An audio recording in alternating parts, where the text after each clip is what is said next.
Hello and welcome back to the Legacy of Goku 2. I'm Luce, and tonight we're going to be finishing off the game, I believe. So, with that in last time we were successfully able to follow Android 20, but we discovered things are a lot more complicated than we'd expected.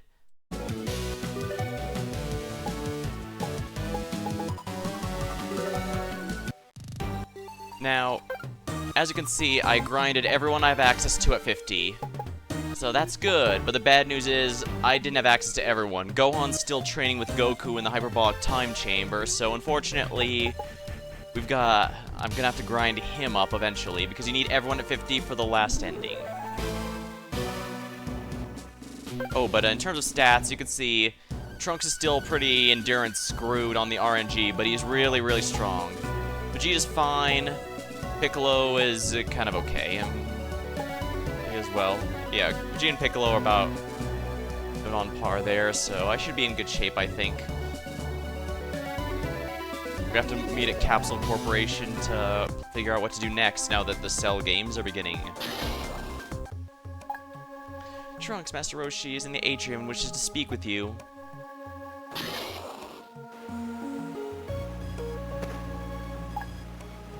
During the battle with Cell, it became too dangerous for us to stay at my house. That's why everyone's meeting here. You're wanted in a couple places right now. Some of the others are upstairs in the Brief's residence waiting for an announcement on TV. Bulma also wants to see you in Dr. Brief's workshop. Back in my heyday, I would have joined this tournament. Yeah, I think not utilizing Master Roshi as much might be wise. Some of the future stuff decided they want to try and use him more. Or for the later things like Resurrection F and the Dragonball Super. Look at this, Dad. I downloaded the memory of Android 16 and it's loaded with Goku's data. He's got everything. Fighting records, his common techniques, even his home address. How strange. Yeah, the only conclusion that makes sense is that Android 16 was designed with the sole purpose of destroying Goku. But the weird thing is he doesn't seem to be after Goku at all. Or maybe the right opportunity hasn't presented itself yet? His circuitry is far too complex to understand, but he doesn't seem that evil. As I understand it, the only aggressive move he's made so far is against Cell.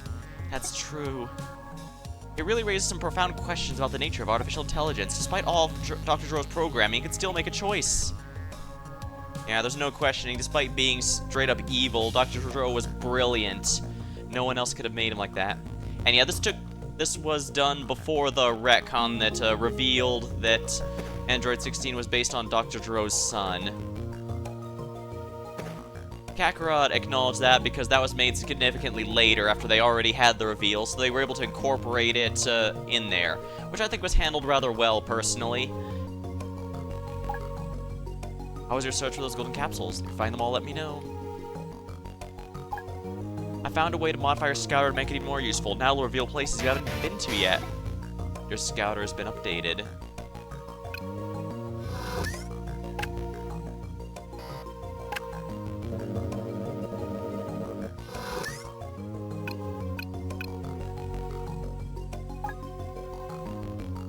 This new prototype unit will be a huge hit when it hits on the road.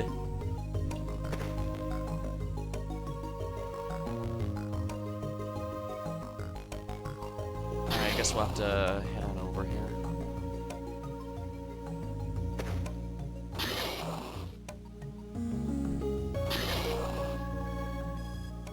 Oh, there's Chi-Chi. I've accepted that Goku will be fighting the tournament, but I refuse to let Gohan take part in it. You guys are a bad influence on my son. I don't want Gohan in a gang like his father. Yeah.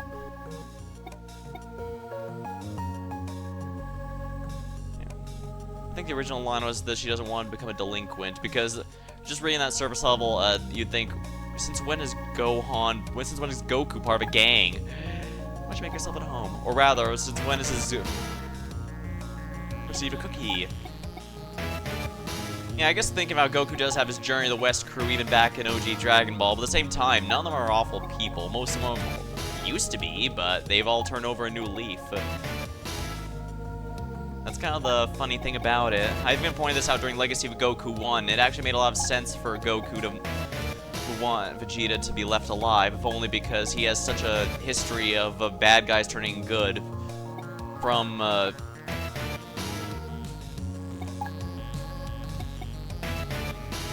Yeah, from Yamcha at the very, very, very start. Even ones like Oolong, they all started as villains before they turned heroes. Even Demon King Piccolo himself was all too eager to start helping as soon as Raditz came in, despite how much he insisted it wasn't because he... Well, I guess he was still pretty rough back then. It was only after Gohan, the whole thing with the Namek too. Is this me or is that Android 18 really cute for a robot? I gotta train. I can never keep up with everyone, but I can still keep trying. Oh yeah, I was surprised that it was so anticlimactic when Vegeta made that agreement with Cell, because they skipped over the entire scene with Krillin and 18. Oh wow. I am Cell. Your boring lives are about to get a lot more interesting thanks to me. I enjoyed terrorizing Earth, but now I've something far more entertaining planned for this pathetic planet. Yeah, Cell's theme in the English dub is absolutely menacing. I love it, personally. The reason I'm here is to announce that I've decided to hold a martial arts tournament. I'm calling this competition the Cell Games. It's a catchy title, don't you think? The Cell Games will be held 9 days from today near the Northern Wastelands. There you'll find an area that I designed myself. I modeled it after the one used in the original Martial Arts World Tournament. Bring me your best fighters, and I'll face them one by one in a contest of strength. The rules will be the same as the World Martial Arts Tournament. If you give up or your body touches the outside of the ring, you lose. This is the last chance for planet Earth. If I'm not defeated, it belongs to me. Now, let the games begin. Meanwhile, Goku and Gohan emerged from the rigorous hyperbolic time chamber with newfound power. Using instant transmission, Goku paid a quick visit to New Namek. It was crucial to find a replacement for Kami. Gohan now has access to Super Saiyan, and has the Kamehameha of his own. Hey, look who I brought home for dinner. Dende. Is he our new guardian, the new god of Earth?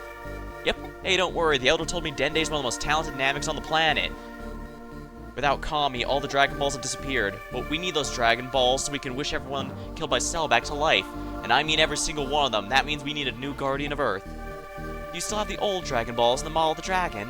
If you do, I should be able to do that right away. The old Dragon Balls scattered across Earth turned to stone. I think I still have the Dragon model in my room.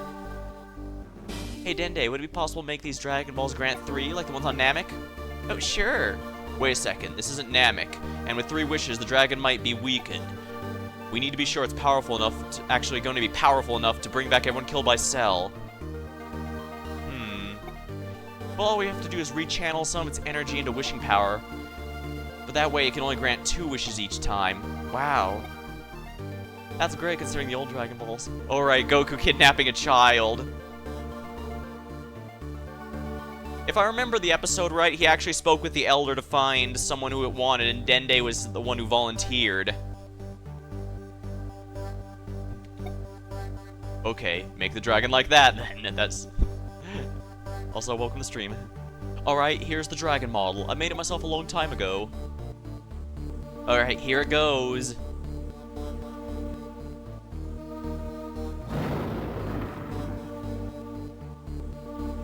Alright, that should do it.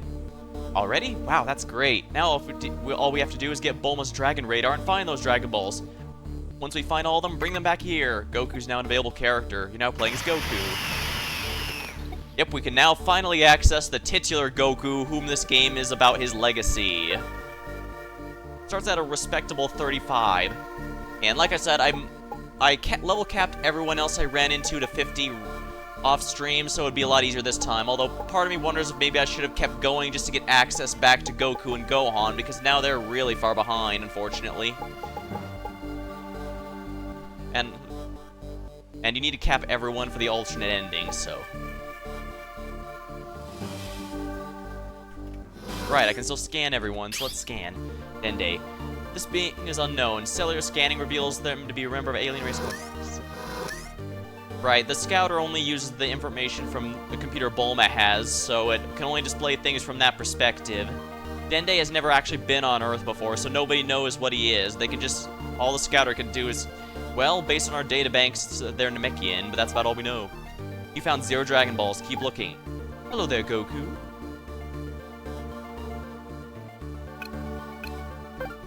Right, what are Goku's moves again? Flurry Punch. Kamehameha, powerful energy beam. Holding it will sustain the attack. Didn't he spend like 6 months on Earth? Oh yeah, he did, didn't he?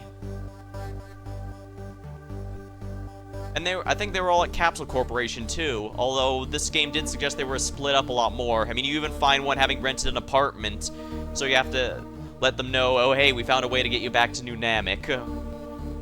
Spirit Bomb. This creates a giant blast bomb with energy with a huge blast radius. Holding it down, B charges it, making it more powerful. Nearby enemies will also be stunned. Excellent. Spirit Bomb is a lot of fun, but it's incredibly impractical. Much like the Spirit... Well, which I guess you could say that's pretty on brand, the Spirit Bomb. Yeah, they should have information on Dende now that you bring that up. So even with the game splitting them, it's kind of strange. And it's not like Dende was born after, or he was around during the Cell Saga. No, well, he wasn't Cell Saga, but I mean Frieza Saga.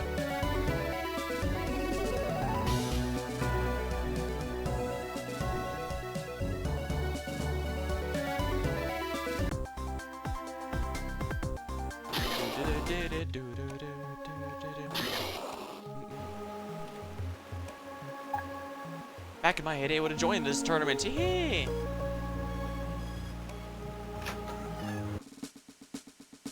Sadly, there's no more to spar with. Sadly, Yamcha, Krillin, and Tien are the only ones you get to fight. So sadly, it's not like Freedom Planet 2 where you can fight any character you are not currently playing as nice as that would be. Hey, I'm Gus. They call me Old Gus because I've worked here so long. In fact, I used to work with Dr. Briefs when he was inventing things out of his garage.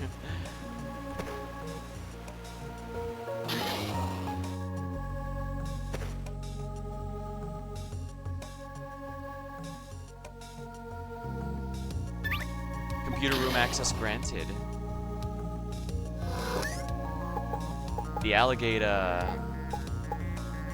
Oh, they're alphabetical. Yeah, these were what I grinded basically to max level. Sadly, I have not been on top of scanning everything. I missed quite a few one-off bosses. I even forgot to scan Cell now that I think about it. I could scan his perfect form, but it won't surprise you he has a completely different data set based on when he's in his base form, imperfect form, and perfect forms.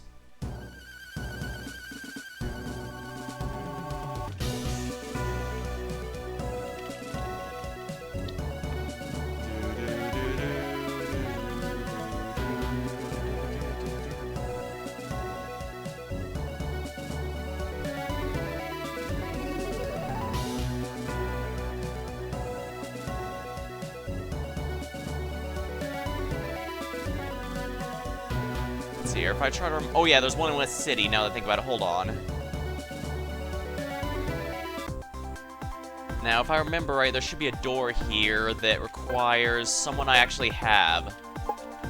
And yes, as you can tell, I now have access to every playable character in the game.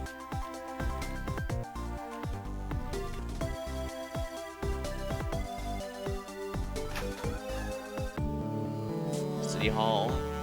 I don't think it's in here. In fact, I think it's in the outskirts. You have an appointment. I'm a very busy man.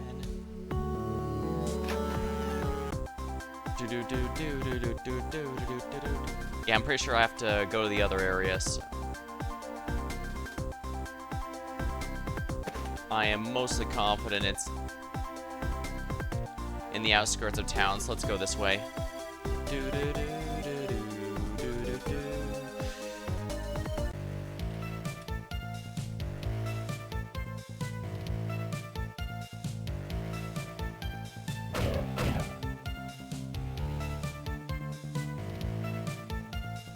This is definitely also one of the songs that stuck with me for quite a while after the game. Even after I stopped playing, it's just a good song.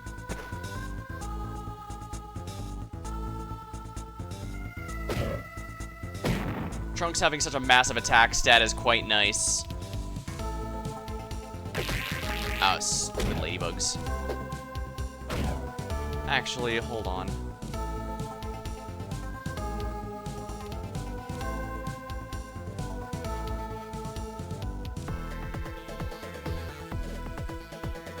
You know, I've beaten this game before. Let me check. Ah, Trunks is actually south. It is in the Triceratops jungle. Alrighty. Well, it did say come back after an extended period of time. I thought it meant after the 3-year time skip, but no, it means significantly later than that. Well, actually, it might have been ready even after that. It's just that,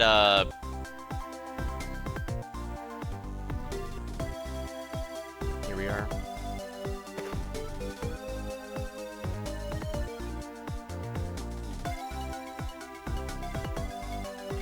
Here we are. It could have been that it was ready even after the time skip. It's just that, you know, it requires Trunks level 50, and that's a very significant length of time. This should be a shortcut over there, I think.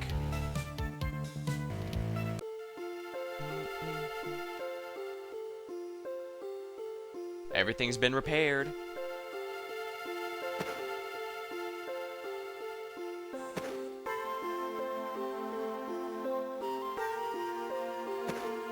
Everything's back to normal.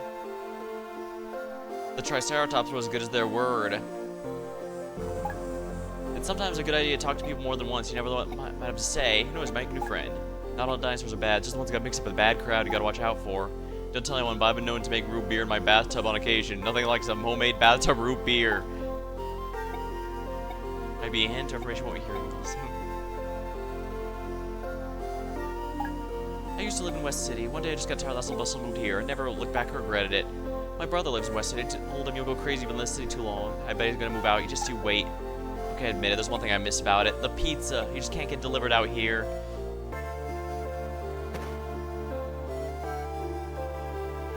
Can't go south anymore, so I guess the only direction to go now is north.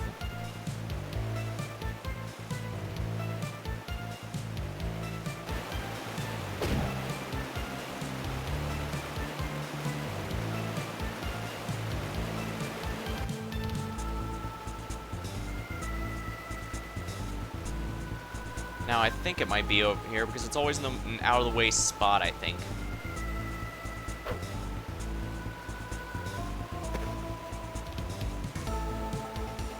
This generally looks like the right direction. Oh. Oh, no it's not. Sigh.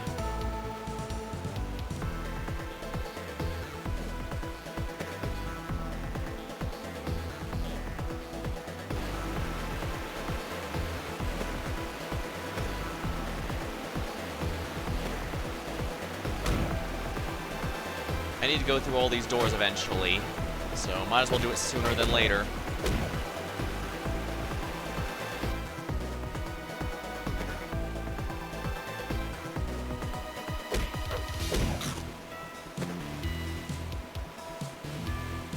Mysterious Triceratops stone figures. Did the Triceratops themselves make that?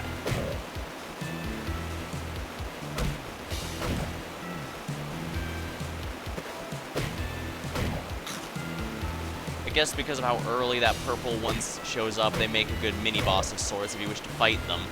While also being, you know, optional, if you don't want to have to deal with all that.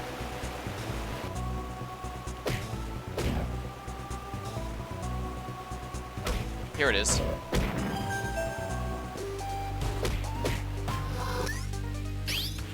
Ooh, it even plays Trunks' theme. This egg-like robot bears the red ribbon and... Oh, it's the same... Yeah, same as the other.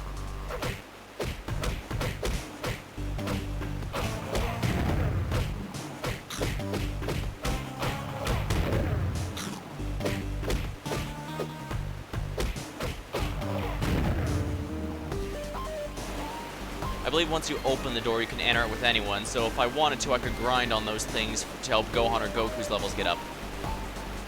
But Eggbots are a pain in the ass to fight, so I'd rather not if that's alright with you. I think that's a cannot open from this area door. Either that or I have to hit a switch in here, so let's find the switch. Ugh. Ah, I'm not one of these guys.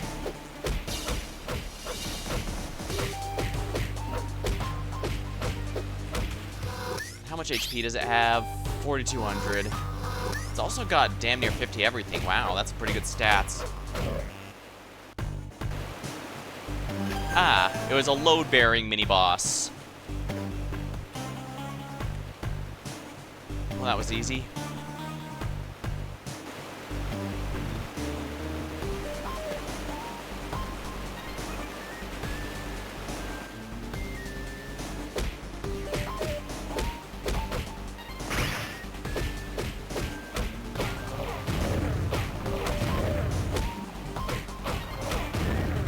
I can't stand those things. Here we are. You found the Trunks trophy. You know, in case you're wondering what those stands were, what those 5 pillars were for. So now you'll probably see what's going on here. There's indeed an and as I mentioned before, I probably let it slip accidentally that it's an alternate ending rather than just a nice bonus, but if you're hoping for for a what-if story, I'm afraid I'd rather not get your hopes up. There is an alternate ending, but it doesn't change the story any. But it is still worth showing off, which is why I'm definitely going to be going for it.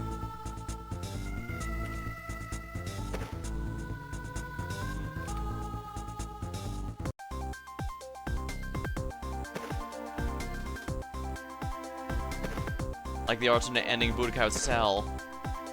Unfortunately, no. That actually changes the story depending how you're going to go. There's also, although I do... Okay, so, fun fact. In Budokai 1, for, I believe it was on the GameCube, I ended up fighting my way through that infamous Hercule mode. It was a pain in the ass, especially since a lot of streamers don't bother going through it after completing the story, just because it's such a pain. And I can kind of see why, if we're honest. It's not that great, if we're completely honest. Let's see here.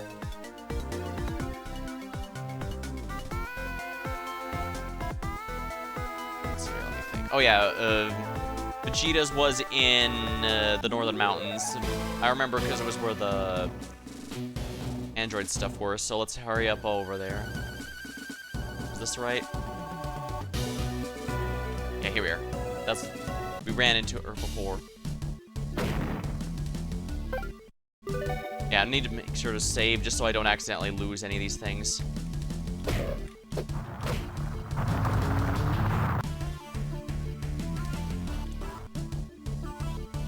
Alright, there's nothing down here. I need to keep going until I find the Vegeta door.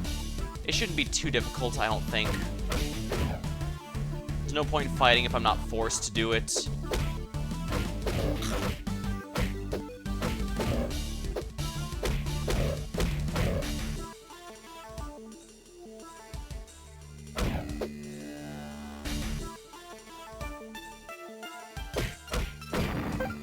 I just realized something. Do I have Yeah, I forgot to pick up more Korin. Oh well. I'll do that later. Yeah, I'll grab some more Senzus, don't worry.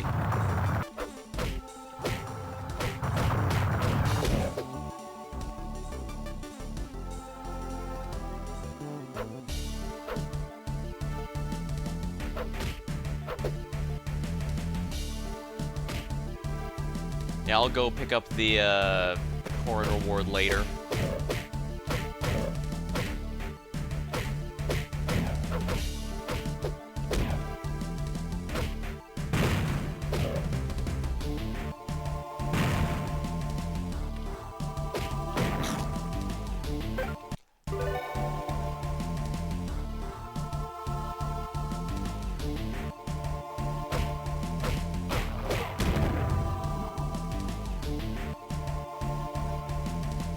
Now I forget where the thing is. I forget if it's this way or the other way, so let's find out. Once again, just run past everything if I'm not forced to. I'd go Super Saiyan, but I can't level up to instantly restore it anymore. So...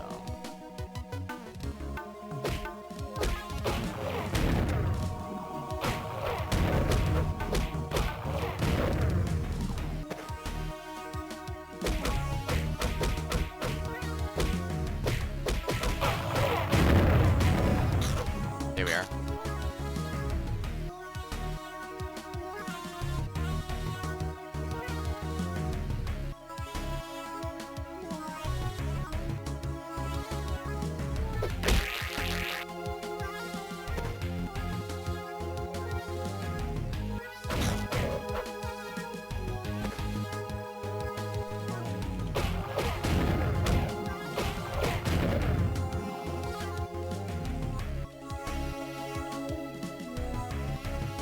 Now, is it up here somewhere? Please tell me it is, because if it's not, it is not. Oh dear. So that means I'm gonna have to go all the way. Huh. Yeah, I'm gonna have to go all the way the other way. Whoops. Oh well.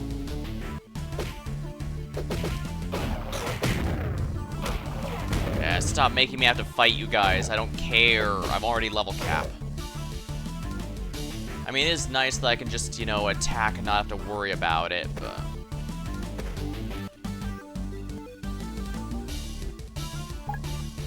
That's all my eggs. Now leave me alone. I won't forgive you for making me move like this. Right, if you do that quest with Vegeta, he naturally does it the Vegeta way, which is not particularly polite.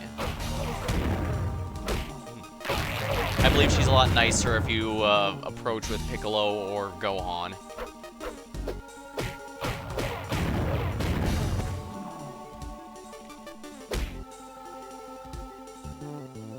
Not that way.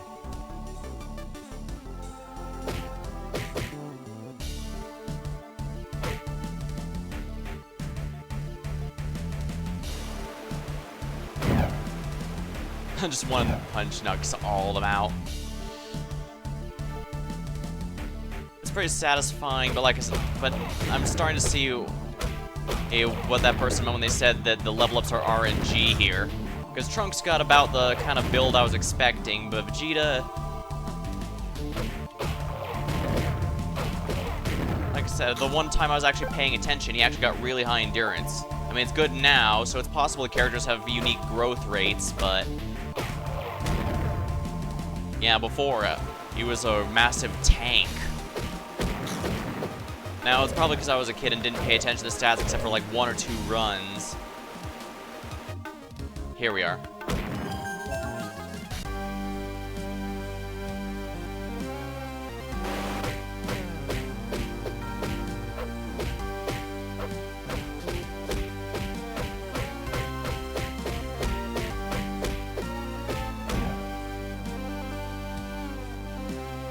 Nothing to really farm there, I guess. Oh, crap.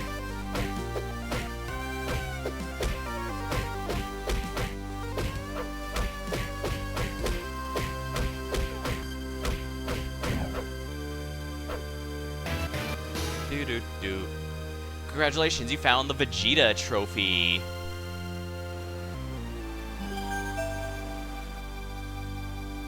Vegeta don't care. Mugen Punch. Indeed.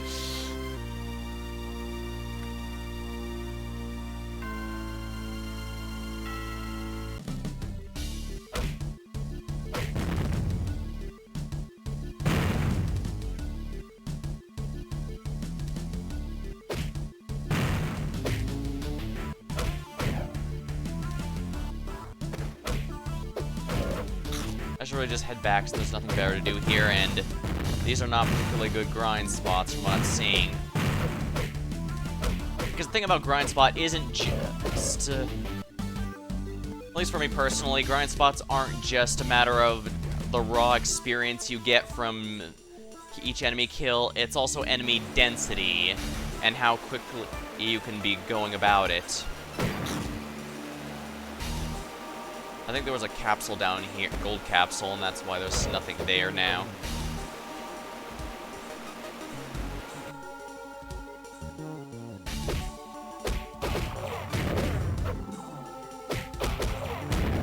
Well, glad to see Vegeta's still somewhat tanky in this run, even if not the massive tank he was before in previous runs I've done. Now I just need to hope Gohan doesn't get RNG screwed, because he is especially behind. And it's going to be a while to get to the map. Reasons like this are why I can see why some people like to prioritize the golden capsule quest. Because even though you can't beat until near the end of the game, it is convenient to be able to return to the world map without having to grab anything from one of those, what are they called?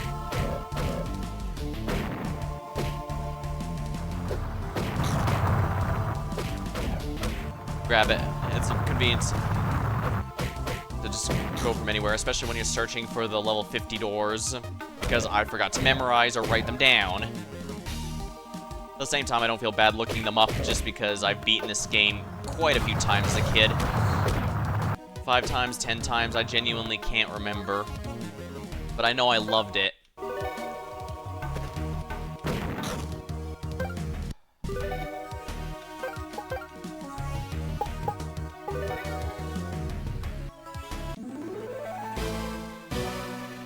Right, let's go to Corrin's tower to pick up the sensu before I go back again, before I start showing off my grind skills. That's West City, so I think... Here we are, Dende's Lookout. Oh yeah, they renamed it from Kami's Lookout to Dende's Lookout. I like little touches like that. I think even Kakarot still calls it the Kami's Lookout after Dende takes over. Which is unfortunate, but I guess Kami is a title, and Dende does hold it at that point in the story. You brought fish. Excellent. I'm one of the best sushi chefs you know. Here's your sensu as promised. Vegemai, hey!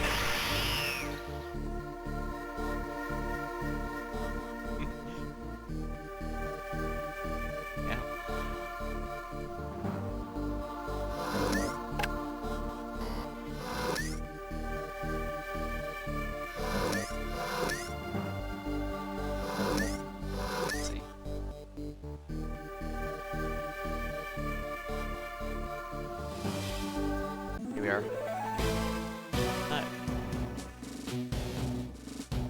Go to scan Mr. Popo and the machine I already did scan Mr. Popo, actually. Said it can't figure out what he is or how powerful he is, even though it shows up his stats. Though, as I might have mentioned before, I'm trying to avoid cribbing too much from Team 4 Stars. I'm trying to avoid too many abridged references.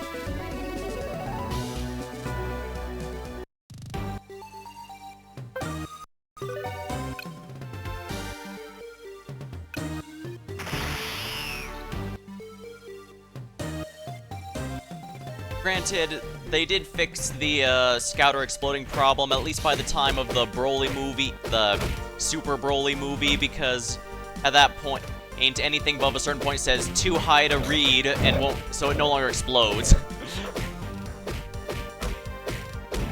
Probably something they should have fixed earlier, seeing as how, you know, Frieza was always strong, more than strong enough to make it explode, even with his base form when he was restricted, when he was intentionally weakening himself.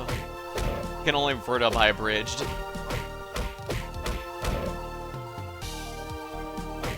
They've done a lot of fun stuff, but can't forget a lot of the stuff actually did come through.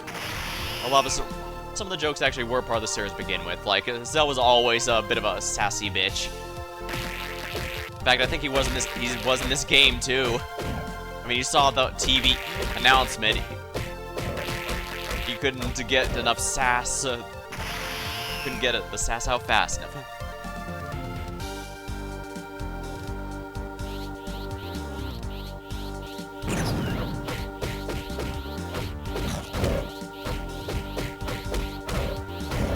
Go on level 32, good. Excellent. Fish drop from any enemy that's near a water area, so...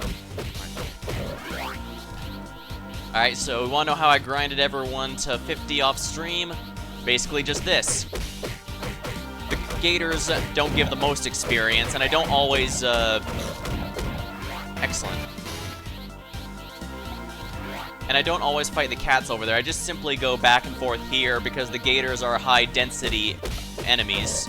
So clear them out, especially if you can do it quickly, which you obviously Super Saiyan form can.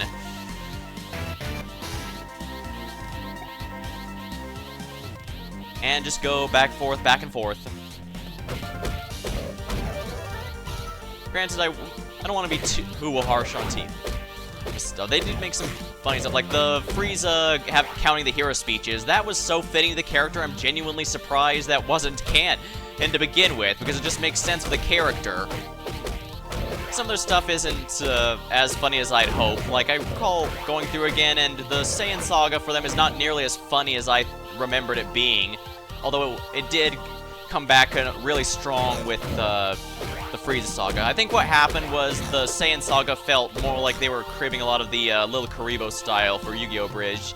But starting at the Frieza Saga, they were doing more of their own thing, and I think that was to their benefit, especially with in terms of how funny it was.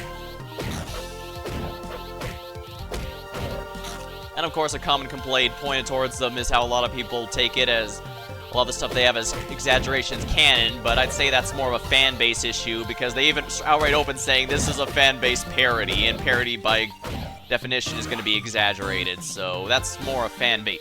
That's more the fan base's problem.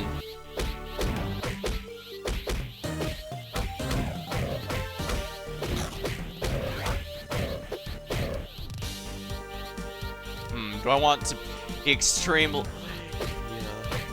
I want to give an example, but I don't have to, but I only have so many. I guess since I'm going to be doing this for a little bit, don't worry, I'm going to be continuing the story very shortly. I mean, if you're watching the VOD, I can go ahead and skip this all the way to the part where I actually start doing story progress. But for the moment, ah, crap. Oh crap. Oh, that's bad. Okay, that might be a problem.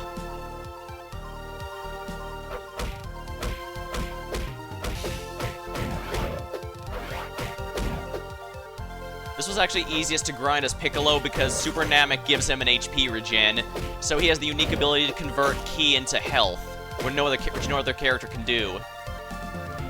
For others, including Gohan here, the super form does genuinely help grind, but as you can see, it's easy if I screw up, it's a much bigger problem. Oh, excellent, 35.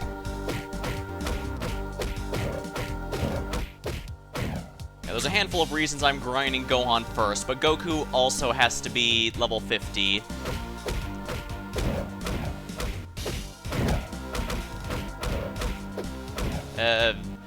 Now, those who have played this game are probably wondering, now wait, why would you grind Goku if he doesn't have a level 50 door like all the others do? It's because, spoiler, Goku does not actually have a level 50 door like everyone else. But there is a practical reason to be doing that. You know, I'll get one more level and at least start working. Should I don't know. What do you think? Should I keep going a bit and talk about random things along the way, or should I just, start picking up the Dragon Balls at the very least and pick this grind up later, because, no joke, this is gonna take me about an hour to get Gohan up to 50, and Goku probably no, Goku's a lot closer, so he'll probably be fine. Goku's actually pretty fast, especially since, if I remember right, Gohan's door actually does have a good grind spot behind it. That's why I was hoping Trunks or Vegeta's might also, but unfortunately, as we saw, Vegeta's just has a couple of mini-bosses you're supposed to clear out, which I guess makes sense. All he cares about is showing his strength, so he does that. And of course, Trunks has to fight a number of robots because, you know, he's fighting androids all the time. He's all about fighting Jiro's machines. I'm guessing that's what they're going for anyways. That's entirely speculation. It could just be they thought, we haven't had an Eggbot rep. For all I know, they could just be, we haven't fought... player hasn't had to fight Eggbot variants in a while, let's do that. Because they want to annoy the crap out of me. I hate those. I hate enemies that explode on death like that.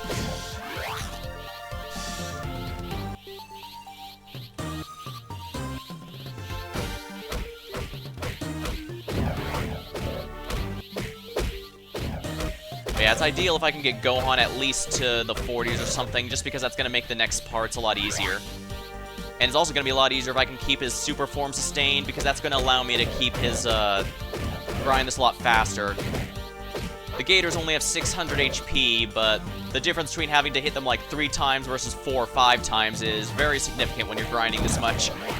Like I said, grinding is not just about enemy density, it's also about, it's not just about the XP granted, it's also enemy density. Because I actually think the cat enemies and the pterodactyl enemies also grant a lot more experience, but they're not nearly as bunched up as this. I mean, some areas the cats kind of are bunched up, but they're also kind of annoying to fight, so... given between the two, I'd rather go with the Gators and their ease of grind, personally. I'm sure everyone who grinds has their own methods, though.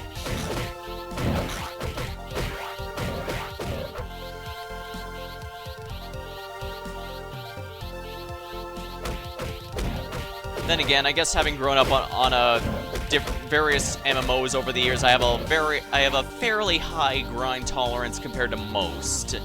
It's not infinite. There are things I think are just straight up not worth it, but I can stand it a bit more than most, I guess.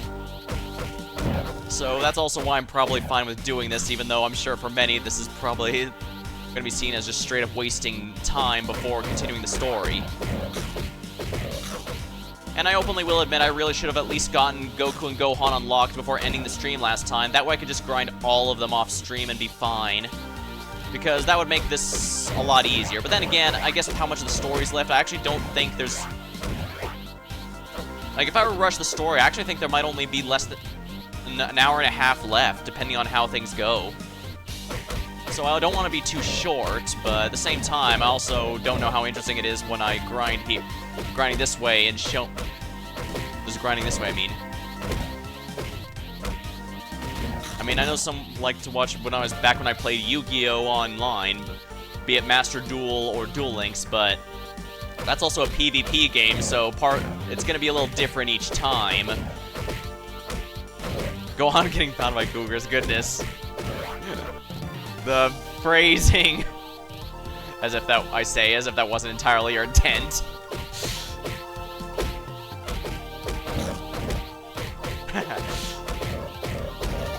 There we go. No. Somewhat.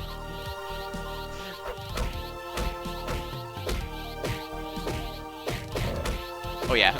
One thing I do like about this game is if I walk there, I'll zone out, but if enemies knock me back with damage, it will not force me to zone into the next area. So that is a nice thing that they have. So, I'll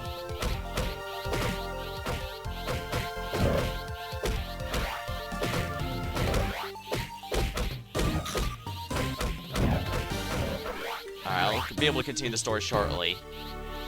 And if you're wondering why I didn't go with the Piccolo door next, that's because I need to unlock the area that's in first. So sadly we can't grab Piccolo's door quite yet. But it'll be fun, I'm sure. I know I've beaten this game on a low level challenge before. Like, I think the minimum you can be is like level 35 or 40. I think the final door in the game is a Goku level 40 door, and that's it. There's no more doors after that, aside from the optional level 50 ones I've just done, so... You can... And Gohan, I think you can get away with even less than that. That, like I said, it's a Goku door, not a Gohan door. It was kind of funny being reminded just how few Gohan doors are in this game. Although, obviously, if you go with a low-level Gohan, the final battles with him are going to be significantly more tricky. I've done it before. Like I said, I have done quite a few different types of runs with this game, but I don't really want to bore people with multiple playthroughs of this, especially since I want to do a retrospective that's going to include the third Legacy of Goku 3, Boo's Fury, which I'm definitely going to be doing right after this one. I did debate if I wanted to hold off, but yeah. That game also has quite a few secrets and side quests, so I'm going to have to look through that again to see which ones I'm actually going to want to do on stream. But rest assured, I don't believe there's anything that requires the level cap. Largely because the level cap in that game is actually 250, but that is basically a Disgaea type cap where you're never going to be needing that. Actually, come to think of it, I think Kakarot also has a level cap of 250, but you never need anything beyond 90 for the final boss. 100 if you want to beat the bonus boss. So, yeah, that's pretty overkill. But then again, it's Dragon Ball. It's good to embrace overkill sometimes. And I guess that's kind of the thing. I was remembering, I wonder why the Dragon Ball villains always feel like they stand out more than others. Even ones like Frieza, who primarily work through delegating to others. I think a big part of that is the villains are also larger-than-life type villains. Yeah, barrels are bullshit. I think it helps the villains are very larger-than-life figures. So, not to mention, a lot of them are very hands-on. Like, Cell is very hands-on with his villainy. We didn't quite see him in here because they couldn't properly depict it, but he blows up islands and stuff while trying to search for the other androids. Which, again, is another reason I was surprised they kind of expedited that to an anticlimactic, oh, well, now he just eats 18 and continues.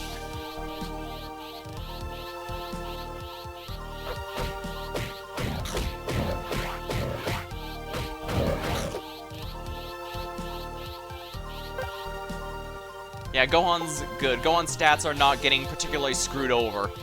Also, I do appreciate how your character's status screen does change based on what form they're currently in. If your character's Super Saiyan, their portrait will be Super Saiyan. If they're base form, their portrait will be base form. And yeah, at this point you probably noticed, but aside from some utility, when they wish people back, they then do the damage by him, or a bunch of people get revived and craters the oceans. Now that's a good question. They address people who actually die very often, but they don't address the, they don't typically address the property damage and that sort of thing.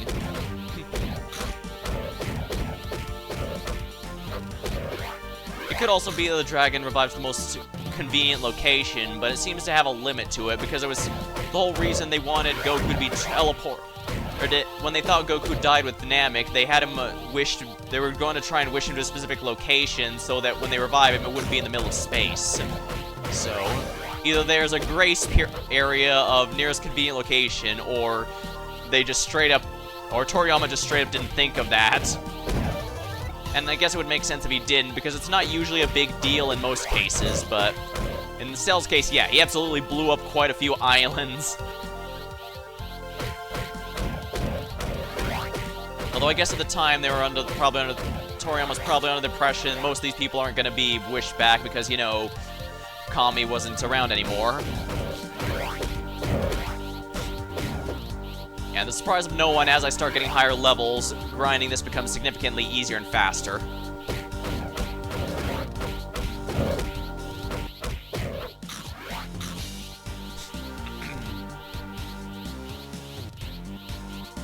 Now, on one hand, there are some perks to Toriyama just flying by the seat of his pants and going with whatever seems like a good idea at the time. Because on one hand, stuff like Goku being an alien, all that is generally considered to be one of the better plot twists that's been pulled off. By the series, I mean. On the other hand, a lot of stuff just plain doesn't really match up because he didn't expect something like this was going to happen, so he had to rewrite some other stuff to account for it. And sometimes he just straight up forget things as well.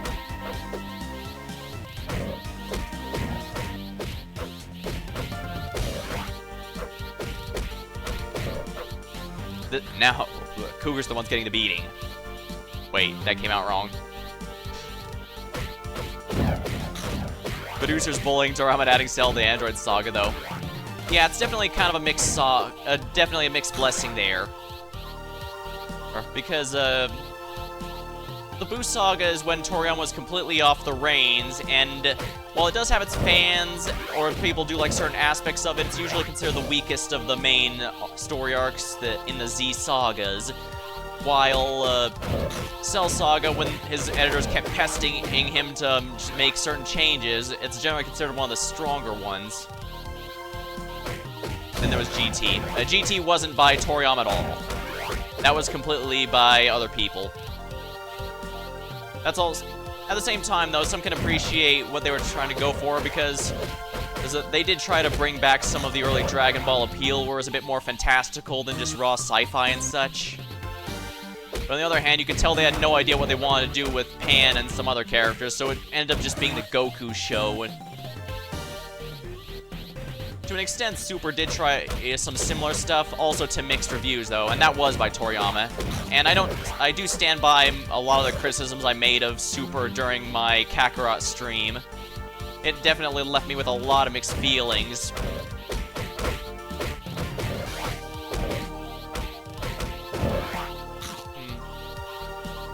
And rest assured, I will be checking out Daima. I have no idea what's going to go with that, but Toriyama said he was pretty proud of what he was planning with it. And it was the last Dragon Ball media he worked on before his unfortunate passing, so I'm definitely going to be at least checking it out. Super's power scaling's all over the shop, the animation's average. It started pretty bad, but eventually Toriyama stepped in and asked them to change things up. It turns out they had put some inexperienced people in charge of it, and I do get everyone needs to start somewhere, but given how big Dragon Ball is, that was probably not the right call.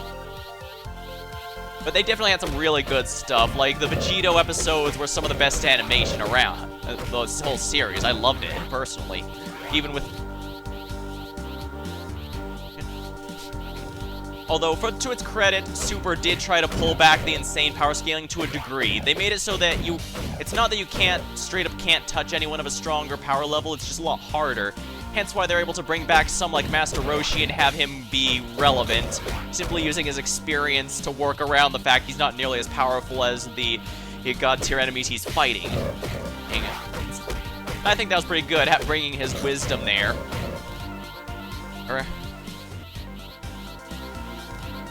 And I do appreciate they tried to bring in some more people who were not Saiyans to be of relevant power levels. Like, I know bringing in 17 and just having him teleport to Goku, whose upper tiers was a bit much, but at the same time, the series really needed non-Saiyans. Master Roshi's greatest Kamehameha still failed to the first one.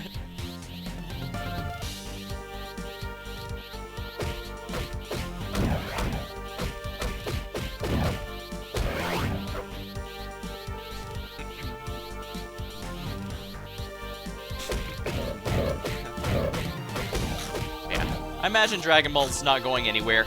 Or, like, the series, I remember the original voice actor for Bulma also passed away a while ago, but they've still been casting new stuff. And, of course, Toriyama had been prepping Toyotaro to start taking over the series for a while now, so hopefully it's in good hands, but I guess we'll have to see. Like I said, I'll be checking out Daima and such just to see how they are, but I genuinely have no idea how...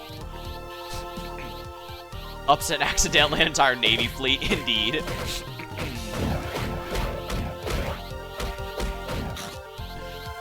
OG Dragon Ball had a lot of things that were just plain hilarious.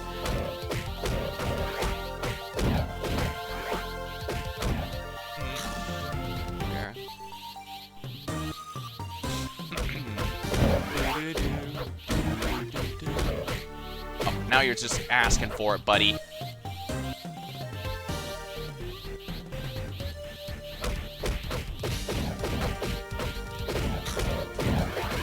Blowing up mountains, moons, you know, regular Master Roshi things. Yeah. To be fair, Kami was able to bring back the moon, but then of course there's Piccolo blew it up again to save Gohan.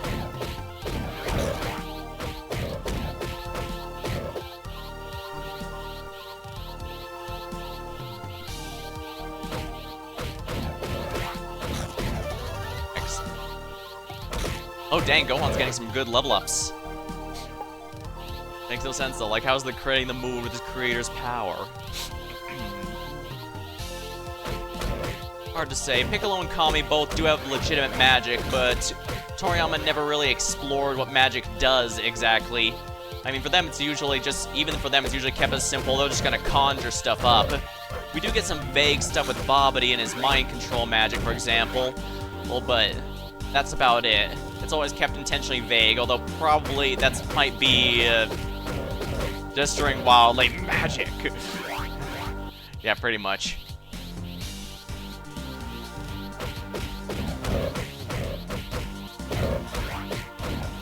Yeah, at this point I think I should probably just commit to getting Gohan to 50 entirely because, first of all, anyone watching the VOD on YouTube or whatever after this goes up there will probably prefer to just skip to the story progression. And also, well, like I said, Gohan's door actually does have some enemies there that can also be grinded, if I remember right. I only remembered it after the stream, though, so... Again, more reason I'm wondering if maybe I should have unlocked Goku and Gohan before ending last time. But then again, like I said, there's actually not much of the story left anymore.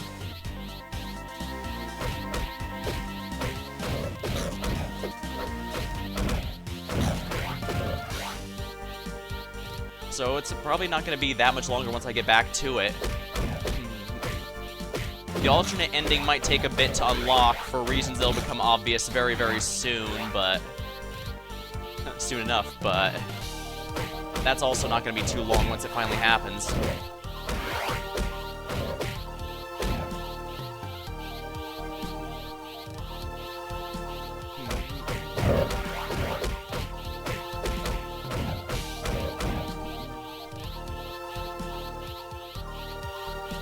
Yeah, I do appreciate how good the enemy drop rates are for items. It's probably to compensate the fact that there's actually very few consumables in this game. So, I mean, there's pretty much only senzu beans. There is cookies, I guess, if you really want to count those, but they heal so little and fall off so quickly, they're pretty much just a cosmetic for most of the time.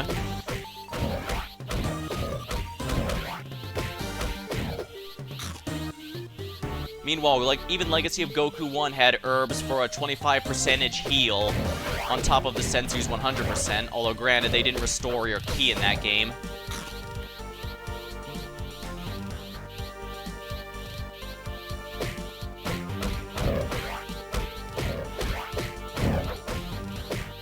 Although I guess that does kind of the fact I'm so close to the end does kind of highlight how hilarious this is. This is called the Legacy of Goku, yet you only play your Goku for the very tail end of it. Yeah, Gohan has good stats all around. I really like that.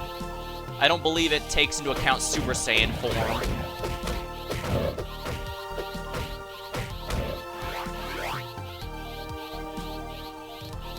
Yeah, I appreciate Gohan having a very competent stat line.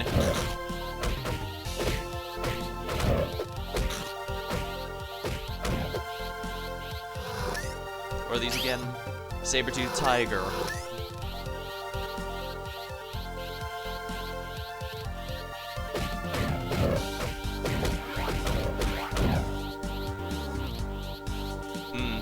I was gonna make a Mighty Morphin Power Rangers reference, but then I realized, oh, we haven't taken all of them. We defeated Pterodactyl, Saber-tooth Tigers, Triceratops, and Tyrannosaurus Rex, but we've never taken on a Mastodons.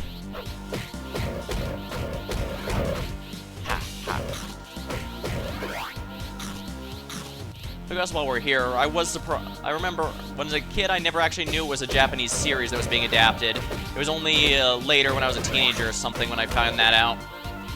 Then, of course, I got really, really into the Super Sentai series for a while, and be a part of the cells and go on and spend a whole day beating up alligators. Hello, Mooney. Welcome to stream. And yeah, I've decided to inconvenience everyone with my grinding to get Gohan up till 50. But hey, I don't want to take up another day just for the alternate ending, especially since the alternate ending is not actually that long. So I figure whatever. I can just talk, sheet the breeze. Worst case scenario, if someone's watching this after the fact, they can skip ahead to the actual story progression. And it'll, of course, make some of the later fights a bit easier, although, to be fair, there's a few things that help you out a lot in the later fights, but I don't want to spoil that quite yet. Yeah, Gators don't give the most experience. Like, I think the Cougars the Saber-tooth Tigers down there actually give more, but they're not quite as bunched up, and nor do they just stand still for me until I engage most of the time. So, it's just a lot easier. But hey, Cell said he was gonna give us a week before the Cell games. Might as well take advantage of it, right?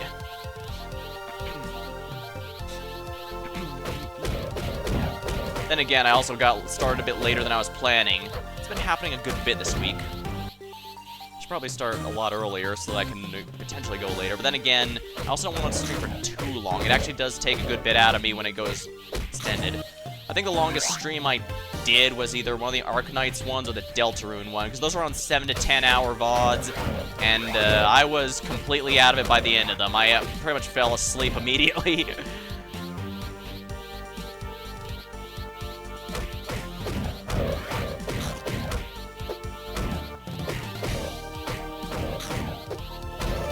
There we are, Gohan's level 44.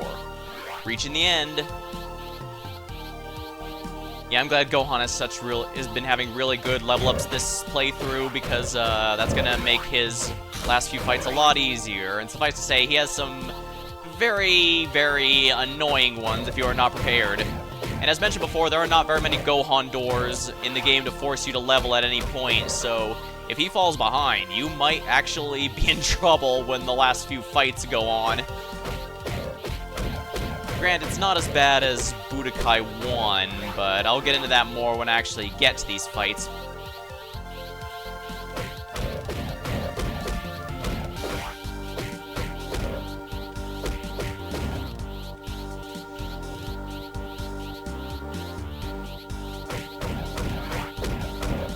The injury animation for the alligators is also one that I've never forgotten after all these years. Because again, I grinded the entire crew to 50 multiple times, and this was more or less how I did it. This and that previous island that was all alligators are really good grind spots, I find, simply due to enemy density, but...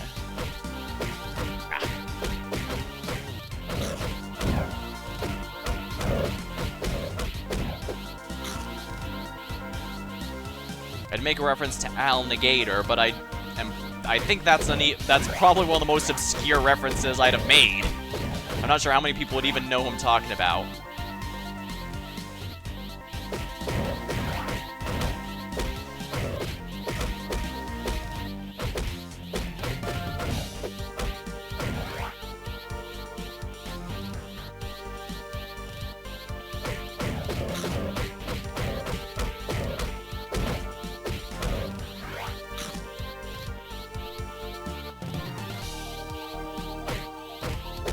Yeah, it's a bit of a mixed blessing that there's so few proper healing items in this game, and yet the enemy and rock drop rates are actually quite good in the general sense. So on one hand, it basically means I can grind damn near forever because the sheer number of enemies means there's always going to be some good drops going on, but on the other hand, it also means I really need to know the boss fights. It also does mean that I'm a bit more at risk of the RNG, because if the RNG... it can and does just sometimes decide, no, you're not getting any drops anymore. And if that happens, like it did a little while ago when I actually ran out of ki and lost the Super Saiyan form, that can be a bit of a problem.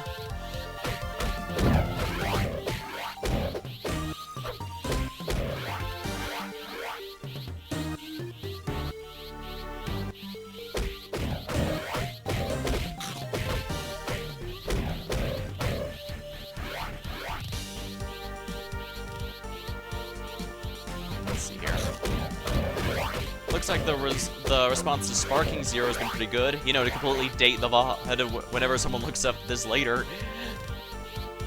I'll probably get into it eventually, but I've got a lot on my plate already, especially since, again, I want to really finish this series for my retrospective. This series has always been very special to me. Sparking Zero is great? Yeah. The series, like I said, I've played the series growing up, and Legacy of Goku 2 in particular remains a top favorite of the GBA's entire library. 5 times, 10 times, 12 times, I don't know how many times I replayed it, but it was so many that I remember quite a bit of it, even now.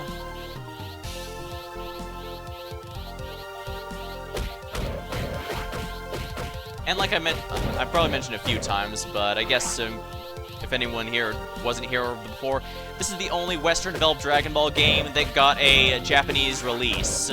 This was entirely by a Western studio, but it was dubbed in Japanese and released there. It's the only one so far that's done that, and that's pretty neat. From what I've looked up, most would say this game is better than than Legacy of Goku 3, Boo's Fury, and I can kind of see why, honestly. And I don't even disagree, but 3 has some pretty good stuff to it that I think is worth showing off, and that's why I want to do the whole trilogy as my birthday month special, because this whole series has a special place in my heart, and the fact that Kakarot felt like a spiritual successor to it is why I loved that game so much. Yeah, it's a bit of a one-button hit special, since you just have one melee attack and a bunch of specials, just like in this game. But it's also not pretending to be none of these are pretending to be fighting games or anything. They're not exactly the most balanced. Like, you can tell here, the fact I'm just using my ki for the super mode and not bothering with any skills. Even when I was grinding the other characters, I always just used physical attacks and only use the super mode for Piccolo's, basically, since that heals him. And the rest, it was just to expedite grinding like it is here.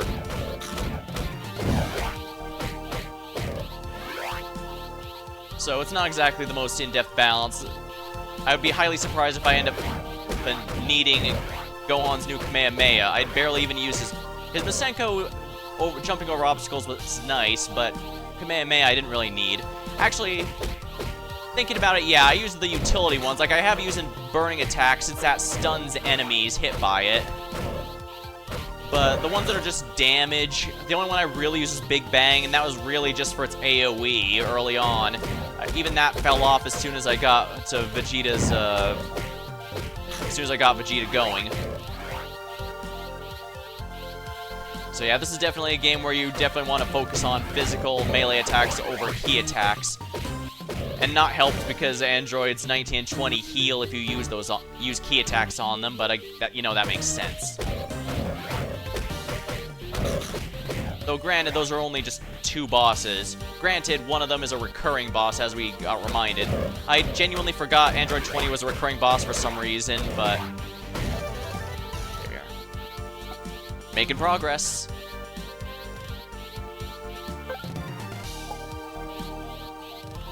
Yeah, Gohan's got high stats and everything. I could easily solo the rest of the game with him if I was not specifically going for the alternate ending.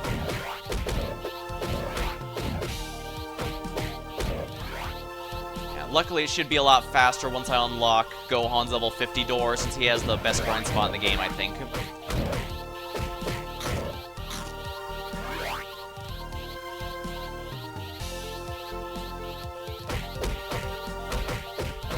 Though sadly, this was a crap.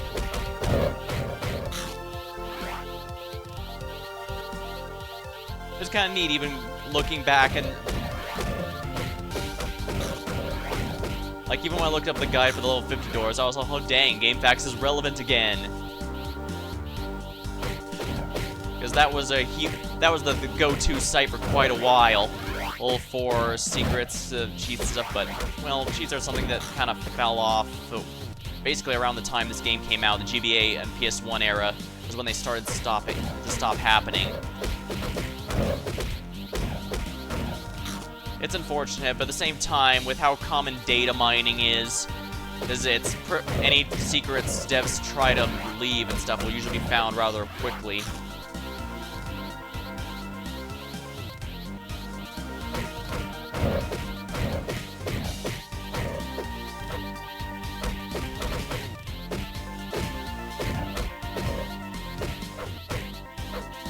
Dang, even the saber-tooth tigers are going down in 3 hits. 2 if any of them crit.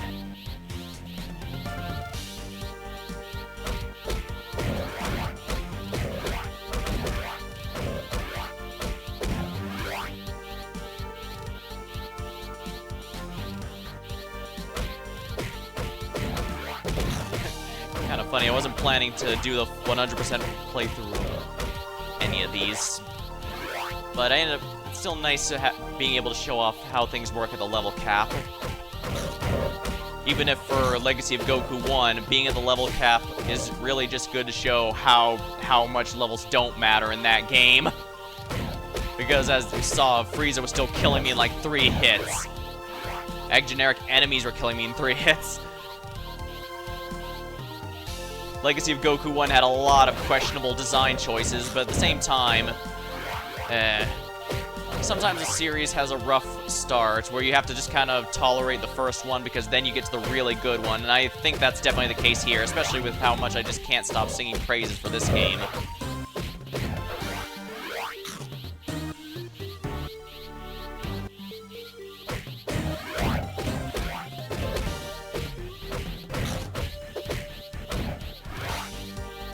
Excellent, finally I'm gonna level up again.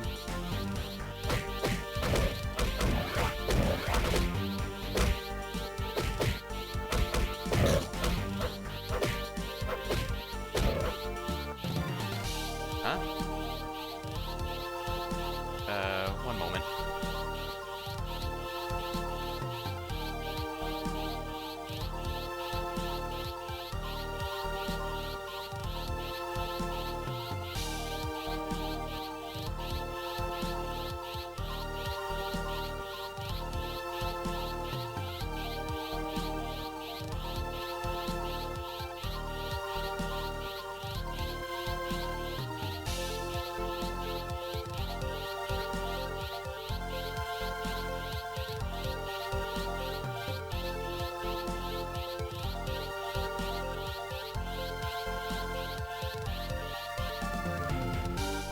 Apologize for that delay. Oh, whoop, my key energy ran out. Oh well, I'm about to level up. Now I just need to wait for the triangle to refill so I can change again, but honestly I probably don't even need it. Like I said, mostly it's just needed to make sure that I can kill those gators in 3 hits. Because 3 hits versus 4 or 5 is a very, very large difference.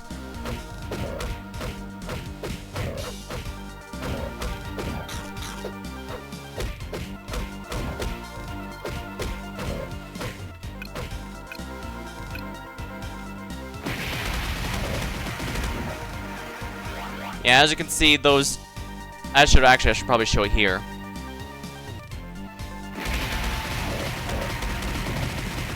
Now, make no mistake, those do genuinely get stronger when you're in Super Saiyan, but it just eats a lot of ki for a lot of damage that I could get out faster by melee attacking.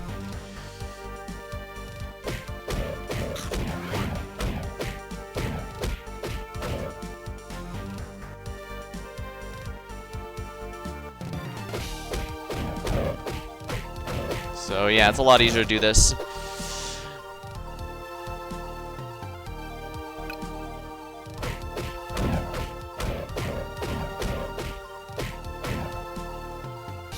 Alright, this won't take long at all.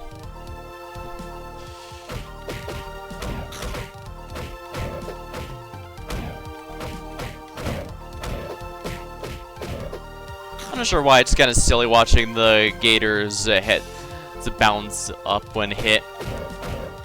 Especially if you do it the right rhythm. Because if you can do it the right rhythm, they don't have the ability to fight back. Hence why I keep saying I need to be aggressive towards these bosses, because trying to be passive just causes them to have an easier time going after you. These bosses are also hyper-aggressive, because they also know that if they can get you in a stun lock, it does a lot.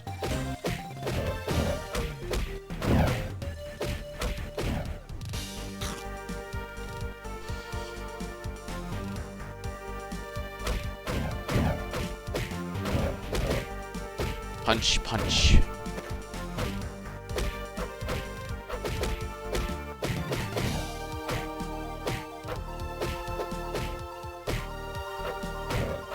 There we are.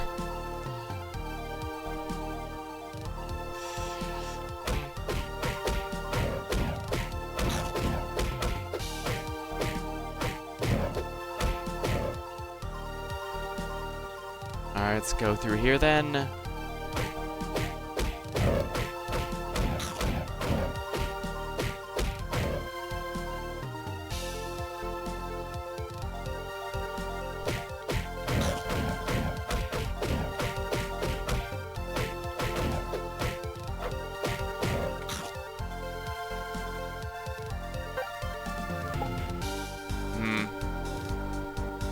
On one hand, I do kind of want to get going, but on the other hand, if I put it off now, it's just going to mean I'm going to have to grind again later in the future, which is not ideal.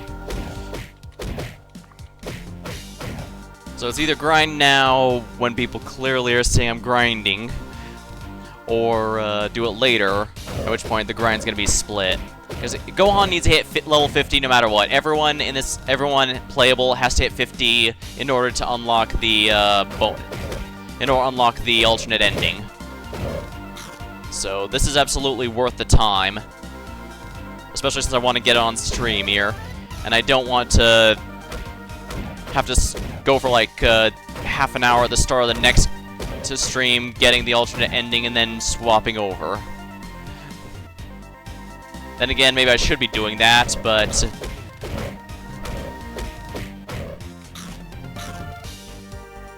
I don't recall ever saying I wasn't completely insane, so we're going with the completely insane option. Oh wow, a single crit got that one.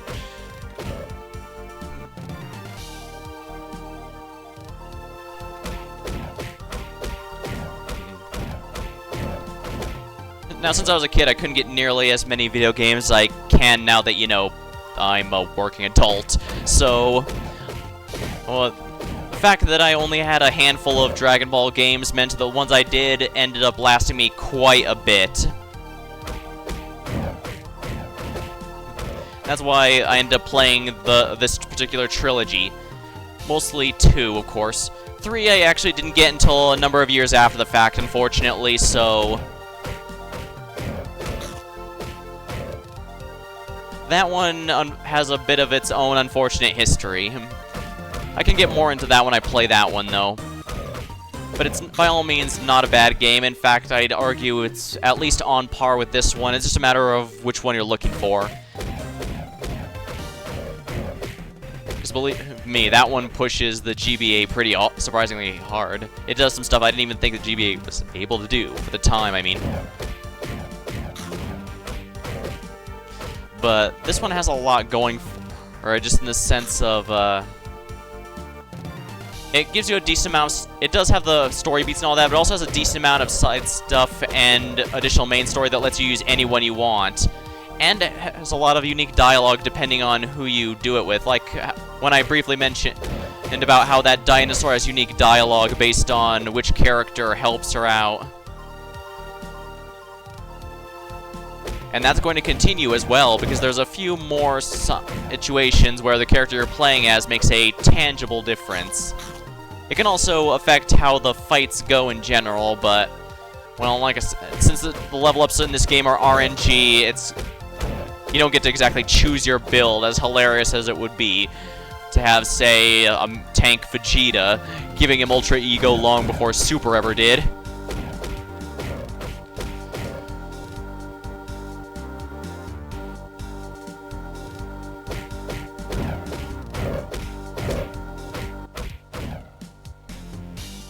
Yeah, I guess whenever I play Trunks, he just always gets a massively high physical attack stat, because, well, he didn't in this run. I think I mentioned I had one run where he capped strength with no use of stat boosting capsules. He just maxed it naturally because that's just what he has, I guess.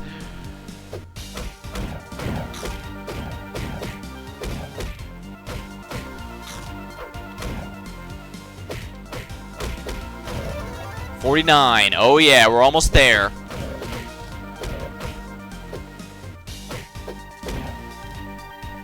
Alright, sorry for this little detour, but again, it's going to be worth it once we get to the alternate ending.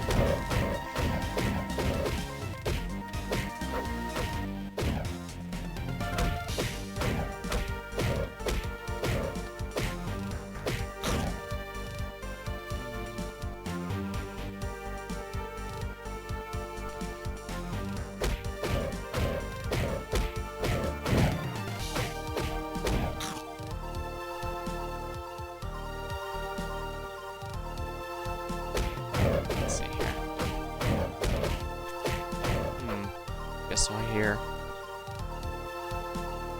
I remember this came out and Budokai 1 came out. They only go up the Cell Saga, as you noticed. I know there was some speculation that they intentionally did that for a stylistic choice or whatever, but it could also be that it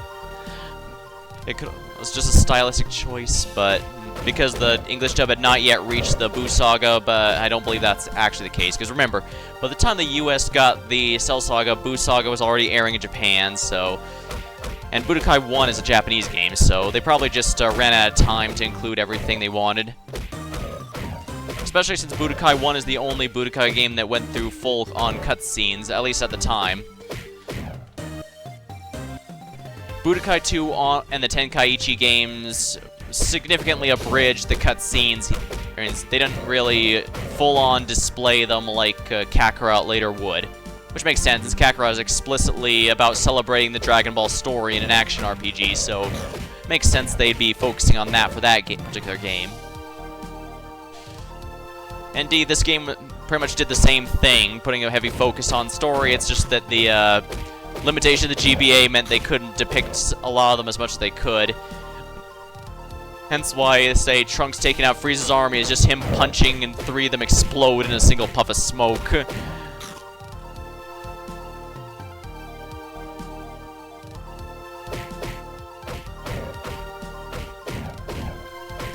Even the GBA meaty themes of the dub's music were handled well, I think. Like, the Trunks and Vegeta theme, those were from the English dub at the time as well. I think I mentioned this last time, but it used to be called the Bruce Faulkner score, but then there was some copyright big drama as to whether or not regarding how much work he actually had in the soundtrack. So nowadays they usually just credit as the English score or something, the English dub music or whatever. Funny thing, when looking into it later, apparently the Japanese soundtrack also had some drama in there regarding copyright infringement, because apparently one of the composers there just straight up copied another song. Yeah, I know there's always a war between the English dubs, the soundtrack, and the original Japanese soundtrack. They both got a lot of bangers. Even Kai had a lot of bangers.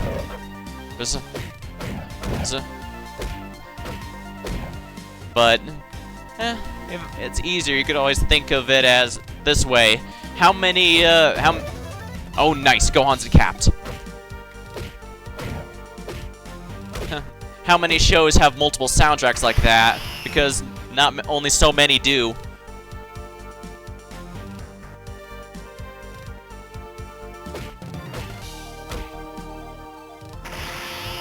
That explains why Xenoverse 2 doesn't use the original version of Chala.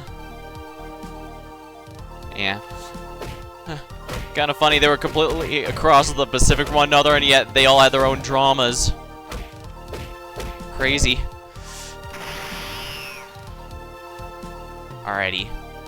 Now, let me try and remember. Gohan's door, I believe, is in the Ginger Town area, if I remember right. That one I remember because it was near the end before, but first things first. Save, because the last thing I want is to accidentally get myself killed and have to redo all of that. And when I was grinding off stream, I basically saved every 5 levels to be safe, but here I kind of wanted to expedite that a little. Now let's see here. Where's Ginger Town? Here we are.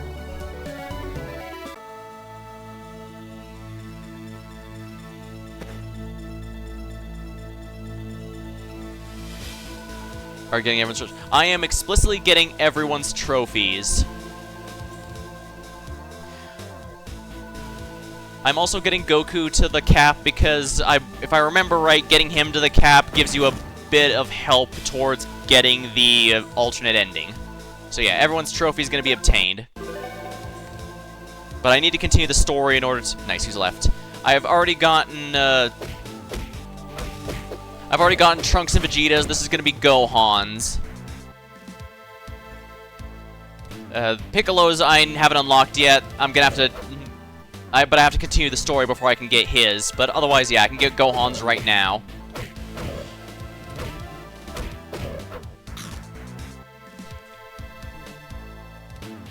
Ah, here we are.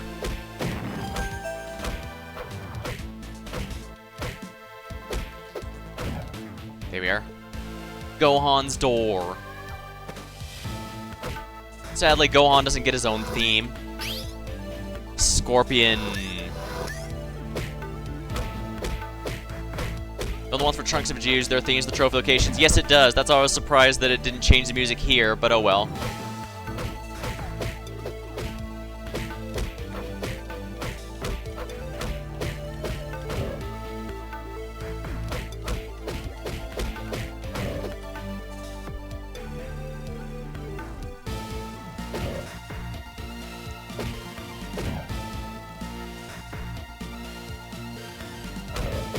Now, I believe, from what I've read, these snakes are really good to level grind on, which is why I wanted to get Gohan up sooner rather than later. They do a lot of damage, though, so I have to be very careful. Here we are. Hello, Denny, welcome to the stream. You're just in time. I got the Gohan trophy.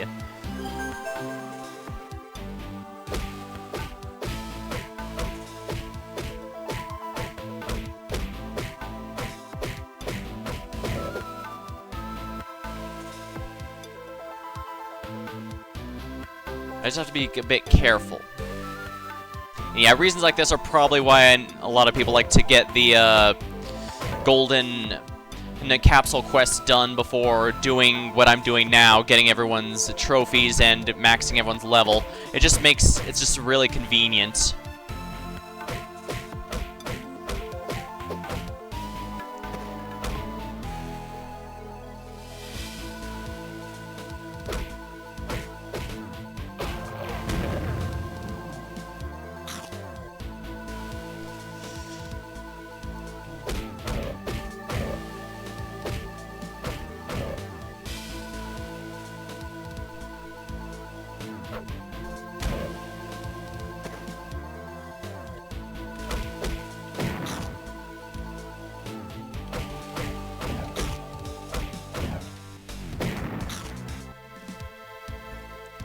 Drop rates are... Pretty good drop rates are always nice. Alright, now I'll continue on the story here now that I've gotten those, because I need to unlock everything, and those unlocks require more access to areas. So time to go and get the Dragon Radar from Capsule Corp.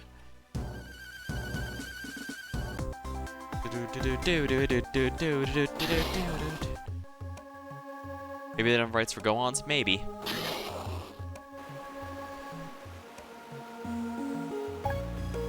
Long time ago, there was a World Martial Arts tournament. I won it once myself. It was a contest to decide who the world's greatest fighter was. Masters of martial arts from all over the world gathered to participate. During the 23rd annual tournament, Goku fought Piccolo. For a while, it seemed like Piccolo would win, but if you know Goku, you never count him out even when things seem bleakest. The results of the battle left the World Tournament Stadium in shambles, and that's why there hasn't been a tournament since. When all was said and done, Goku was declared the strongest fighter on Earth.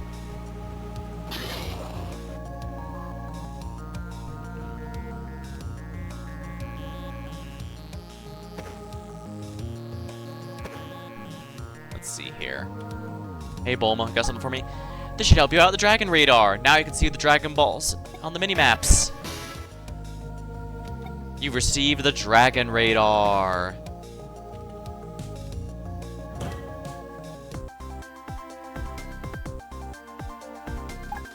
I'm watching them train. Is it just me? I like the idea of another martial arts tournament. I'll kick some butt. I have to train hard if I'm gonna be able to compete.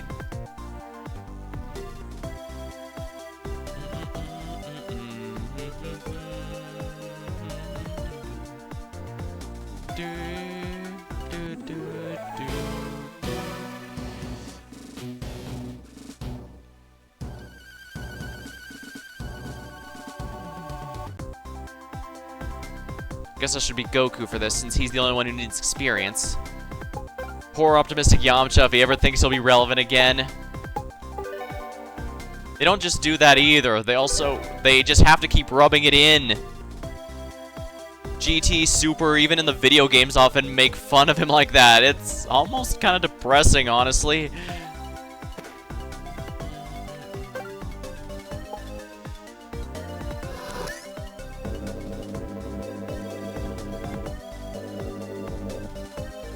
Oh, there's 2 Dragon Balls, I think. No, there's 1.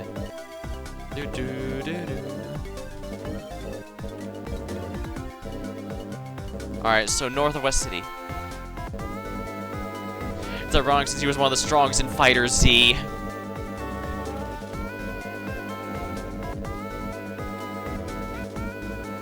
Alright, so there's 1 there and 1 south. Alright, so I need to go north for 1 and south for another. Okay, that makes sense.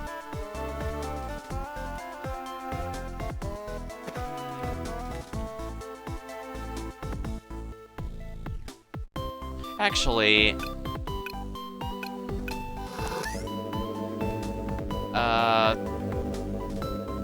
yeah, that's Ginger Town, isn't it? Okay, so yeah, if I want the one in West City, I need to go south.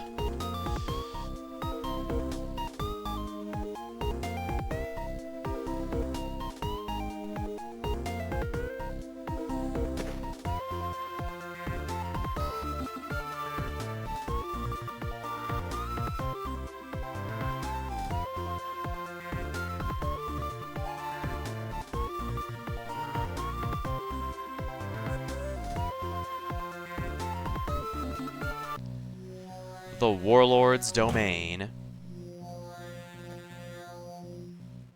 This is the right way, right? Yes, it is. I'm sure I won't accidentally get Goku killed, but he's the only one who's not level capped anymore, so... Oh yeah, I should look at everyone's stats now that I've got everyone but Goku capped. Yeah, Gohan's a good all-rounder. He's not lacking any stats, and I'd say that's quite ideal. Piccolo's is pretty average at everything, I guess. Yeah. Yeah, like I said, the big thing I like using Piccolo for is entirely because his super mode heals him, so I can easily convert the energy, his ki, into something a bit more productive. Something that I can make better use of, I mean. You know what I mean. Vegeta is a...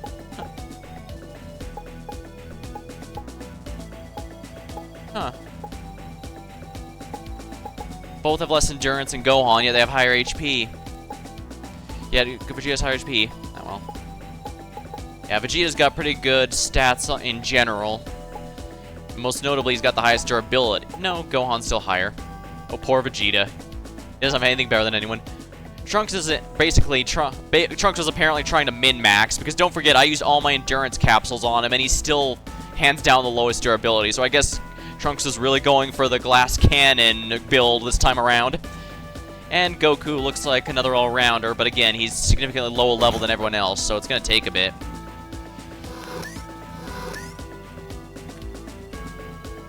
Trunks is allergic to staying alive. Nonsense, he just needs to kill the enemy, but first. Then they can't kill him. I mean, can't fault him for that kind of strategy, it makes sense. The 2-star ball.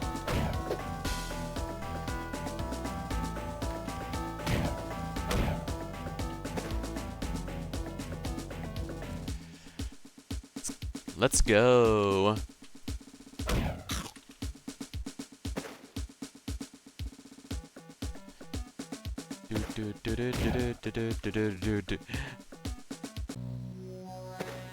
Ironically, out of this bunch, Trunks is the most pragmatic.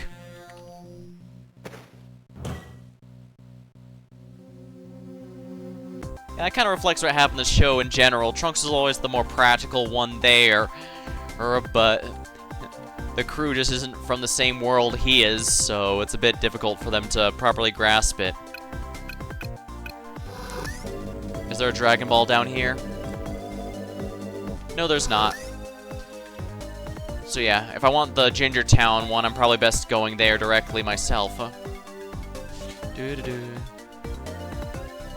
Yeah, it makes sense that Trunks would want the kill the enemy before they kill you strategy, because that is genuinely the best strategy in this game. Prevent your opponent from doing too many attacks where possible.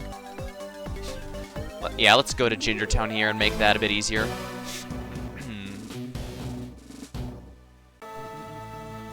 Trunks would be like, just kill the guy, and Vegeta, no, I want a good fight. Well, to be fair, Goku actually does point out that... Hey, yeah, we're talking about when the Trunks first delivers the message to anyone. What's notable is, let me check the map real quick.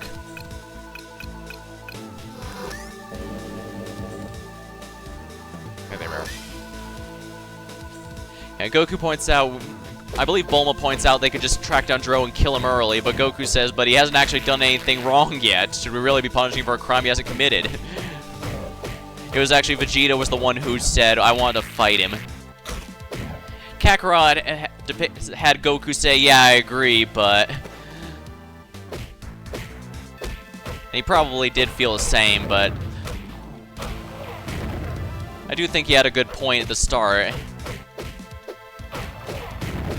Oopsie.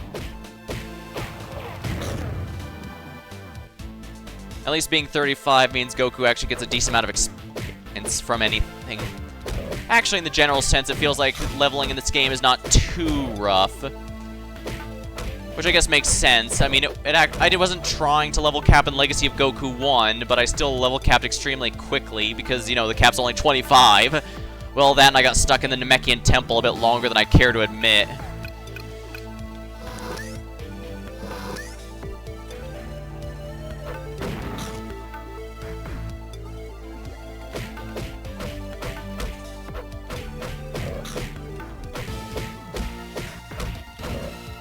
I think considering Goku's experience with Red Ribbon Army, he would have listened to Bulma and guards Jiro. And Goku has always had the rather innocent mindset. That and he does kind of have a point about punishing someone for crimes they haven't even committed yet.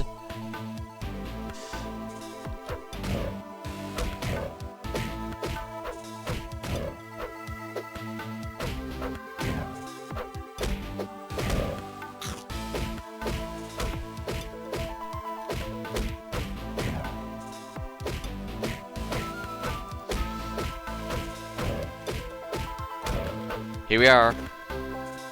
6-star ball.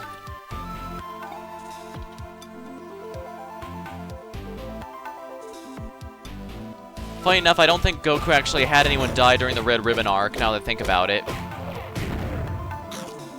I mean, he thought the Nimbus had been killed Hygrin Goku killing Vargo. I think I best Jiro's up too. Yeah, but just saying he could have gone up there and said, "We know what you're doing, Jiro. We're watching you. Do something we don't like and we're after you." And that's not something Goku would think of, if we're honest. Goku's never runs the intimidation role very often. Yeah, it could have been that one meme where I'll open the window, Dr. Gero.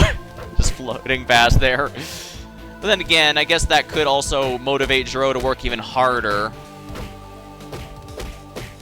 So it could make things worse as well. I mean, they do kind of push the idea that, yeah, Cell was the one responsible for all the timeline changes, but...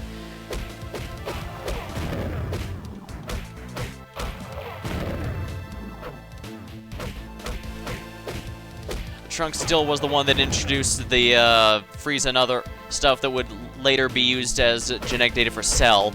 And it was a lot worse this time because he had more people, strong people around. Yeah, I could see Piccolo doing something like that, but...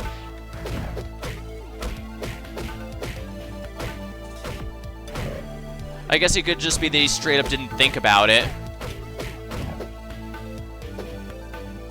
Because I think he probably would have been on... Then again, he probably would have been on board with the Bulmas. Yeah, let's just get rid of him now, but when Goku and the others bring up a good point, you think, maybe not. Piccolo can be intimidating or ruthless when needed. Indeed, although...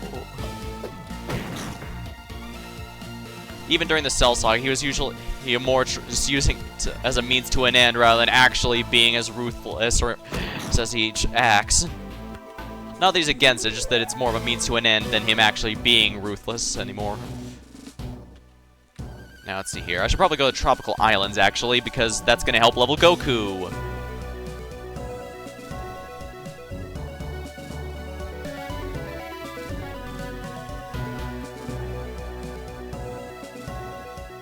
Don't worry, I'm not going to grind Goku here.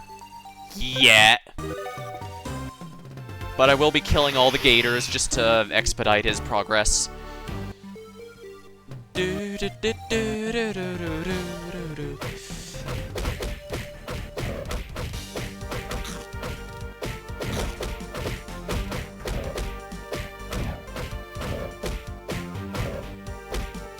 Commence Gator Side 2.0. I will be, but not right now. Basically, it's just a sheer number of enemies like the Gators or more individually stronger but more less numerous but more XP-rich enemies. Although, if we're honest, I'm probably still going to prefer the Gators, but I guess I'll see how fast it really is. Alright, I could show off Goku's... Yeah, Goku's charge attack is the, yeah, that fist attack. Alright, where's the Dragon Ball? Oh, very close, actually. That's convenient.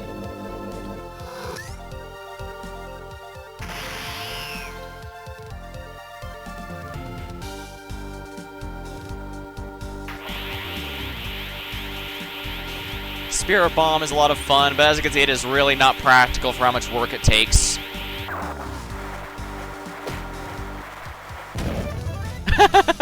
That's hilarious. It does, however, make the... But as you can see, you can probably see why I like it.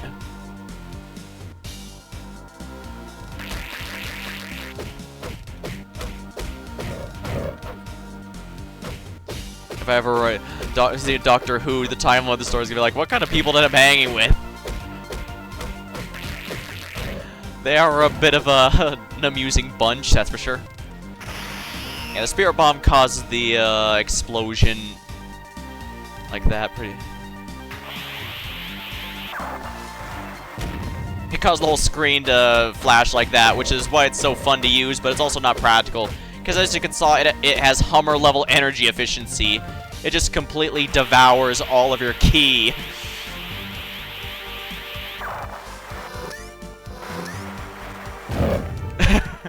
Hilarious to see all of them explode like that, though.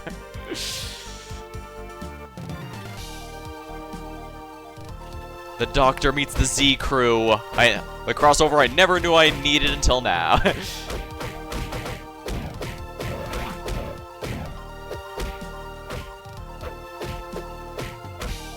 Granted, it is the 7-star ball.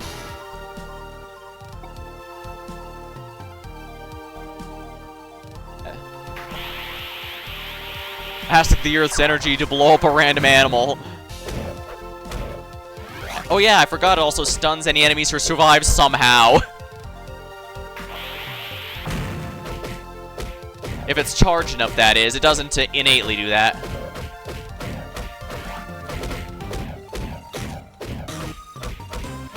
Again, I'm not going to be grinding here quite yet. So, let's go ahead and collect the other Dragon Balls. I am one of the last people on my planet's gone. I've been there. I did the Daleks, took the t-shirt. For something like that, it also depends highly on what part of the storyline they're from. Like, Vegeta was just straight up shocked and insisted there couldn't possibly be other Saiyans alive after he sees Trunks go super, but the Xenoverse version of Vegeta, which takes place after the Buu Saga, and I guess theoretically after Super, if you go approach him as a Saiyan player character, he goes, more Saiyans survived? Well, I guess I can't be surprised. We're a hardy race after all. So Vegeta does genuinely mellow out a lot more as time goes by. In fact, I'm gonna say that's one of the big things I do genuinely, unironically like about GT. It sticks with the Vegeta's character development, where he's a lot more chill, even makes some silly jokes here, some of his dad jokes, because, you know, he's actually embraced being dad now.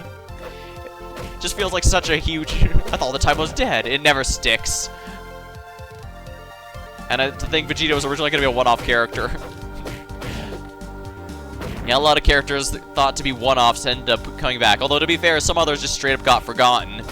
I mean, the moon's been blown up twice, and nobody ever answered what happened to the rabbit Goku sent there. You know, the one that turns people into carrots.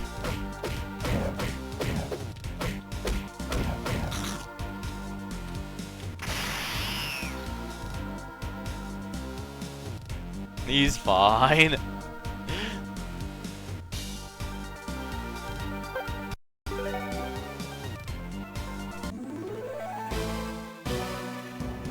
Spirit Bomb may have Hummer-level energy efficiency, but oh boy, does it deal a lot of damage and stun enemies, but... right. Where's the Dragon Ball? Oh my, there's a lot of areas I've not been to here yet.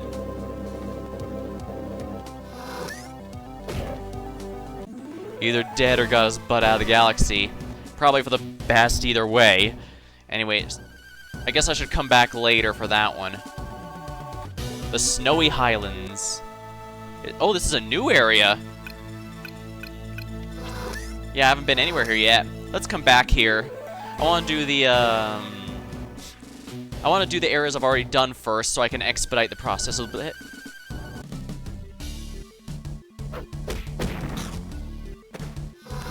Now, where's the Dragon Ball? Oh my.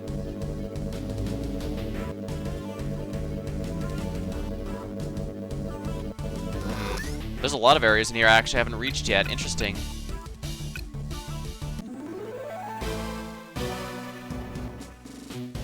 Well, I gotta do all these sooner or later, but like I said, I want to go with the others first. So let's go here and then... Oh, right, let's go to Korin's Tower and grab my Senzu Bean. And I don't think a rabbit has access to advanced space travel, so I guess we'll... I wouldn't be surprised if Toriyama just straight up forgot about him. He does do that on occasion, and by the time he's reminded, it's probably one of those probably better off we don't bring him back situations. Korin's Tower. Give me the Senzu, kitty. Ooh, red snappa. Very tasty. Here's your Senzu Bean.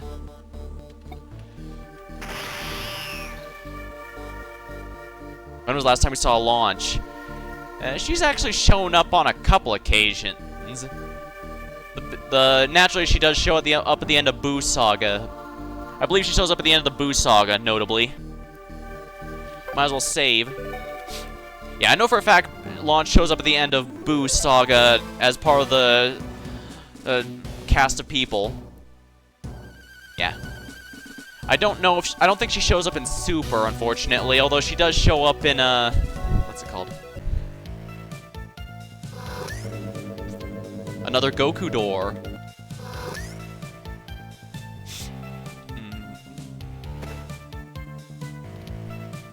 She does show up in a bit more in Kakarot, where she helps you with a handful of the side quests.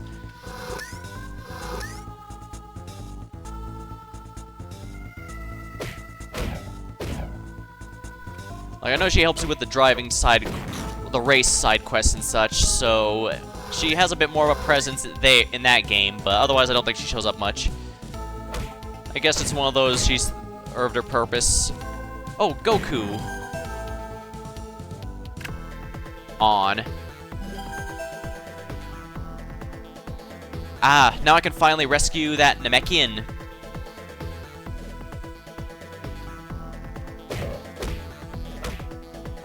The game does just call them Nameks rather than Namekians, but I guess it's 6 of one or half dozen of the other. Since as long as you know they're from Namek, you're in good shape. And here's the Tiger Bandit gang that somehow everyone's thirsty for. I say as if I don't know precisely why. People just really love those leather jackets. I've been lost in the desert. If you didn't find me, I don't know what I do. I miss my friends. I think that's most of them. I'd have to look up to see how many I'm missing. Oh my.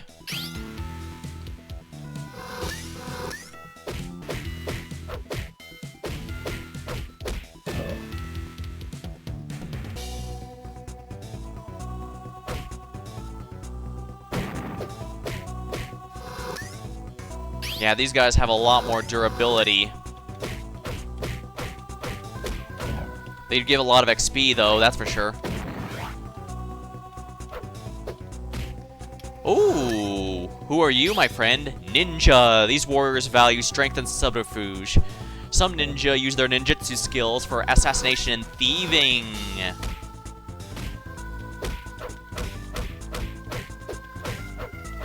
Born or from another planet, either Namek or another universe character. Makes sense. I do know when I went through Xenoverse. I see you later, Infinity. Thanks for stopping by.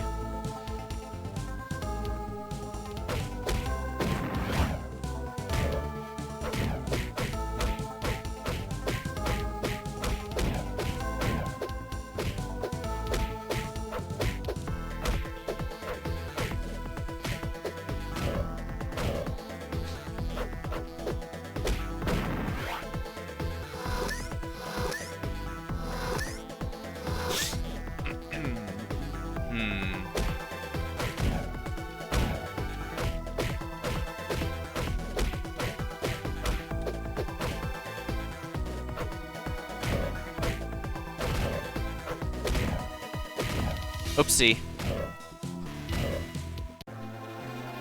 That's bad.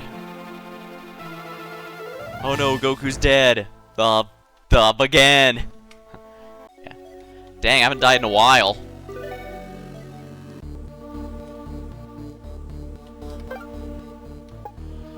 The Saint mother was sent to the planet on a mission but died. Oh, interesting.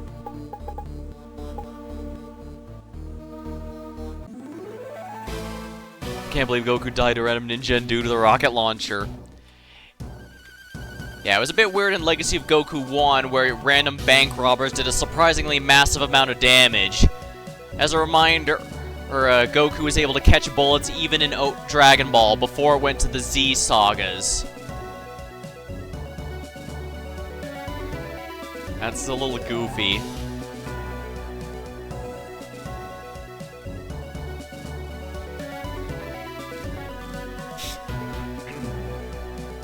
Right, I'm gonna have to save that Namekian again, aren't I?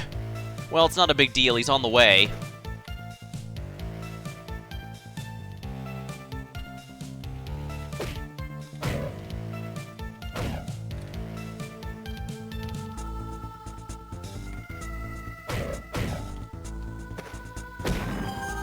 What do we do? Click. I need to find a save point, don't I? There we are. None in this cave, that's for sure.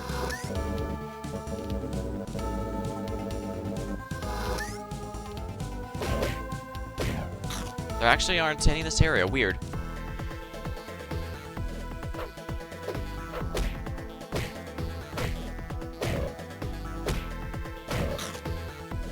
I could switch to Gohan or someone and easily cheese it, but...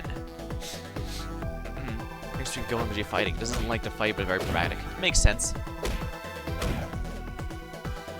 When I went through Xenoverse 1 and 2, I decided to have at headcanon the two characters are twin siblings, so I made them look roughly similar. Named Oyan and Letta, to, you know, stick to the Saiyan naming scheme.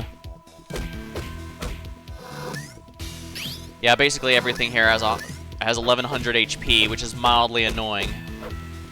Luckily, this guy doesn't throw bombs, or if he does, he doesn't get a chance.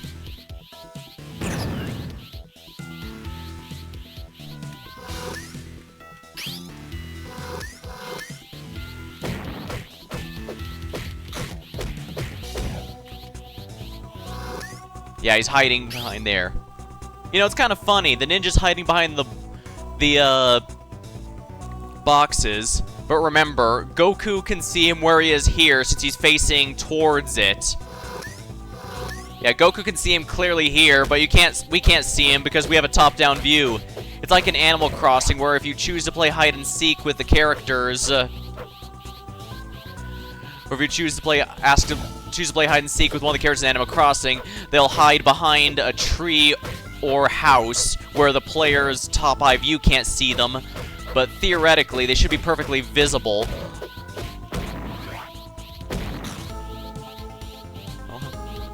From the head-on stare. Yeah, see, he's hiding behind a tree that can only work if he knows I'm watching from a top-down perspective and not out of, you know, Goku's literal eyes.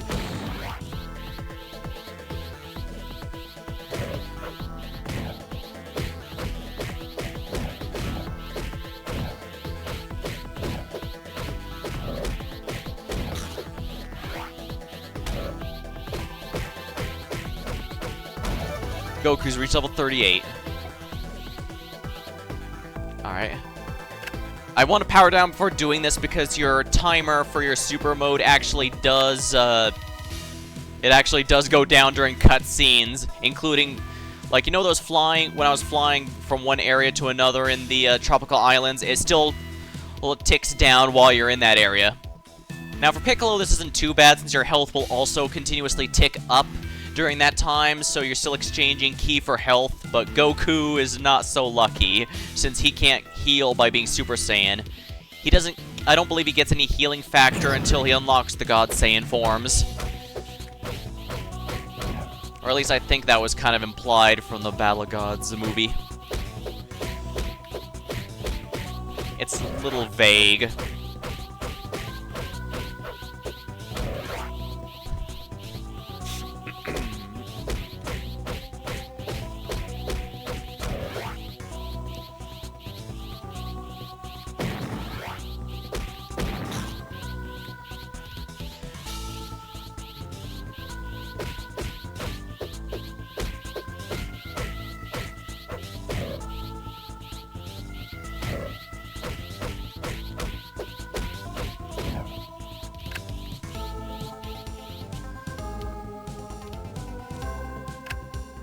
I'm missing one.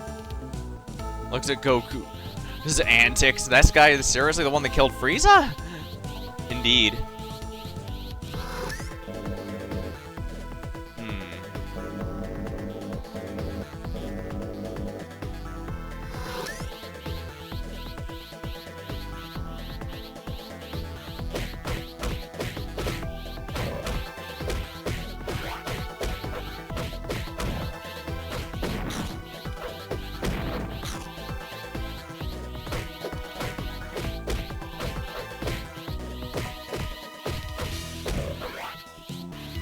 There we are, power down.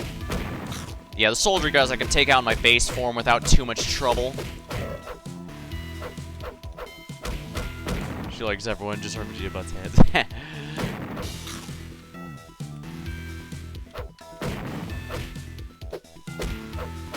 Crap, there was a ninja I forgot. Oh well. As long as I keep the rhythm and punch him rather than as fast as I can, I should be fine.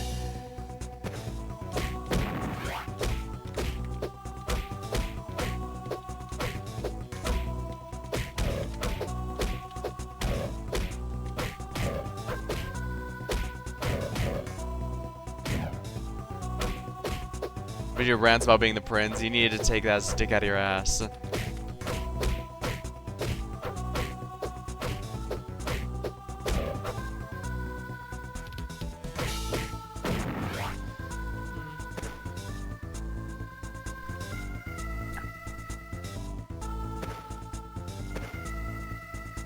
Is there a switch in here I missed somewhere? Because there's it's supposed to be 3, but I don't see one. Is it in here and I missed it? No.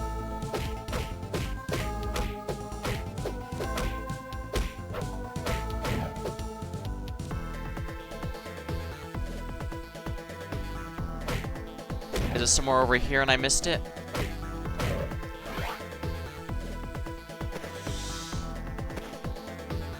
These giant barrels, are they destroyable? I didn't seem to be able to destroy the barrels, no.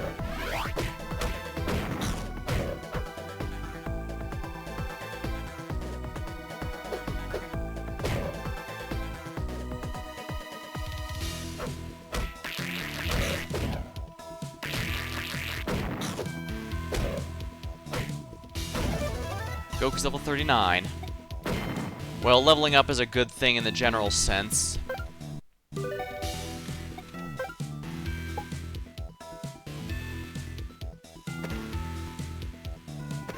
Yeah, I think if I have to go this far out of my way, it's not there. I need to look for something else then. And I have to be sure to save Super Saiyan for the ninjas, because those are really tanky. You'd think the whole reason ninjas would use stealth and stuff is because they aren't that strong directly, but... Oh, right, it's the other way.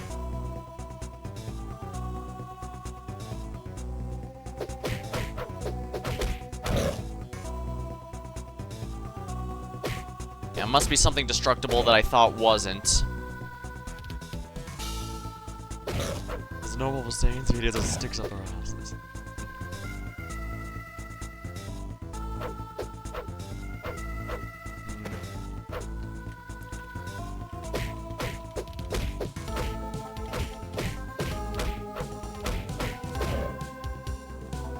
Alright, let's go super. Going super.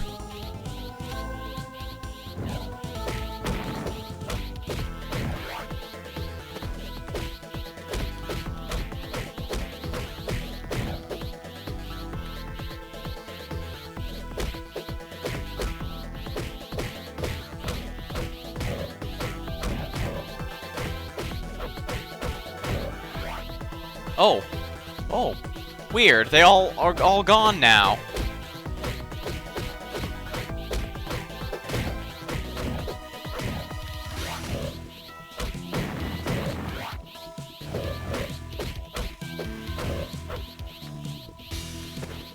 Yeah, if your only experience with the Saiyans are Goku Vegeta, it's gonna feel a little weird. There we are. The Dragon Ball has been obtained.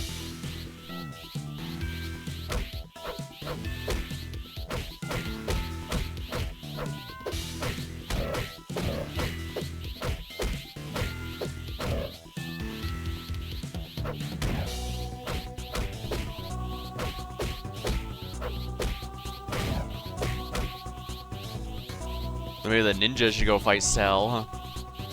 Yeah, I'm out of super mode. I need to get out of here.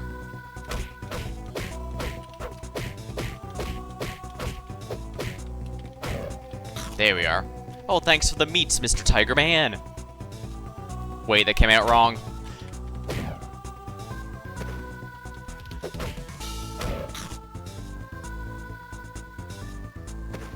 I'm completely out of Ki, and while Ki does regenerate over time like it did in Legacy 1, it's significantly slower here. In Legacy 1, you just need to wait for about a few minutes, and it would basically completely recharge you, but here, not so lucky.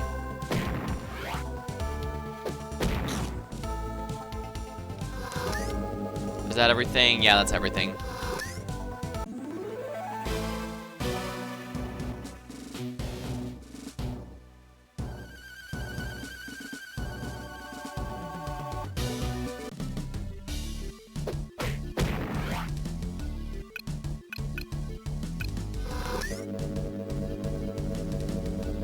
Yep, there's a Goku door. I thought you were going to Goku's. His wife scares me. You can invoke that in this game in a number of ways, but that's time for later.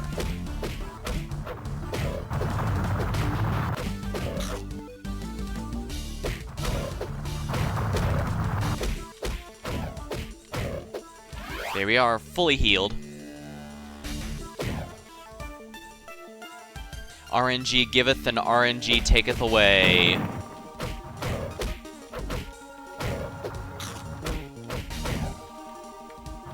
Yeah, the boars don't give anything. The warhogs don't give anything worth my time in terms of XP. But they can get in the way, so...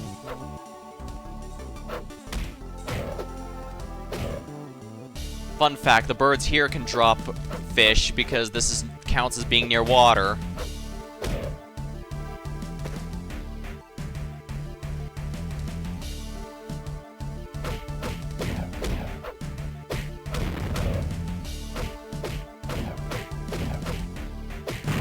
For some reason, everything was really purple here.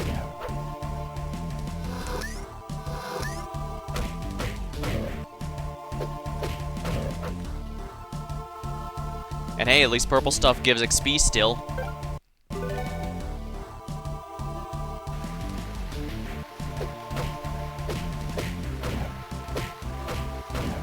Oh my, that's a level 40 Goku door. Mildly annoying, but we do know, at least the good news is we know these purple guys give XP.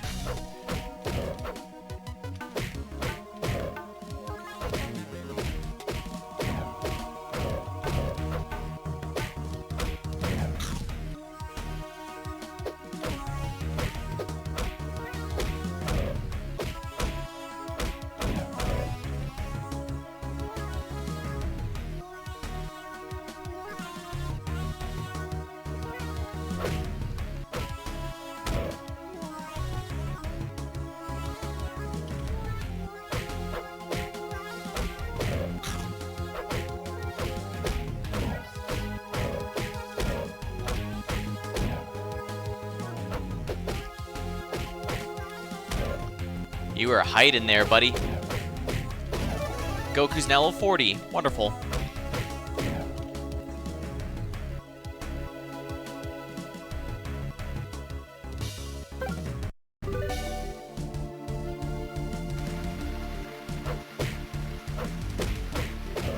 Interesting that it's raining here all of a sudden.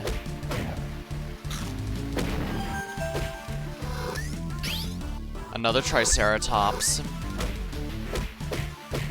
Guess these were the ones that didn't side with the Triceratops King when he decided to make peace.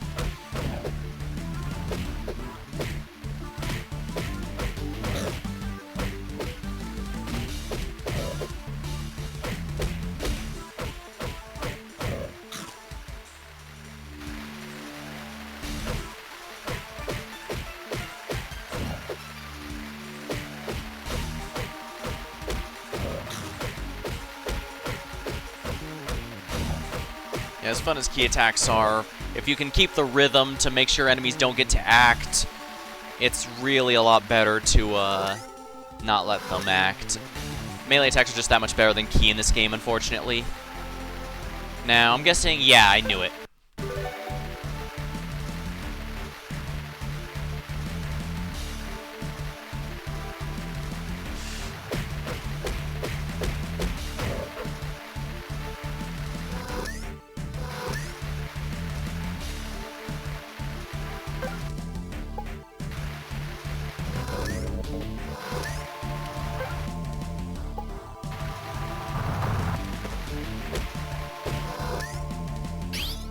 T-Rex.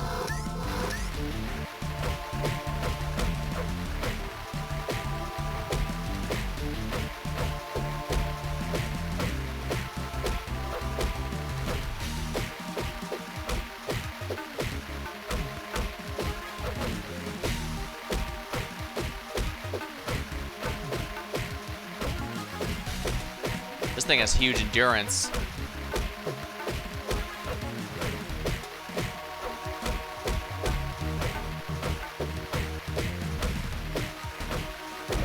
There we go. That was a pain in the ass.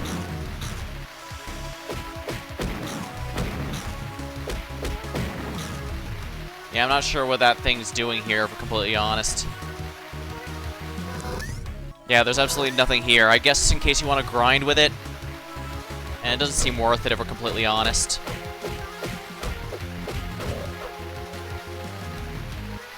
I guess it could just be something else to scan. You know we're in the end game because enemies are now red versions of their previous selves.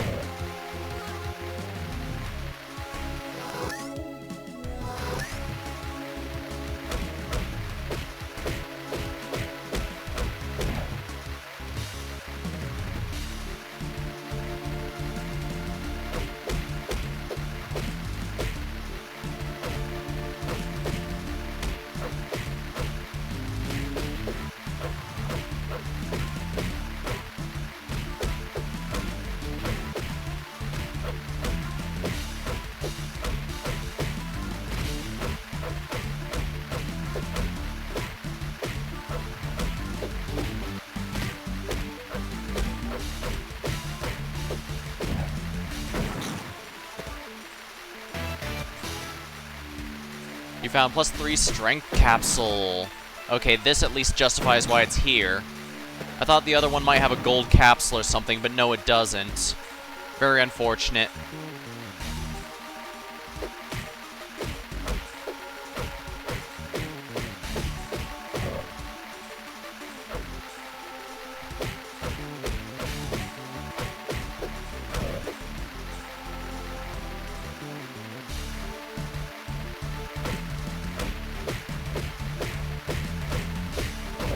Goku's now level 41. Wonderful.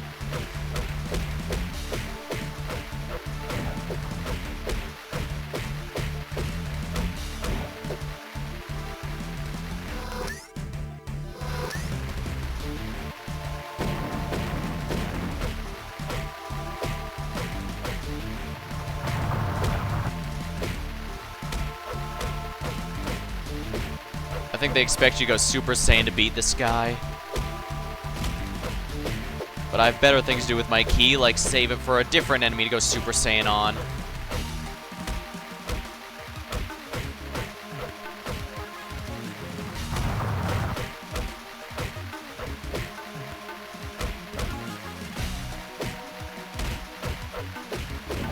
There we are. The 3-star ball.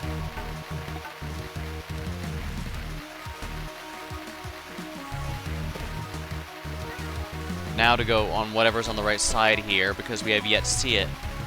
Hopefully it's a gold capsule, or another capsule in general. Flowers in a ritualistic summoning circle. I'm sure this won't be horrible. Did get all the Namekians. I'm in the middle of doing that still, I'm afraid, and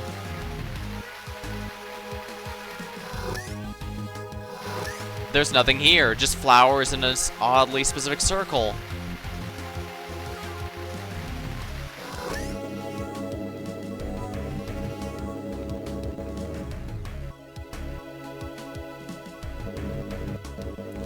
Well, I guess while I'm here, I'd best go to that extra area.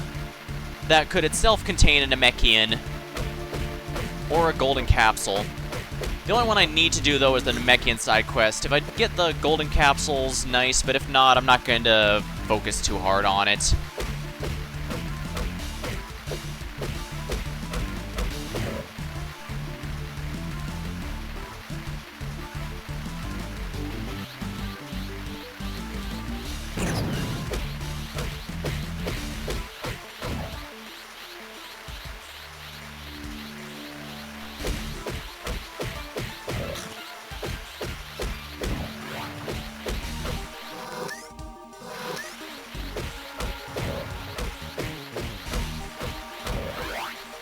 Might as well save real quick now that I have the Dragon Ball, just so that if I screw up and die, I don't have to go through all this again.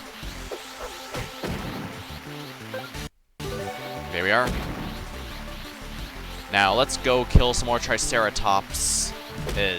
Triceratops. I think it's probably the same singular and It's probably the same, both singular and plural. Now it's split it.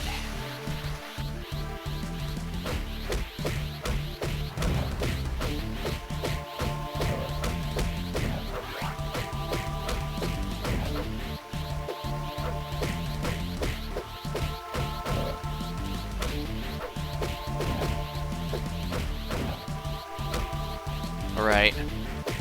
You're invincible while powering down, so may as well take advantage of it. Actually, come to think of it, I think this is the very first game in which I learned to abuse iframes. Because when I realized you can't actually take damage while powering down, you doing it at opportune times proved quite fruitful.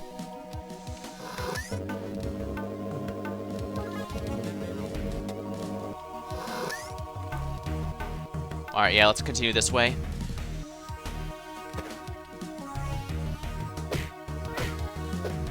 Ah, yes, we have to see Vinny Vinesauce again.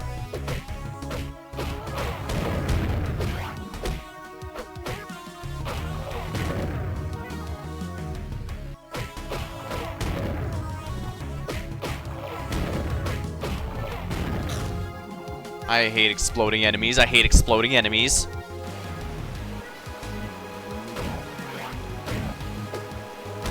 Goku's now level 42. Nice. I'm almost there, because whatever this is in that unvisited area, I need to see it. How you really feel.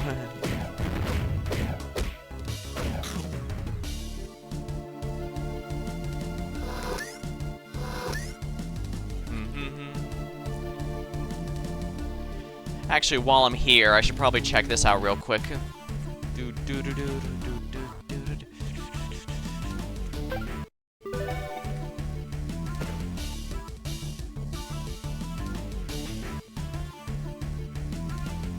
Alright, let's see how well this works. Oh good, I didn't undo my transformation. Now... Oh, that's Vegeta's. Oh well, I thought Gohan's. But you know what, let's see. How much XP do you give, buddy?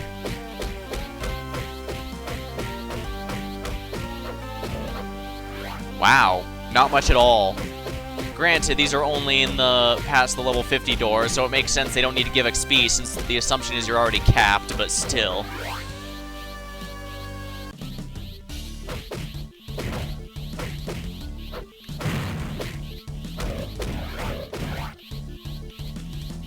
Let's go ahead and power down for the moment. Alright, here's the area I never visited before. Yeah, I don't know how I missed this. That's silly of me.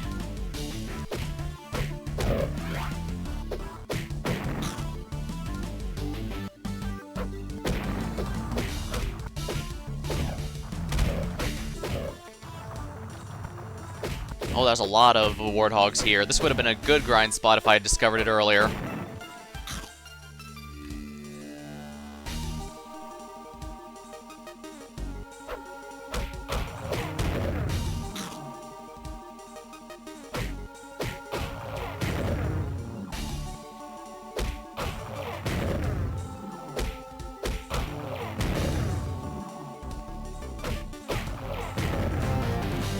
Well, that's one more golden capsule. I've got 22 out of 25. Is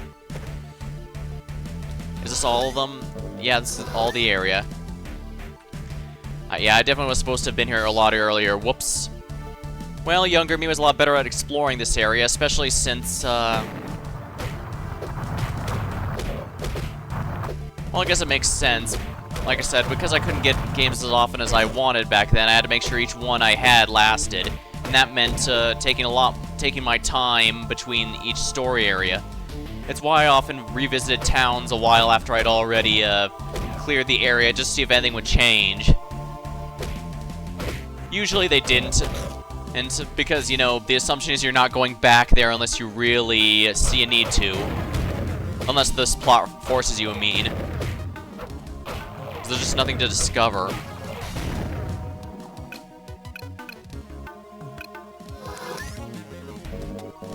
Let's see here.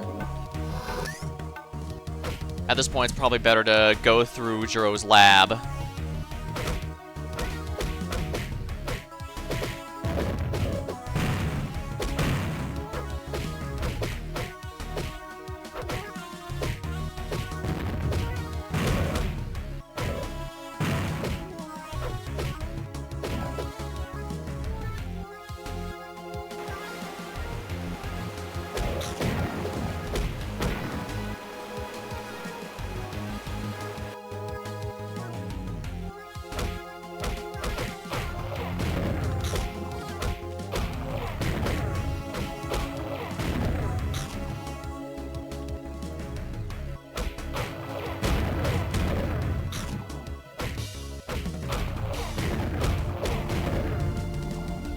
Alright, yeah, let's just go through this area to,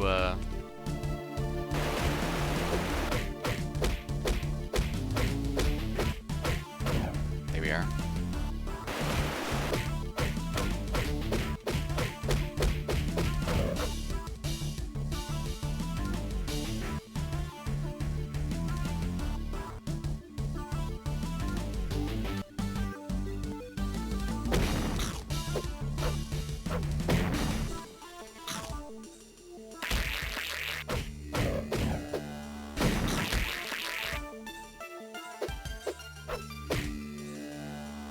Here we go, I can leave from here. Wonderful.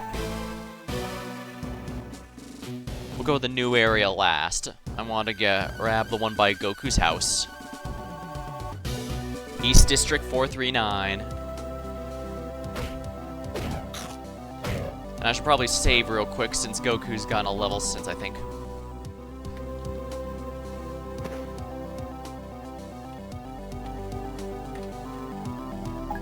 I don't have the key to this house.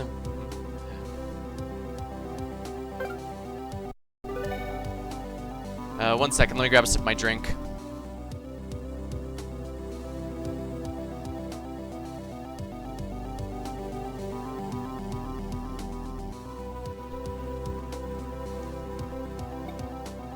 Now let's see here.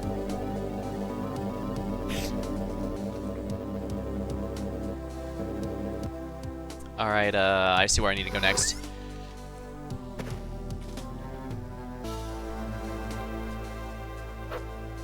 No new mail for Goku. Then again, I guess he probably doesn't get much mail.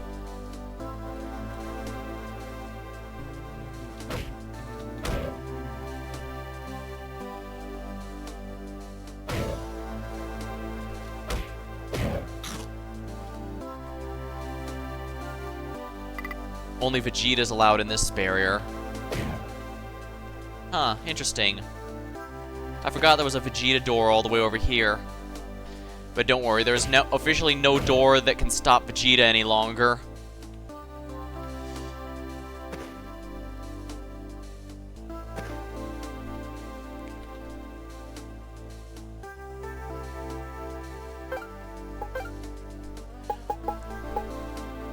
Funny, I think Gohan directly says it's Grandpa Gohan's house, but Goku himself doesn't say it's...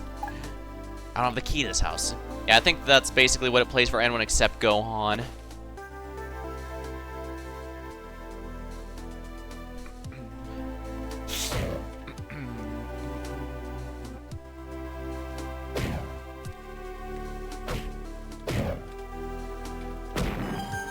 There we are, what's behind here?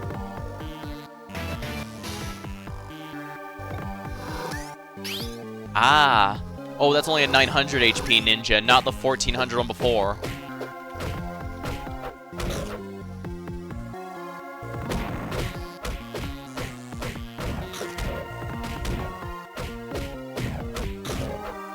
This probably would have been a lot better if I'd unlocked the area sooner. Then again, ninjas are actually pretty dangerous in this game, so...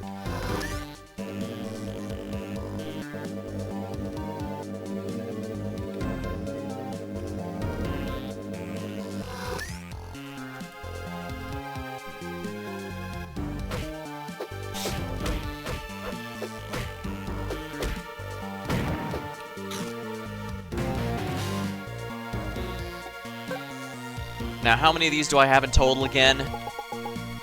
23 out of 25. We might actually complete it in this run. Like I said, I'm not going to require myself to do it, unlike the leveling. Now here it at least makes a little sense, since Vegeta, they're only in Vegeta's peripheral vision. But here it only makes sense if they know you're looking at this through a top-down perspective, because if Vegeta's looking here, he should be able to see them very easily.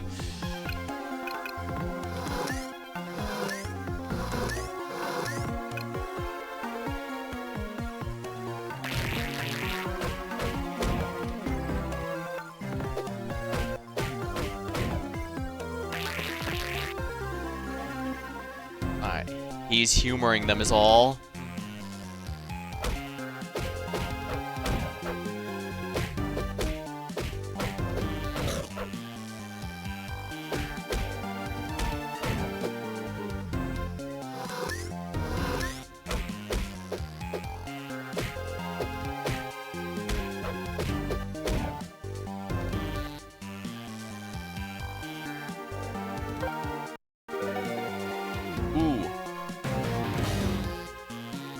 And that's 24. We'll go ahead and save here then.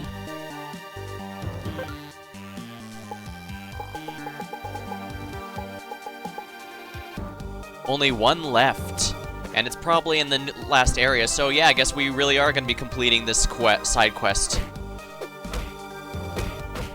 I really have no reason to be fighting these guys. I should be trying to run past them more than anything.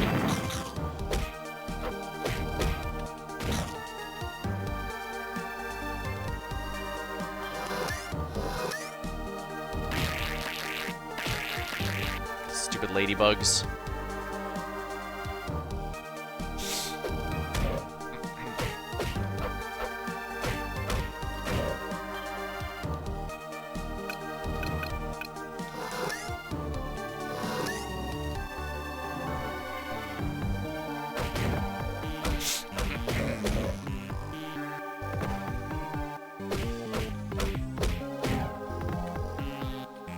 Only Goku is allowed in here. Oh my.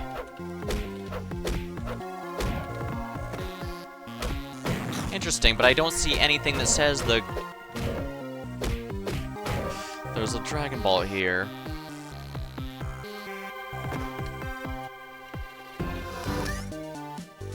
Oh, there might be a gold capsule at the end of this. Let's keep going.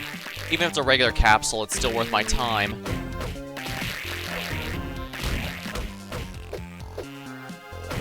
I swear, ladybugs are my least favorite enemy in the entire game.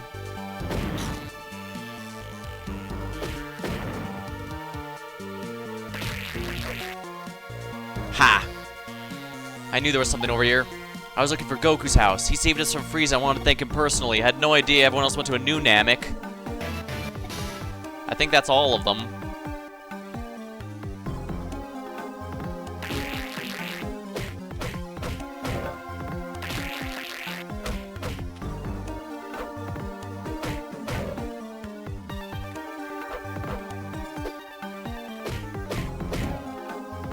Guess I should have gone here with Goku so he could thank him personally. Oh well, too late now.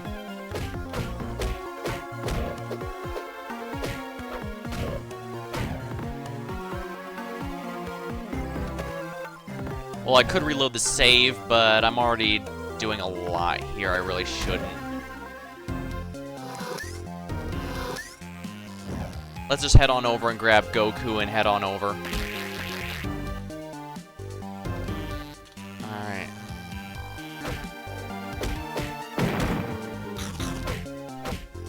Let's get out of here.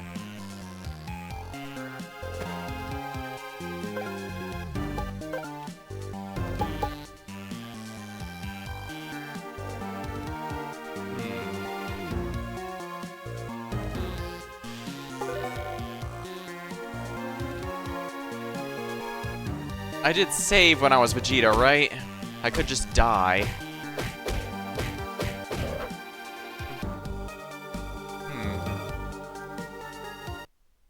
Yeah, let's do it. I'm pretty sure I saved as Vegeta after getting that capsule, so we should be in good shape.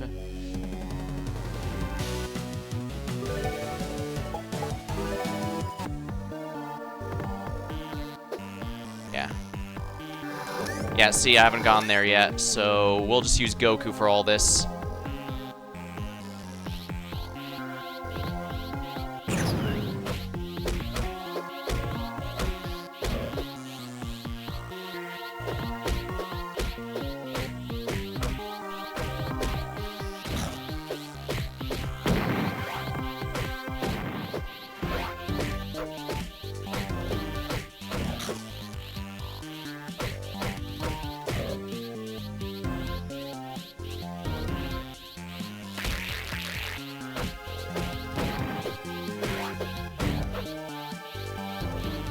The faster movement speed really helps. Possibly even more so than the damage, if we're honest. It just allows traversal a lot easier without having to double tap to run.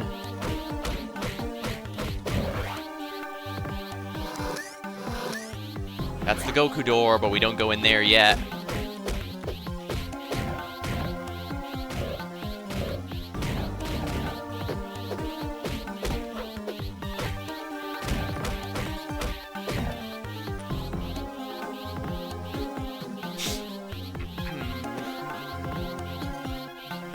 Here we are.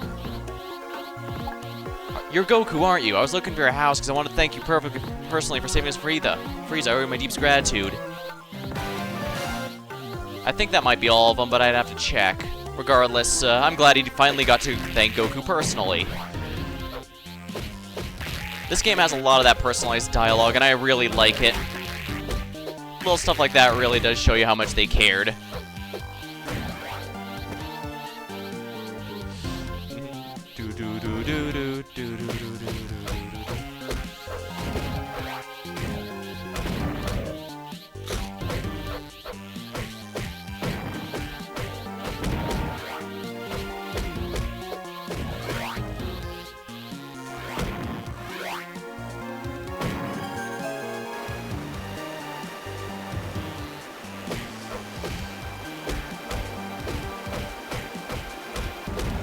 The water lock.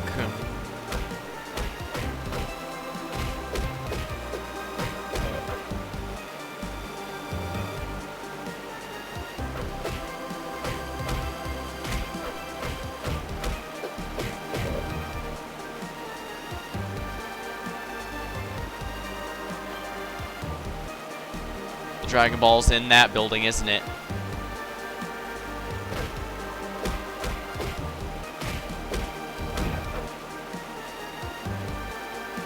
Yeah, there's no Dragon Ball signal, but I have a lot of places here I need to be, so yeah, I'm pretty sure I need to lower the water level before I can do that.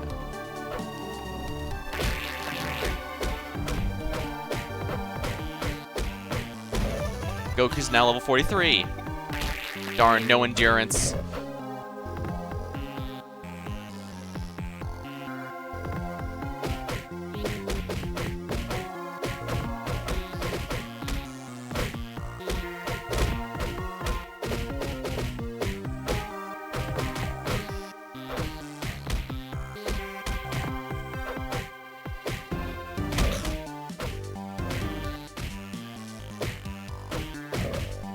They actually have some good teamwork, I'll give it to them.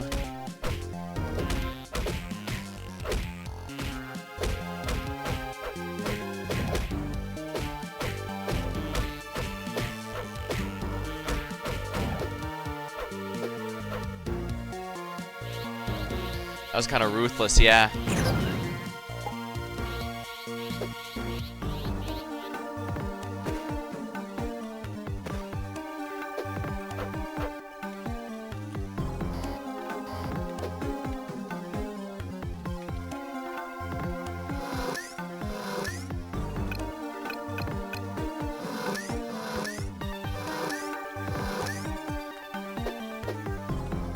Then again, I guess to be fair, I should have gotten used to the idea of ninjas being behind everything.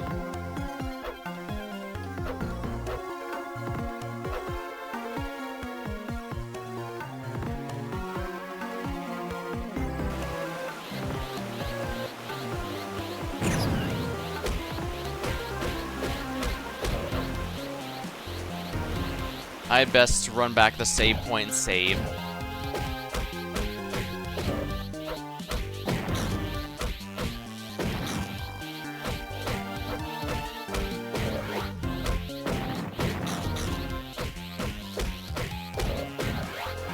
Whatever it is, I can't do that yet, I guess.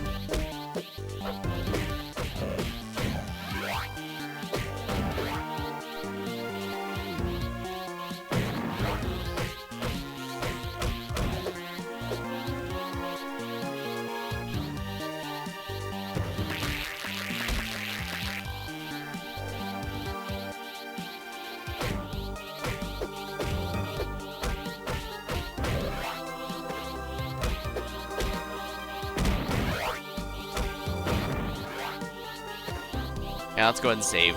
Save that we got the Namekian, and also save that I broke down the Goku door.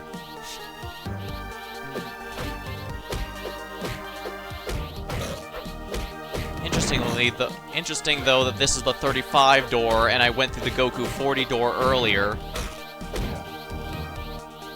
So this almost implies this area is supposed to be first. Well, 2 areas with a 35 door.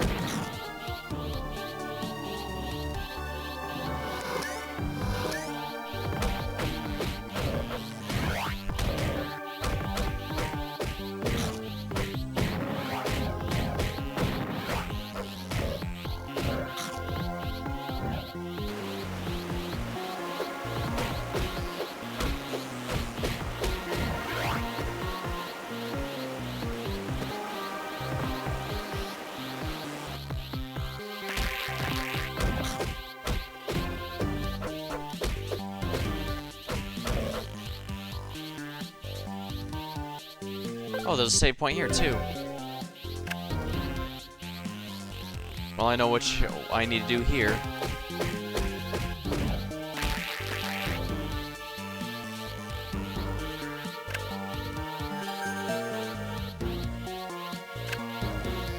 Oh, those are needed just to power up the switches. Honestly, that feels like just busy work, tapping the 2 switches just to activate the other switches. Yeah, as I said, the timer ticks down even while you're not there.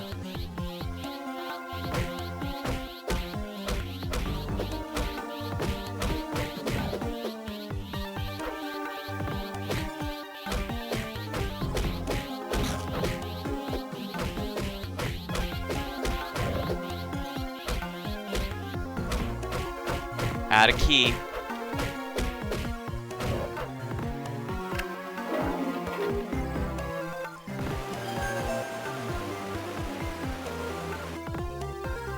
And it looks like all 3 intend to be doing that gimmick, so we'll see that a bit more. I mean, since there's a point there, I could also do this as someone who's not level capped to make it easier, but again, I need to level Goku to his cap. Even though there is no level 50 Goku door, he will make getting the alternate ending significantly easier if I can. Yeah, you can go in that corner and hide if you'd like. I'm not going to stop you. Oh, they didn't respawn. Huh, so they don't respawn. Instead, once you defeat them, they just get replaced by a single one in the middle. Well, that's merciful, surprisingly merciful.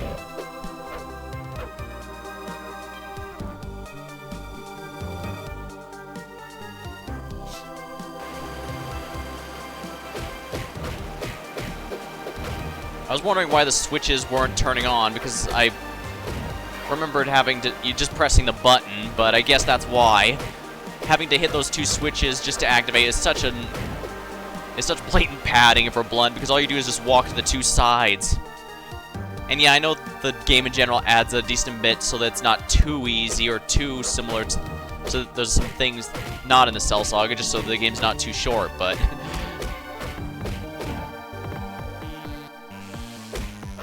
at least those are interesting or have combat stuff.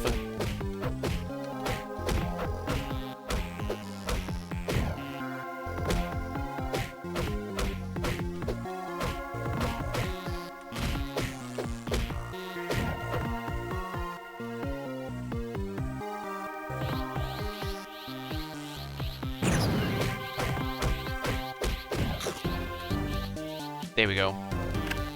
Super Saiyan just for that one guy and no one else.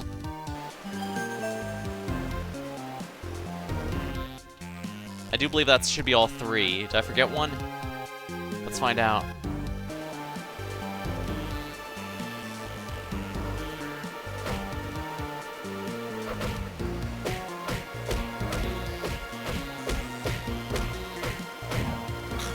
Oh, I get it. There's a puzzle with these.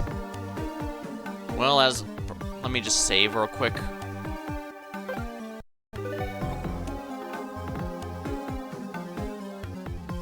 Those guys are patrolling and haven't noticed me, so let's keep that the case.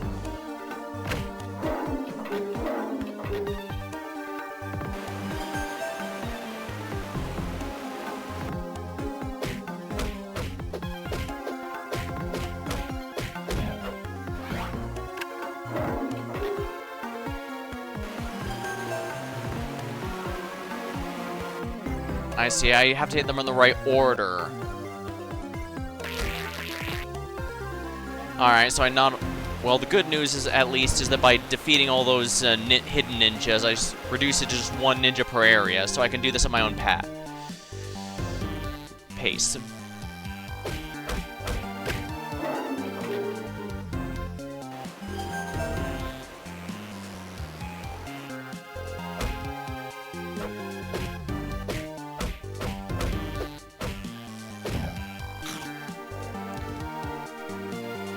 I'm sure when I was younger, I had the exact order here I needed memorized, because like I said, I've beaten this game so many times, but I don't remember it at all now, and I guess that's probably because it's very clearly filler. Well, that one's not on, so let's try this one next.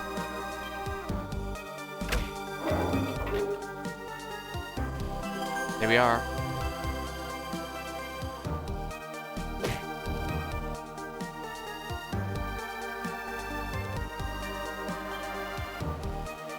And that means the one up north is last. Unless it's fine with just 1. No, it's not. Unfortunate.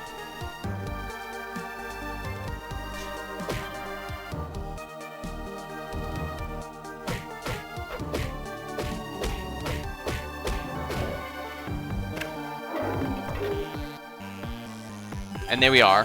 Yeah, I just had it in the right order and it all worked out.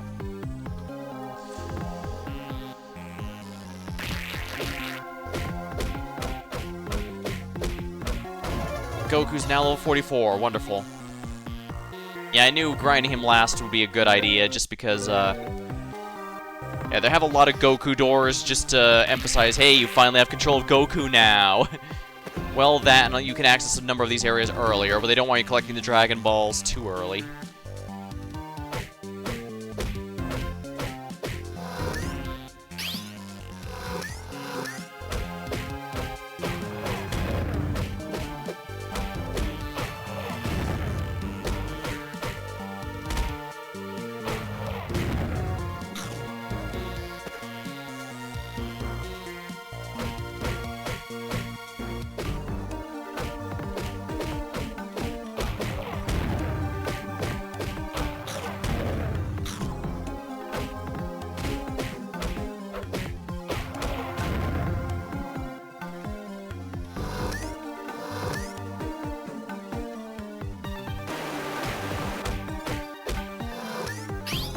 There sure are a lot of variants of the Destroyer.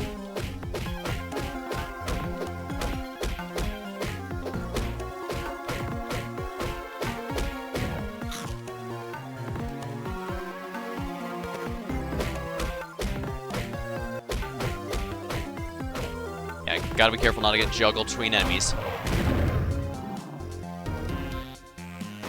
As expected, another Destroyer is here, so might as well get some experience out of the deal. It's not worth my time to kill them, really, but who cares?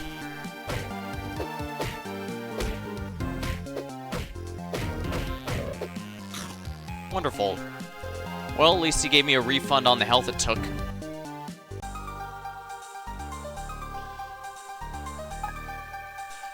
Vodka. So, this is one of the famous Dragon Balls that can make any wish come true, is that right? Available buy at any price. A bargain at just 200,000. And even if that monster destroys everyone on Earth, I can still survive. Super Saiyan Vegeta's theme, yeah. And even if the monster soars, I still survive. I could just sit here in my fortress snug as a bug and wait for the cell to go away. I can settle with only gold. And then after a cell is done dirty work, I'll step out of the rubble and build an empire. Think of it, no rival gangs, no meddling police, they'll just call me Emperor Vodka. Say, how long do you think it'll take you to find the other 6? Oh, don't worry about that. Hey, General Tao. Pardon? It's me, Goku! Goku! Yeah, I know we've had our differences past, but it's good to see you! Say, you haven't seen any Dragon Balls around here, have you? He's out of my Dragon Ball, take care of him, Tao. Oh, but. You look like I've seen a ghost, what am I paying you for? You're not scared of this guy, are you? No, he's no match for my Dragonball wave. One of the filler episodes. Oh man, I probably didn't realize this fight was here. I thought it was in the snow mountains. This actually has a unique, you know what? This actually has a unique, no matter what. So, you know, let's restart here real quick. Because that fight actually has a unique dialogue depending on who you go in for.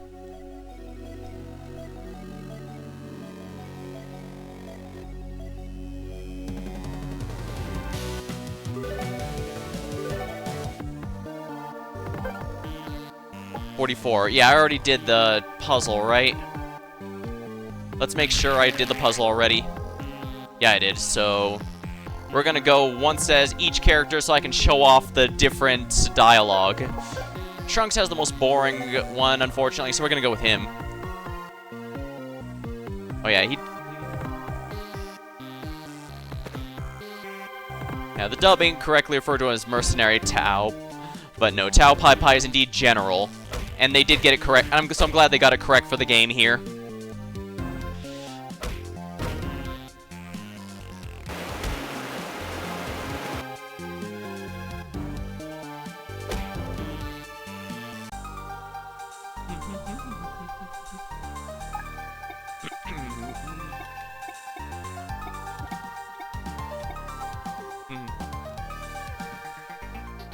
I just heard your plans for the Dragon Balls. Wait, who are you?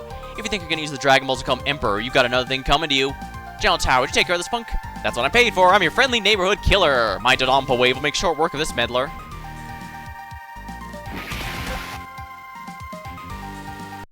Yeah. Sadly, since none of them know Trunks to any degree, it's the most generic dialogue, really. But everyone, like I said, everyone has a unique dialogue for that fight, so I want to be sure I show it off. And we're gonna go with Gohan next. And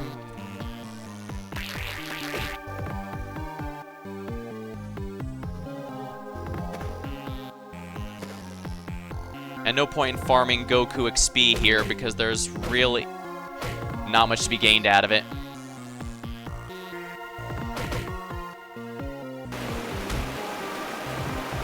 I do appreciate you could just run away and slam the door in these guys' faces.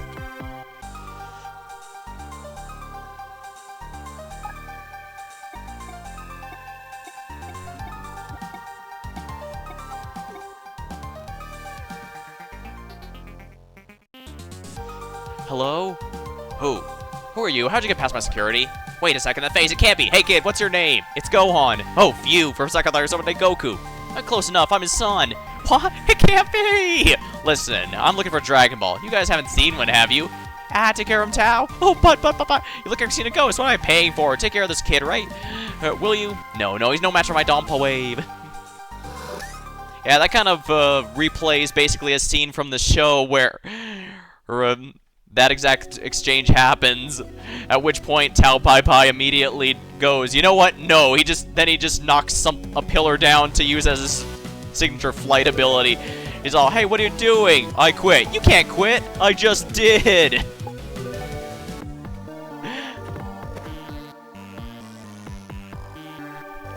The series can be genuinely really hilarious sometimes.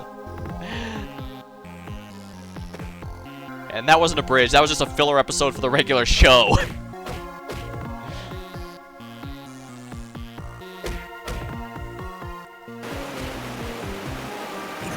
I'll just expedite this by going faster. They should know who Piccolo is, I think.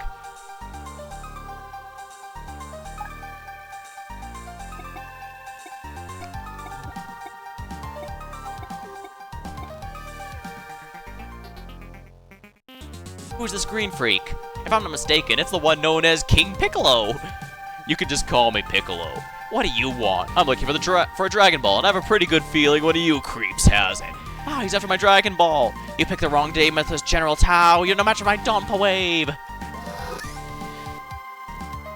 Now we get to see Vegeta. Since Tao Pai Pai never fought Demon King Piccolo, well, he has no idea how scary the guy actually is. But Goku, well, the dude practically pisses his pants when he sees Goku again. and of course, once he finds out Goku, I remember an episode of Bridge, Goku showed up and it's like, ah. Well, like I said, that wasn't in a Bridge episode I brought up. That was an actual episode of the show because it's canon that Pai Pai scared the piss out of himself by Goku.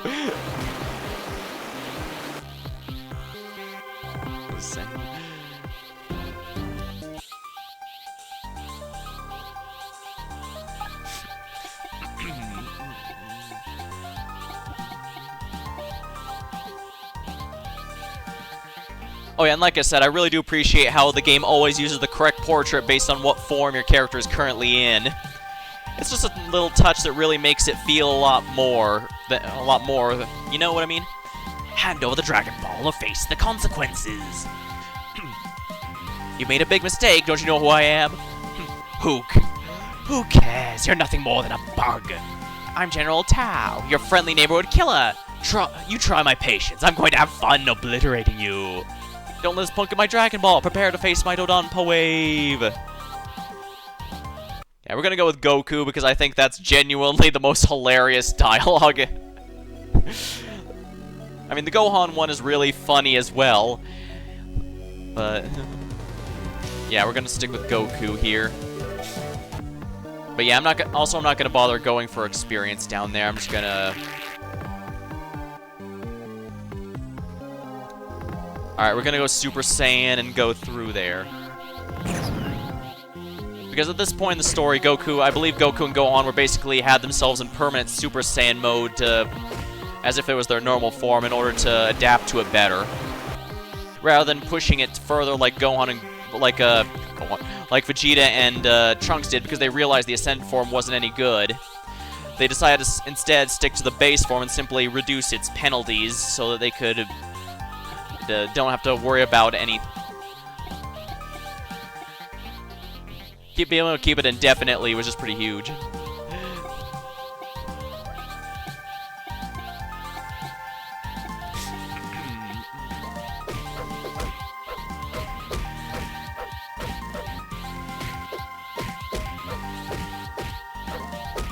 fairness to Trunks, it's not like he had a lot of training in regards to Super Saiyan. There weren't many who even could give him training for Super Saiyan. And the lack of Goku clearly had a huge effect on Gohan, because future Gohan also was significantly weaker than even in what the current timeline Gohan is capable of, simply because Goku wasn't there to help him.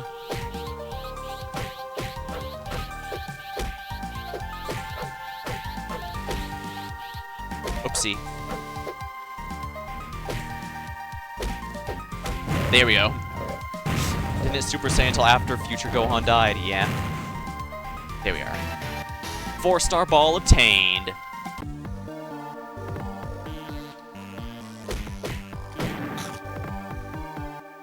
But yeah, this is also one of my favorite parts of the game.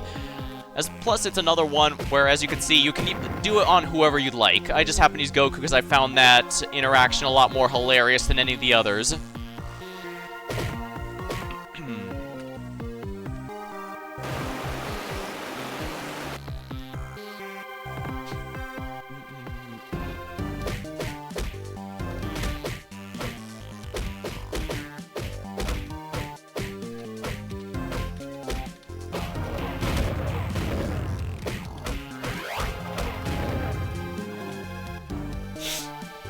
Obviously, after doing that, we want to save immediately.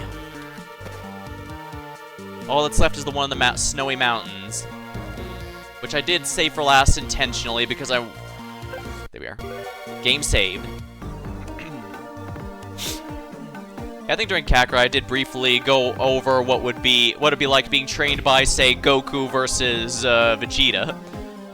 ignoring stuff like which moves you'd personally prefer, or because what does actually matter as well. I imagine Goku is the type to be support above all else. Like, if you genuinely don't know if it's even possible, Goku's willing to keep up, willing to slow down to help you catch up, and it was very supportive the whole way through, like he was with Gohan there. That said, if you feel like you're the type where you could really use some better motivation, yeah, Vegeta would be much more results-based, focusing on pushing you through your limits. So if you're worried that you might procrastinate or have trouble focusing, Vegeta's a lot better to help you keep focused. Whereas if you're you feel you have a lot more issues with confidence, or if you're not sure you'd even be able to make it, Goku's probably going to be a lot more supportive in that case. And of course, we can't forget Piccolo, where I remember Gohan chewing Goku out for going too easy compared to Piccolo. I don't remember that. Even Piccolo's training style has changed a lot over the years, though. Like, his canonical... Like, if we don't count the Dragon Ball superheroes and all that, because that's its own canon, if we just count the super canon, Piccolo's been apparently decided to take on his role as a mentor for the next generation, since he's been working with Pan and the other. So it's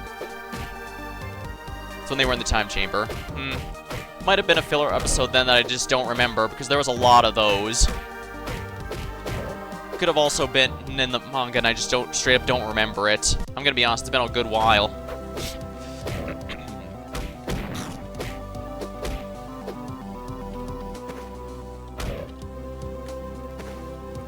Yeah, it's a lot different from how...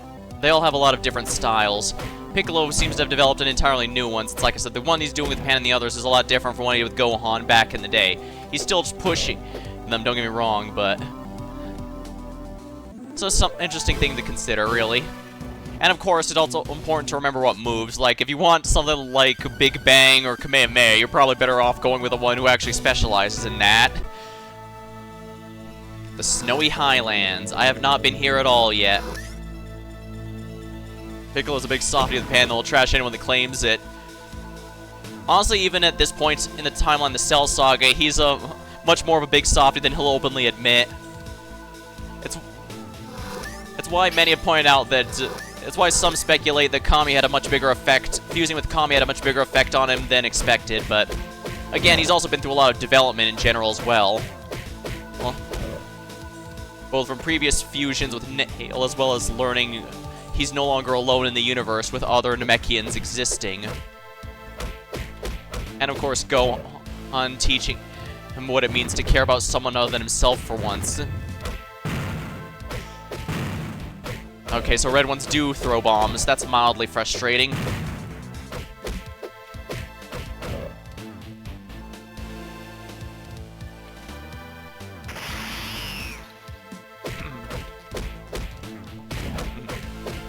Yeah, it was pretty important that Goku held back a bit to help get Gohan up to his speed to learn Super Saiyan before moving forward, simply because that was a very huge part of getting their training together. And again, highlights just how the reason why Goku and Gohan had so much better results from their training was because they worked together, rather than doing their own thing. Yeah, Trunks hit... Yeah, Vegeta hid his ascension from everyone because he wanted to give it a big surprise when he was the one who saved the day.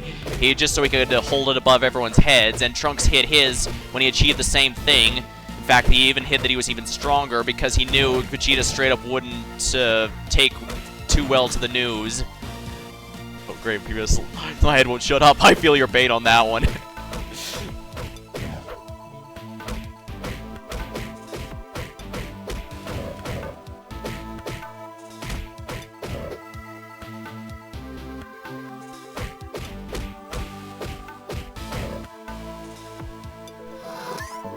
I do believe the last golden one is here, although I don't think it's going to matter too much. Yeah, this is another level 40 door, so this was meant to be done later like the other 40 door. So yeah, they probably expect you to do the two 35 ones and then the 240 ones. That makes sense. In that case, it's funny they ask you to fight General Tao first, although... I guess Tao Pai Pai honestly isn't that hard. I was taking a lot more damage than I needed to is all.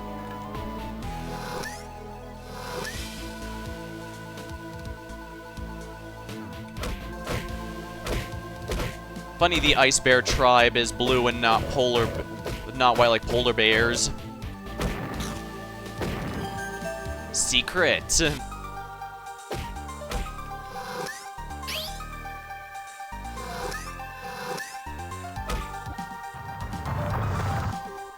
Let's go super if it'll let me. Guess there's no going super here.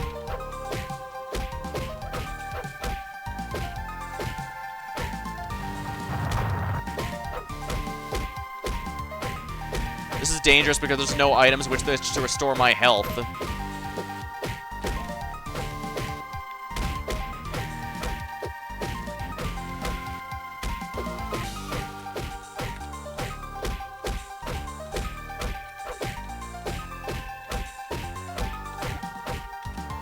There we are. Ah, wonderful. Strength plus 5. If anyone's lagging behind, this will pretty much instantly fix it. Feeling pretty good, that's for sure. That explains why they're so oddly generous with the rocks here, so that you can instantly heal before the big fight. Haha.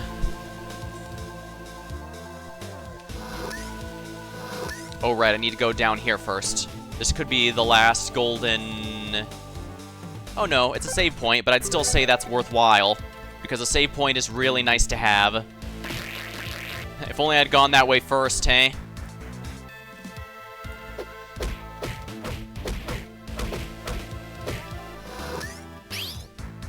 $1,000 HP Wolf. 1,500 HP Taiga. Oh yeah, 400, almost 500 damage from the charge attack.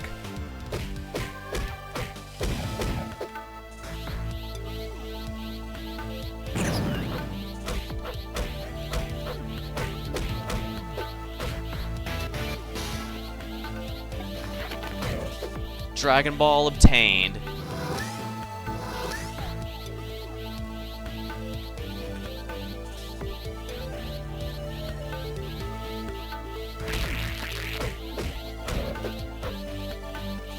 Might be worth my time to go back up here and train against these guys a little, though.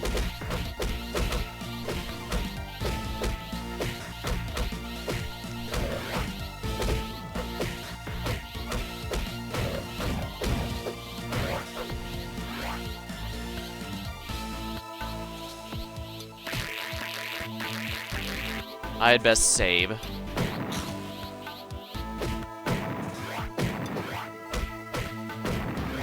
Of course, it only gives me health. Well, guess I'd best rush back.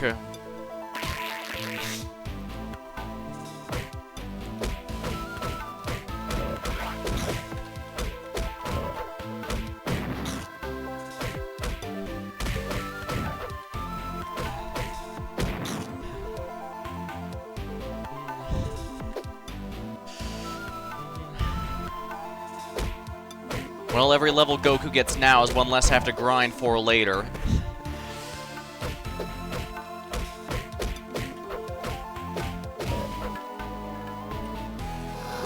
Really, that's all for this area. I guess it exists solely for the Dragon Ball finding. It might be intended as an XP farming area as well, since the XP doesn't seem to be half bad here, but the thing about that is, I usually favor enemy density for that. That's why I usually stick to the tropical islands, but I guess the Gohan...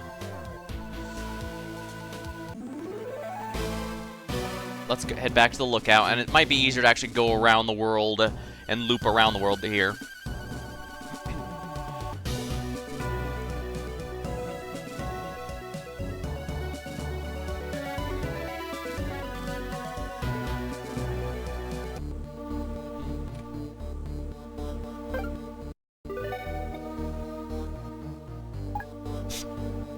You found all the Dragon Balls! Now the remains to finish up any training we still need to do. Once we're ready, we'll head to the Cell Games Arena.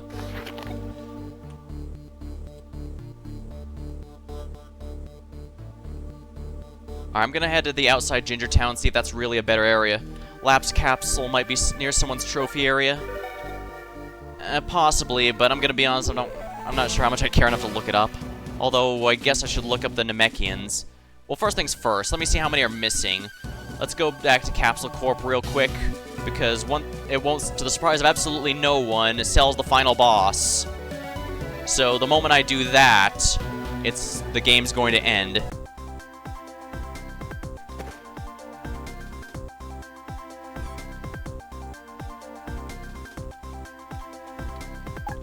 We're still missing one Namek. Please just find him. Maybe you can visit New Namek with them. Oh, Thorn of Night.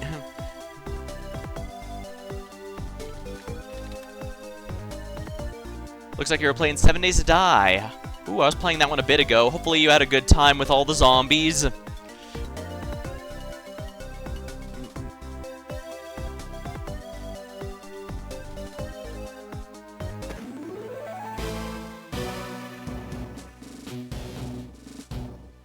Ginger Town now. Outside Ginger Town.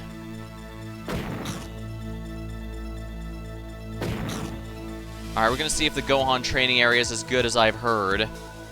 Welcome. I'm Raiders, I'm Luce.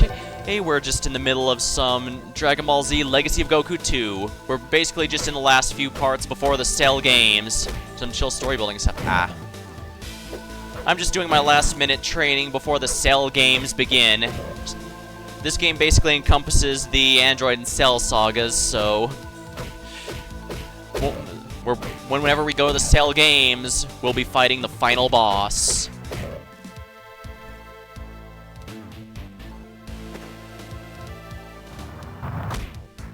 Ow. Alright, let's go Super Saiyan and see how well the XP farming is in here.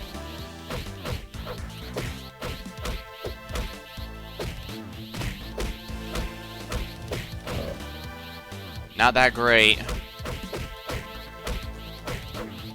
Ow, that's a lot of damage from the scorpions, though.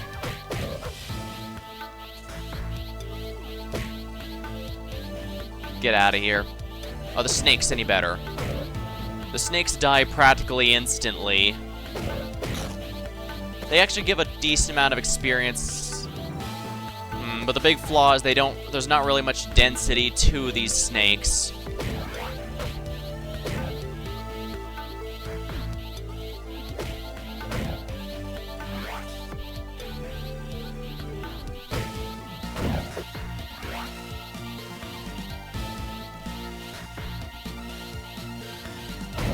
Goku's now level 45.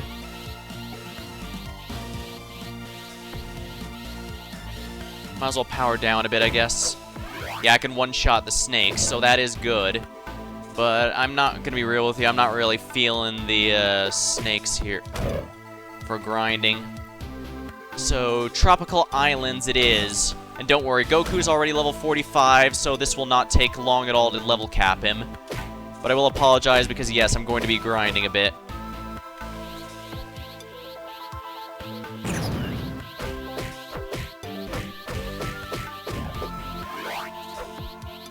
Yeah, well, snakes do individually give good amounts of XP. I can't farm them as quickly as I can those gators, so I'm gonna stick with the gators.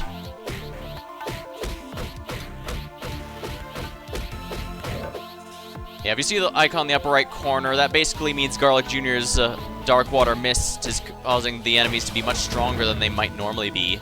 And that's the reason for why random bandits and animals are somehow able to fight the Z Fighters, even though at this point they should all have beyond planet level strength.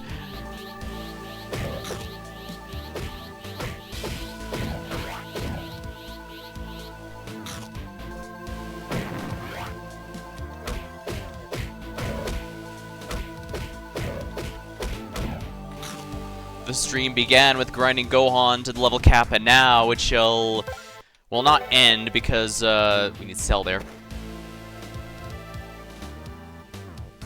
Actually, I'm also missing one Namek. Hold on.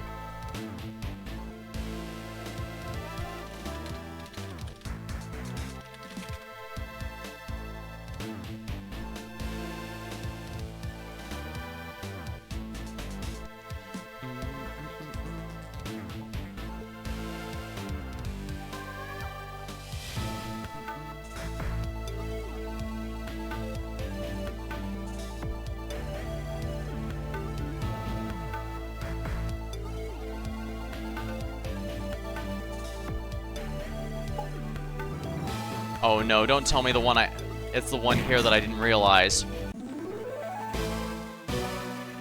Alright, there's one at Kami's Lookout. Did I get the one at Kami's Lookout? I genuinely don't remember. Well, it's now Dende's Lookout. It's around the side here somewhere.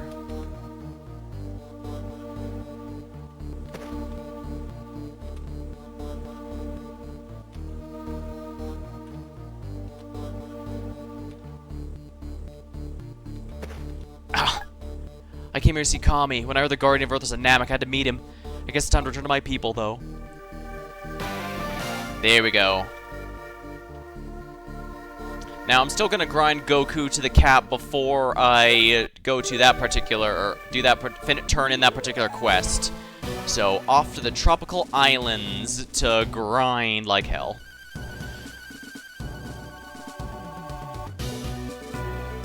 I can't believe I missed that one. I'm embarrassed because it's supposed to be one of the freebies.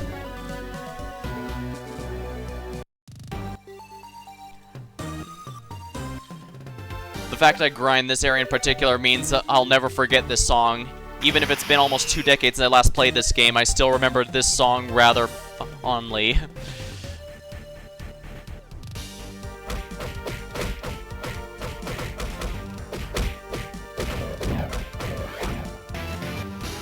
Oh, nice. Fish. Fish.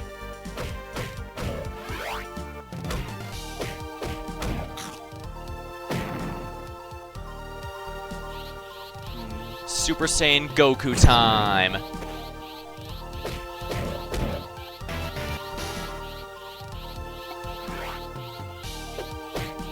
I already have all 3 Senzus, right?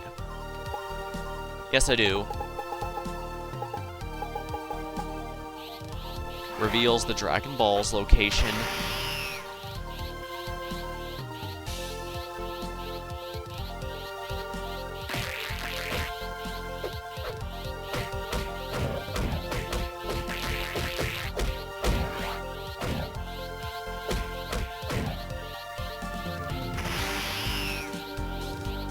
Yeah, as you can see, my key is still ticking down even during the flight travel animation, which is mildly annoying.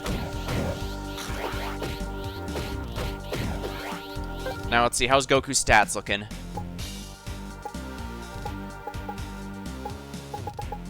Not as high as I would hope for level...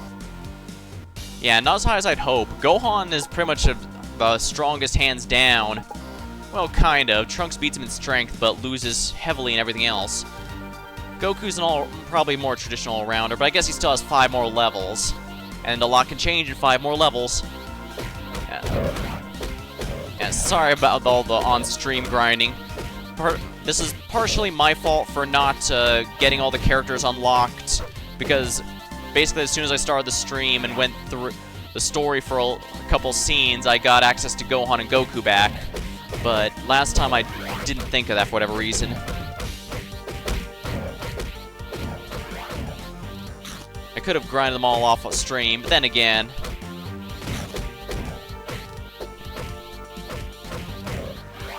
I don't even need to bother with the saber-toothed tigers, for honest. Just the gators are enough, just because of the sheer number of them. Yeah, their XP is way lower than those... Oh, nice. Their XP is way lower than any of the, than those snakes or scorpions in the Gohan chamber, but the fact there's so many makes up for it, in my opinion, so we're doing that this time around. Don't worry, it shouldn't take an hour like the Gohan training did, simply because Goku's already most of the way to the cap. He just needs 5 levels. And for those who've not played this game and wonder why I'm training Goku to 50 when there's no Goku level 50 door like there is for the others, that's only going to become clear after I head to post-game content. well, there's not much in terms of post-game content for this game. It's mostly just finish off whatever quest you haven't done yet.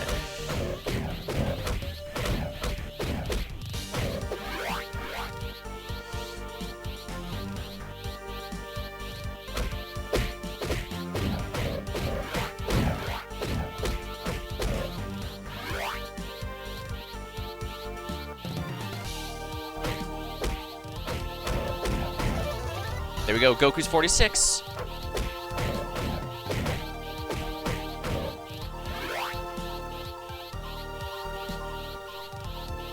Yeah, level ups are somewhat RNG in this game, so it's possible to get RNG screwed and get a really weak character if you're unlucky. Granted, if my Goku's a little weak, it should be fine, just because I know his fights rather well, so... And I've done low-level runs of this game before when I was a kid, so I should theoretically be okay, especially since I'm taking the time to bring everyone to cap first.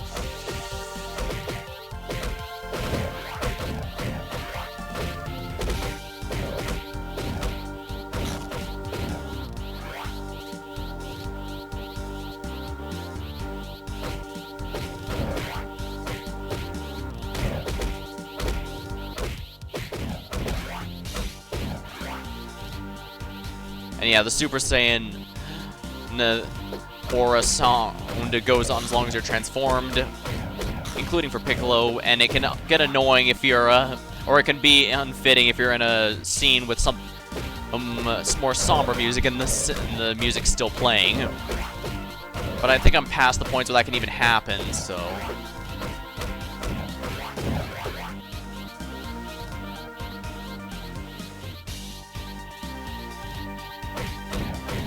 It's nice to feel Goku able to take hits. I'm not sure why they thought having enemy stats scale with your level was a good idea in Legacy of Goku 1, because it basically meant even the starting enemies could 3-shot you.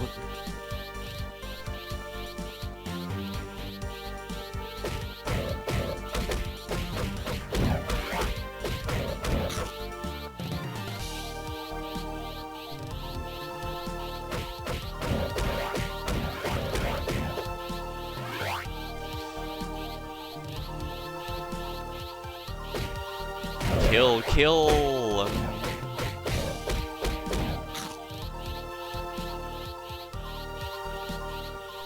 Now, luckily, Legacy of Goku 1 did also have its own cheese, such as the ability to use Solar Flare to freeze all enemies for a decent length of time.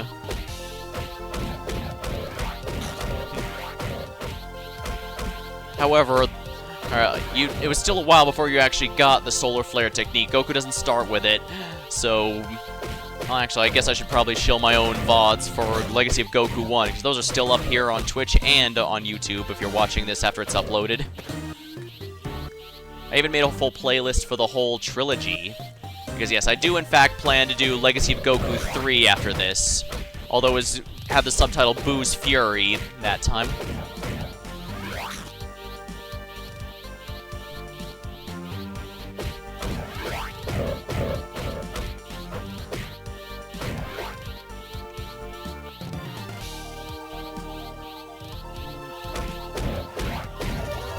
$47.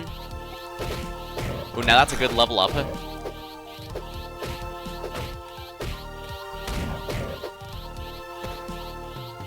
They are wise to run from me.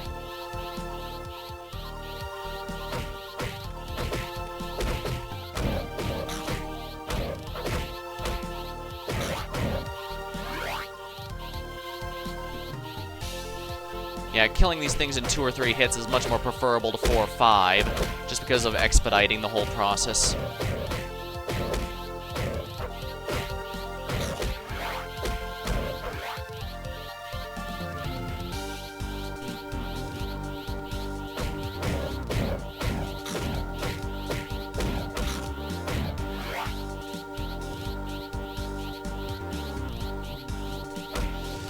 Alright, kill.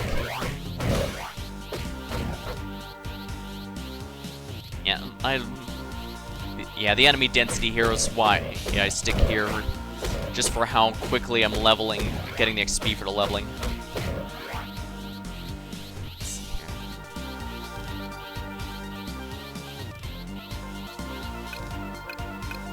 And for absolutely fun, we're going to use the planet's energy to destroy these random gators.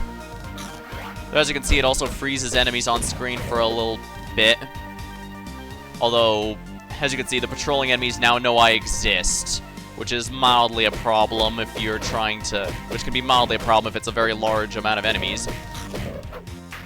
But it's absolutely hilarious all the same.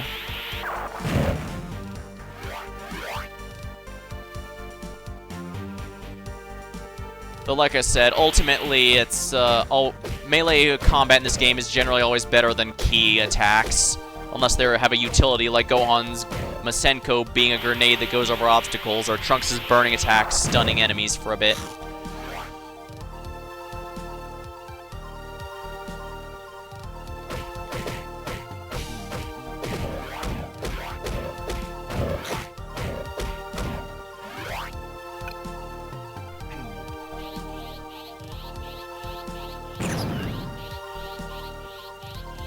And as it never ceases being rather silly that Legacy of Goku 2 barely has you playing as Goku.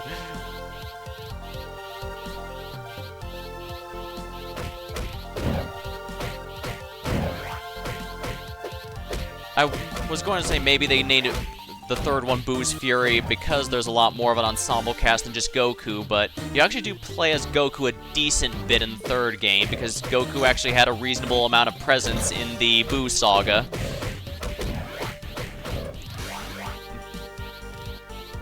Meanwhile, you're a lot more... Well, actually, no, you're not Gohan... You're not required to be Gohan all that much in the Cell Saga, now that I think about it. Because after the first few areas of the game, where that's basically tutorial and all that, you basically... There's actually very few Gohan doors in the entire game. So, Gohan isn't actually that major in the Cell Saga either, hilariously. Granted, Gohan's story works if you take the Cell Saga as a capstone of Gohan's story from when he first started in the Saiyan Saga. That works. But if we just take Gohan in the Cell Saga itself, he actually doesn't do much. And that's also why I kind of tried to do the optional stuff as Gohan where possible during all non-endgame stuff like where I'm at now. Simply because that's a good excuse to use him and level him up. Because otherwise, otherwise that Gohan leveling montage I did at the start of the stream, that could have been way, way worse if I had used Trunks or Vegeta for primarily most of them. Or Piccolo, for that matter. 48. I'm making good progress.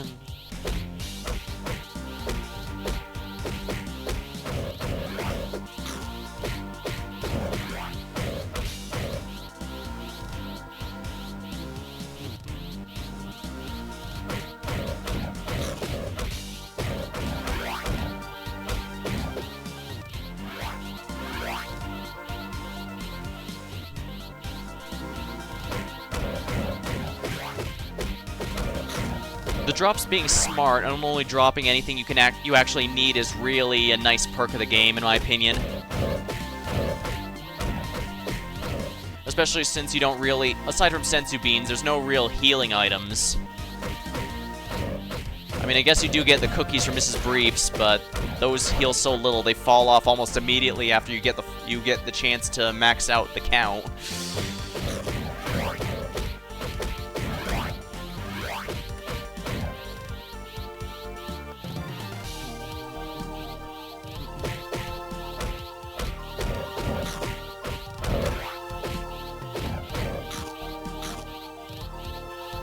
And we'll go through here then.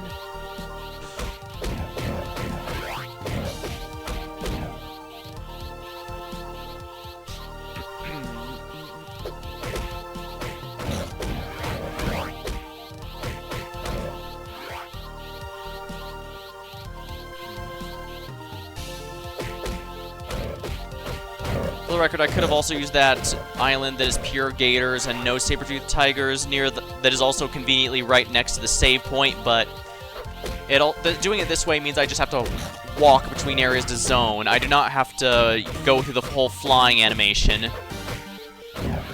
But I have grinded with that way in the past too, and it does work. So if you're interested in playing this game for yourself and want to grind everyone to cap, that's a viable way to do it. It's just a little slower is all. especially if you're gonna stay perpetually Super Saiyan like I am, because it really drains your ki pretty bad. It's another reason ki is, I don't think ki is nearly as good as melee combat in this game.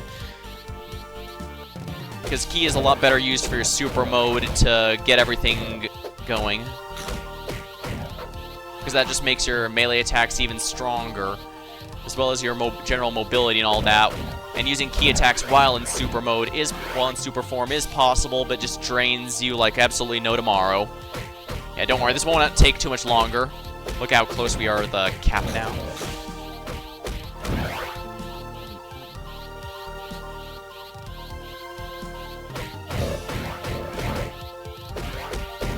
Goku's level 49, only one level left, and everyone is at cap, which means I'll be able to get the alternate ending much more easily after the final boss.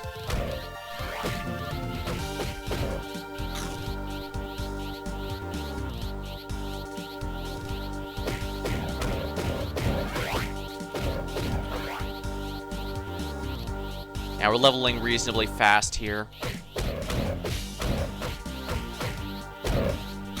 Kill, kill. Now, as for what I plan to do after I finish the Legacy of Goku trilogy, well, I guess since it's October, it'd be within my interest to do some more of horror game stuff. I'm not really a big horror guy, but I've been dipping my toes a bit more lately. Plus, I've had some to say they like when I do them, so I've got a handful that's been in my Steam list for a while that I haven't touched, and part of the reason I started streaming to begin with was as an excuse to get through my games that were on my Steam list of I want to play this, but I just never got around to it. And streaming basically sets aside a few hours every handful of days just specifically to get through my backlog. And believe me, it's cleared through quite a few. Like, I had the whole Danganronpa trilogy and the Zero Escape trilogy in there for years before I got through. Plus, it was a nice excuse for some. Like, I only finally did Kakarot this year, since it went on sale. And when it reminded me of how much fun this game was, that's what gave me the idea to do this for my birthday month.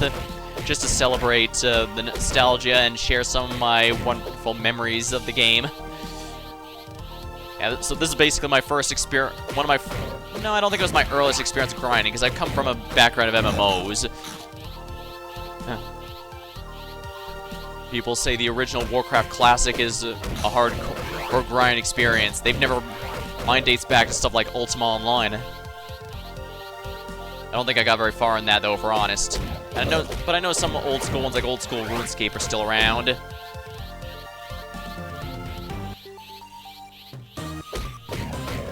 That said, I still do play more modern MMOs whenever I feel the urge to do so. I have lots of good memories of old MMOs, but I don't think I could ever go back to doing stuff like that.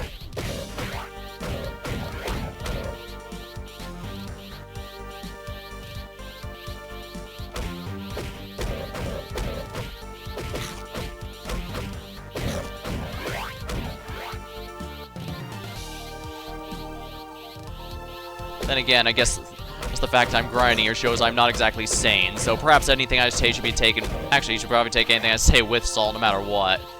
Because since I'm just doing those on stream, I'm basically just going completely off the cuff for a lot of thoughts.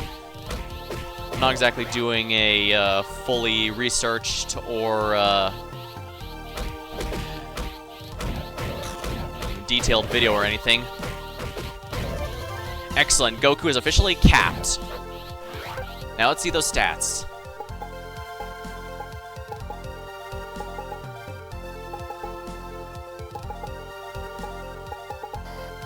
Wow. My Goku is not nearly as good as some of the others here. Actually, I think Piccolo is better than he is, which is kind of funny.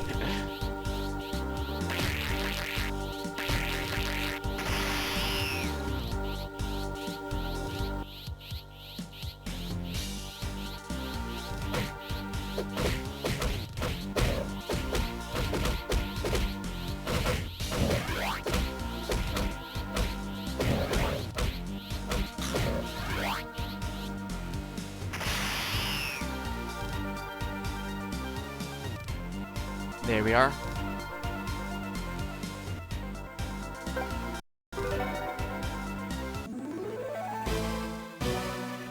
Now to Capsule Corp, because before we take on the final boss, we have some more content to enjoy. We have a side quest to turn in, rather. Right, I need to save first. I think it's over here, the save point. No, it's not. Wait, what am I doing? I can do this. Okay, it's on the street below. Okay, that makes sense. Do do do do do do do do do do do do do.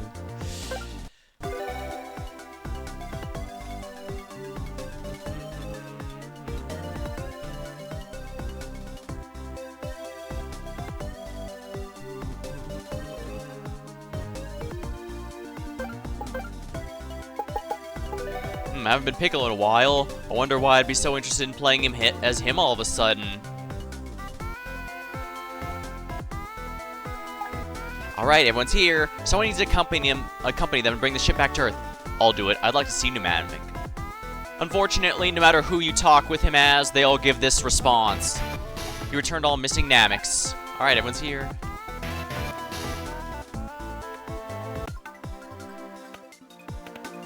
Capsule Ship 3.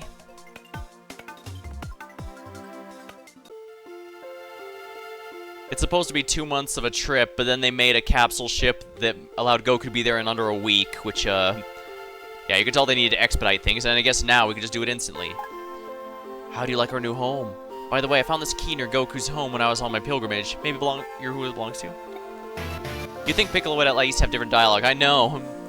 Ah.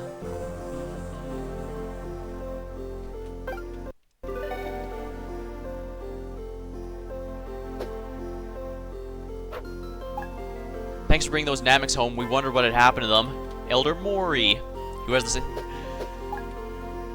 How do you like our new home?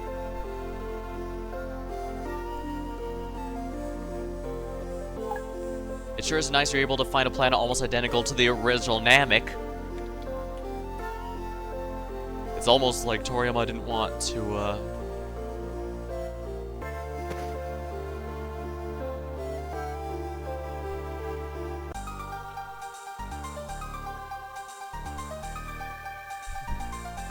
You're not Goku. I thought I specifically asked for Goku. He couldn't make it, so I guess you have to fight me. Very then, I'll enjoy causing you pain. Sadly, anyone not Goku has that exact same dialogue, but the good news is Goku does have some dialogue of his own, and since we're level capped, well, there's a reason I got Goku to level cap first, and I'll explain it in a minute. On New Namek.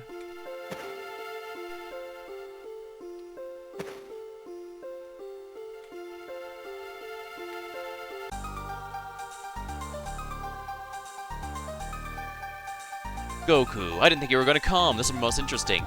Yeah, remember Cooler we met at basically the very start of the game? This will be most interesting. Yeah. This is when we fight him. We meet him at basically the absolute beginning of the game, only to then,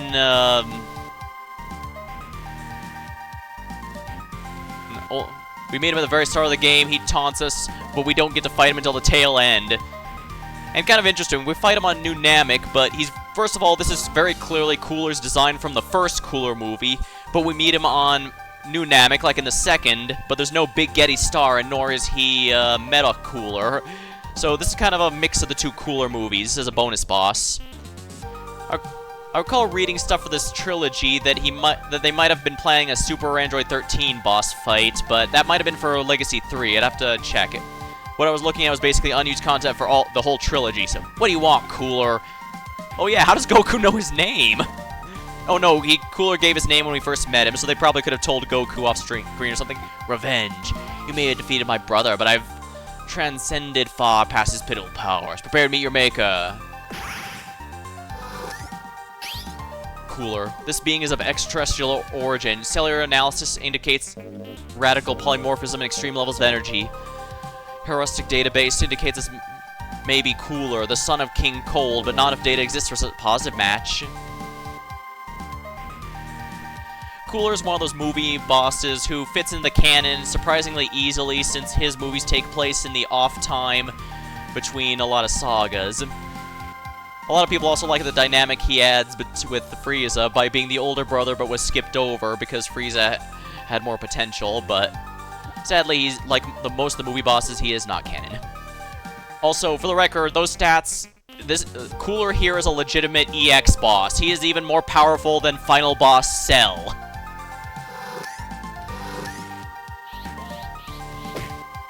Yeah.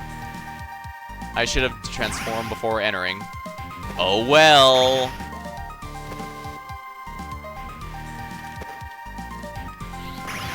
I'm guessing this here is specifically so that you can transform.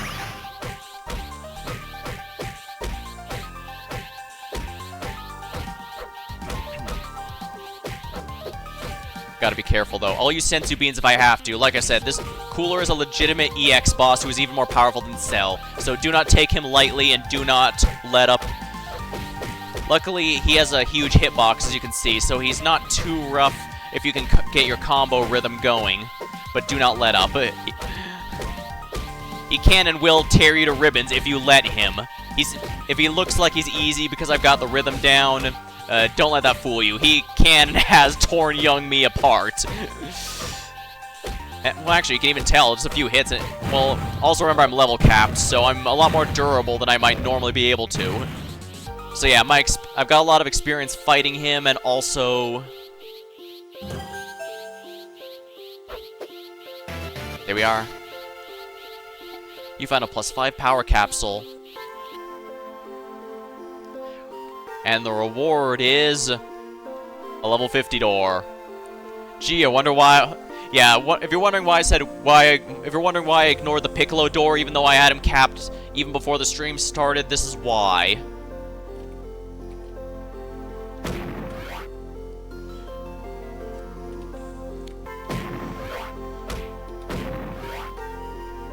Because his door is on New Namek, and I do not have access to that until I successfully rescue all the missing Namekians. And this gives exactly the reward you think it is.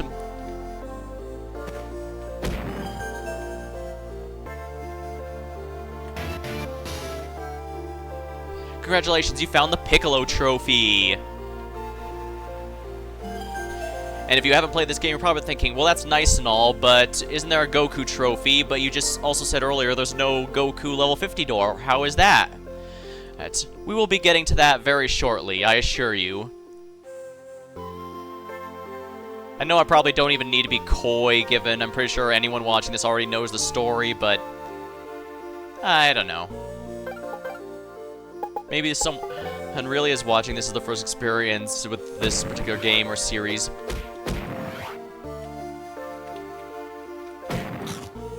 And yeah, I best save now that we have everything. And now we can finally go to the Cell games. With how blatantly overpowered my crew is, I'm sure it'll be an easy fight.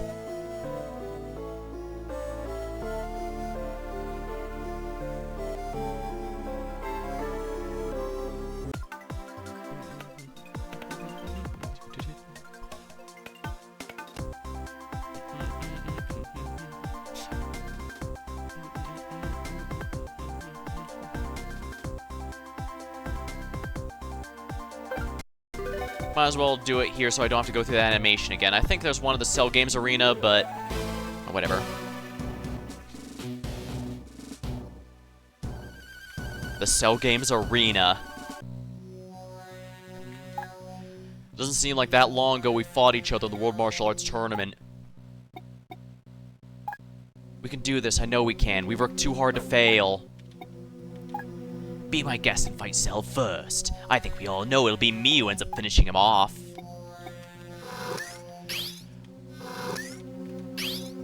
There's no data on this person. Cellular analysis suggests he has human sane DNA. Power levels indicate Trunks is one of the most powerful fighters on the planet at this time.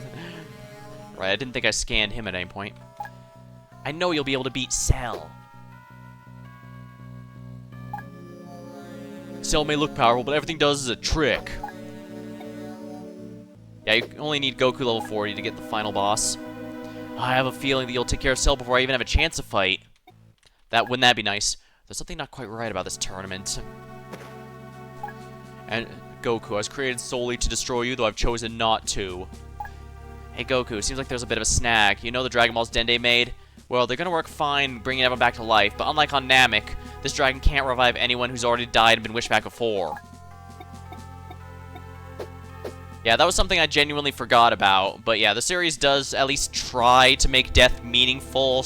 They try to put a hard limit on how many times people can be brought back, but it's Dragon Ball. It's very hard to consider any death to truly stick.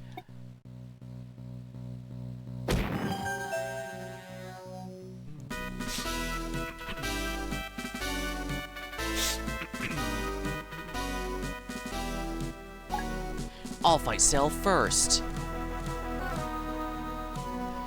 Luckily, he has a massive hitbox. Whoa, wait a second here. I've had enough of you clowns and your stupid jokes. Get out of here before I get angry. Don't blow a vein, greaseball. Sorry, I forgot. You ignorant hicks spent your whole lives playing the banjo in the woods. You don't realize Hercule, the martial arts champion of the world.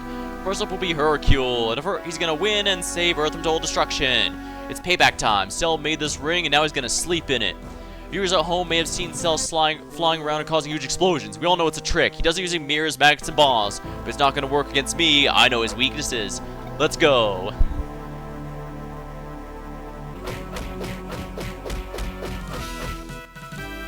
Your ignorance is more painful than your attacks. This is amazing. The man never rests. He just keeps on attacking, and Cell doesn't even seem to be able to fight back. This is truly astounding. And now for my finishing move. To be honest, I was rooting for a Cell that time. The joke's so funny, even TFS couldn't figure a better way to make it more funny. There's a reason it's one of the most iconic scenes in the entire series. And for damn good reason. Now that we have that nonsense out of the way, let's say we begin the tournament. Who wants to go first? How about Goku? Let's do this.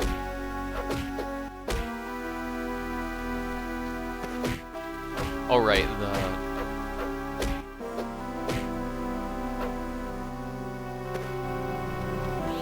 I probably should have transformed first.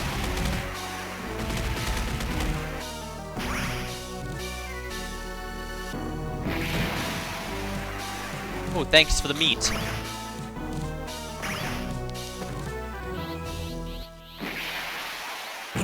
Here we are.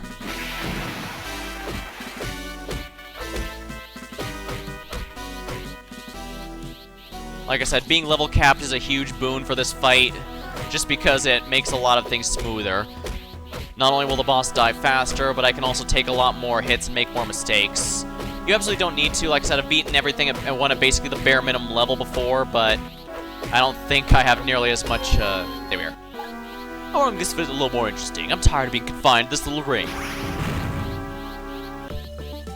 Yeah, they're not even pretending with the turn music anymore. How do you like that, Goku? Now the whole desert's our ring. Let's say the last one standing wins the game. It was nice of Cell to leave those pots behind, and now he left behind rocks for me to heal with as well. Isn't that convenient?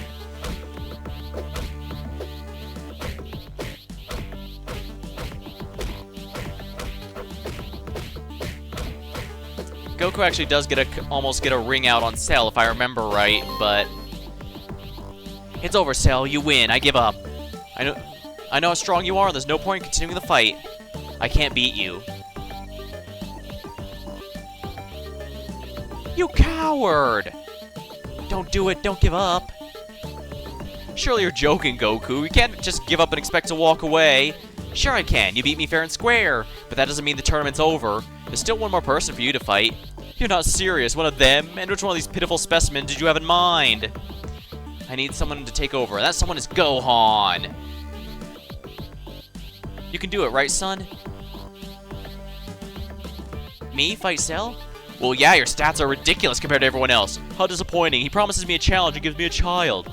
Think about what you're saying, Goku. If Gohan fights the Cell, he's gonna die.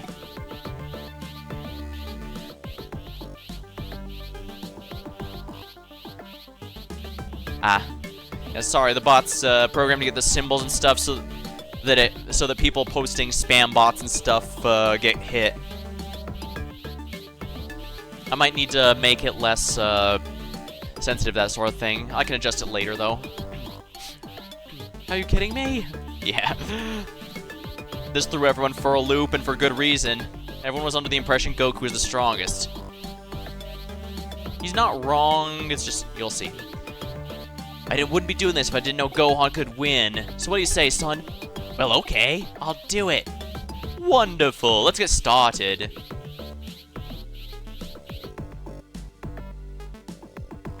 Looks like they skipped the Senzu Bean scene. Goku is rightfully criticized a lot for that, but I do think the reason for it is important to bring up as well. Basically, Goku wanted to make it so the Cell can't make any excuses upon losing. His logic was, upon Gohan's beating him, Cell might start making an excuse saying, oh, well, I was already tired from Goku. You never could have won any other time, or something like that. And of course, Cell getting desperate is the last thing anyone wants. So let's make this a bit easier for me. Yeah, like I said, Gohan is absolutely insane in terms of stats. Honestly, it's kind of a disappointment of how low Goku's stats are. Then you get to fight him at full strength. If he's surviving this, I'm doing a bar run. And Gohan has ridiculous stats, which is good because, yeah, this might be a little annoying if it wasn't. There we are. Huh, that's only about a third of his health. I know I'm hurting you, Gohan. I can hear your bones beginning to crack, so if you're gonna do anything, do it now. I know why my father wants me to fight. I know now why I'm the only one who can take you down. Ever since I was young, I've had hidden power. I think my father realized if I were to be pushed too far, if I were to lose control, there's no telling how powerful I'd become. And then there's no telling how much damage a power like that would cause. Interesting, you've now given me something to work for. You see, Gohan, this hidden power of yours intrigues me. I'm determined to see for myself. No, I can't take it. You just stand there if you want, but I'm up at Gohan. No, you're not. When Gohan's back in the corner with no way out, he'll awaken to his furious inner strength. And then that happens, you watch. Gohan will break Cell down once and for all. Let me handle this. What's he doing? Stay back, everyone, please. I will kill him by self-destructing. I have a powerful explosive embedded deep within my body. This was intended as a last resort. Still, no matter how strong you have become, you will not survive the explosion. Right, we learned earlier that Dr. Gero made sure to always have a failsafe by having a bomb inside. Oh yeah, Goku put all the pressure on an 11-year-old kid. I think he's like 12 or something about the bomb, but yeah. He's a preteen still. Which is funny, because Budokai referred to him as Teen Gohan.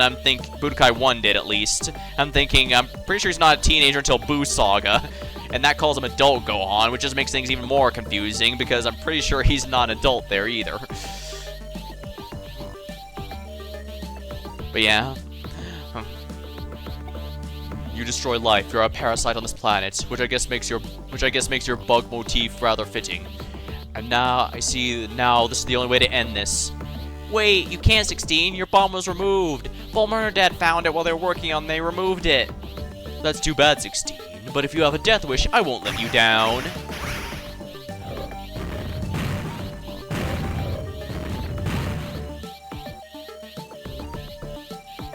Anyone else want to be a martyr? Still not angry enough, go on. Maybe this will help. What the heck are those things? My children. Give them pain.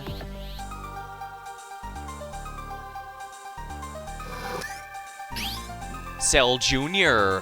These beings created by Cell through some sort of cellular mitosis. The exact method of reproduction is unknown. These beings appear to have many of the abilities and strength of Cell, but lack his intelligence. Their internal makeup seems to be similar to Cell's basic structure. And this is why it's worth training everyone, even though they don't technically fight the final boss, Cell. It's because they basically have their own final boss, where they have to fight a Cell Jr. In this series, they were pretty nasty, too. but of course, since everyone's level capped, they're significantly easier. Although I guess, to be honest, even at the minimum levels, I found them significantly easier than Cell himself. I think the fact they actually have a pretty small hitbox is a big deal as well, because Cell's so huge it's easy to hit him.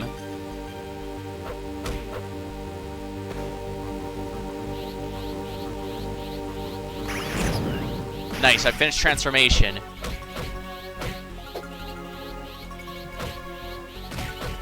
Oh yeah, that took a huge chunk out of his life.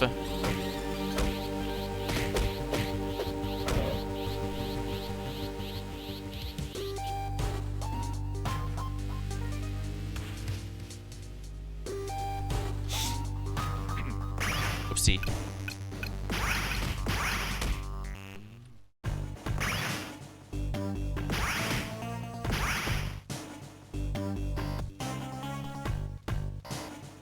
Come on. Here we are.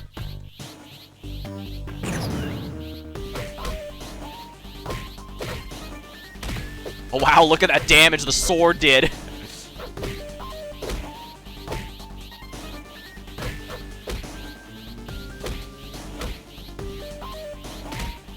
Yeah, look at that. Trunks being a massive glass cannon is really to his benefit in this game, but just because of how aggressive you want to be.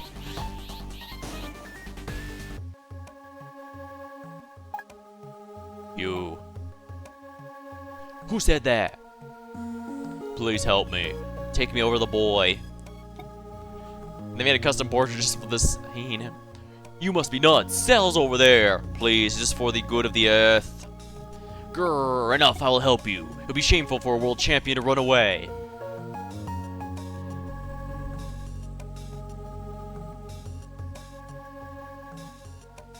Go on. Let go of your feelings. It is not a sin to fight for the right cause. I know how you feel, Gohan. You do not like to hurt people. I too have learned these feelings. But it is because you cherish life that you must protect it. Ew, the cinema downpour is killing me. It's so nice of you to help, 16, but I think I'll do this my way. Go on. You have the strength. My sensors can sense it. Just let it go. It's another fighter you could have saved, Gohan. Yeah, this is definitely one thing where the GBA's limitations were definitely feeling it, because Cell basically just crushes him with his foot there. And that's a pretty brutal way to go. Android 16! You love life, you gave everything for it, and you were just an android. I just let you die. I won't watch this anymore. Iconic music. Ah! Gohan has entered Super Saiyan Rage! Right, that's what they call it in this game. Basically, since this game was released during the, roughly, in the Cell Saga of the English dub, I don't think they knew the Saiyan form numberings yet. So instead, they just made something up for it. Which is hilarious, because Super Saiyan Rage is the unique transformation Trunks gets in Super. So this unironic, amusingly ended up an unintentional call forward. You wretched child, now taste my true power. Perfect Cell. After absorbing 18, Cell's reached what he calls his perfect form. Massive biochemical changes have occurred on all of Cell's structure. His facial structure has become more humanoid. His tail has atrophied. Perhaps it might even now be vestigial. His coloration's also changed due to an alteration of his chemical makeup. The effect of this power is so drastic it cannot be calculated. Yeah, as you can see, his stats are genuinely less than...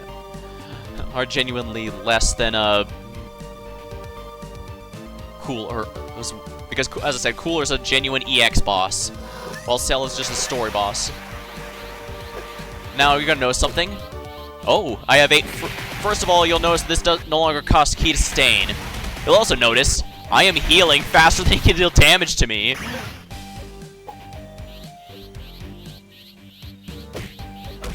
Yeah, even his melee attacks. Now, if you're wondering if it's even possible to die to him, I have actually gotten it to happen, but it required me to basically put myself in one of these corners so that Cell can melee me over and over without pushing me back out of range. In other words, I literally cannot die unless I try to. This is a big change from Budokai 1, where that final boss Cell is a nightmare to fight, and it's extremely easy for Gohan to accidentally lose Super Saiyan 2. But here, you practically can't lose.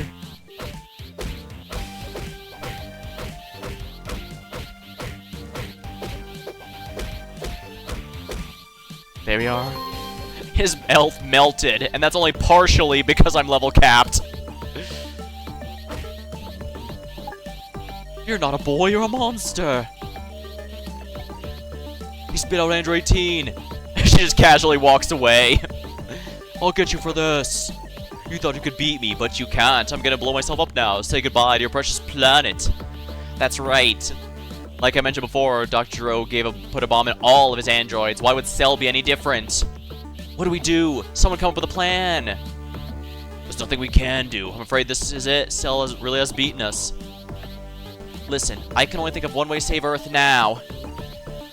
I'm gonna use my instant transmission ability to teleport to King Kai's planet where he'll explode.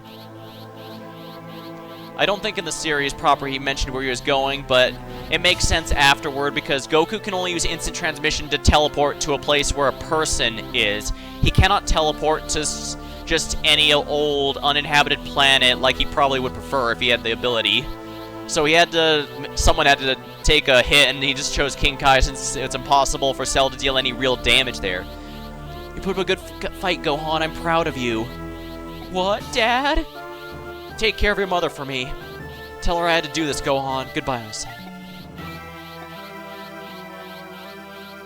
He's gone. Daddy. It's okay to cry, buddy. Also, I just realized Gohan is in the Saiyan armor outfit instead of the Piccolo outfit that he asked to have. So sadly, no clothes beam in this game. It's my fault. Dad didn't have to sacrifice himself. I wish it was me. Gohan, if it wasn't for you, Earth and all of us would be history. You saved us. Your dad was very proud of you, and he did what he did. Android Teen, I almost forgot about her. She needs our help. She's still alive. Yeah, she just kind of walked away a bit ago. Krillin. Leave that android alone right now. It's still alive. We should destroy it. Hey, what's that? No, it can't be. He's back.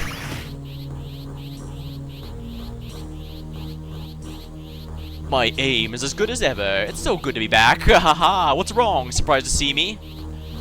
What do you want from a Cell? Nothing. I have everything I could possibly need now. Want to know how I survived? It's part of my design. Every one of my cells has a life of its own. Destroying me is impossible. I always come back.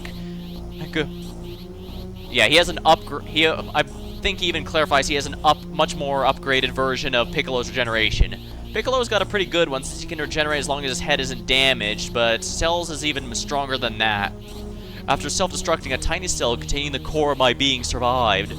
It began to reproduce, reconstructing my body one cell at a time. Okay, so yeah, he still needs his core, but in no time at all, my whole body was restored, and to my great delight, I returned to my full power intact. I also discovered I had learned the instant transmission technique. Somehow I had absorbed this knowledge from Goku. Goku has failed, and so have all of you. You don't scare me, Cell. Trunks still alive, but barely. I don't think he's gonna make it, guys. Trunks! My son, how can I let this happen to my son? He sacrificed everything for me, and I've done nothing but ignore him. I won't give up on him. There's still time to change. Cell has tricked me in battle. He's mocked my Saiyan ancestry, but this time he's gone too far. He will pay.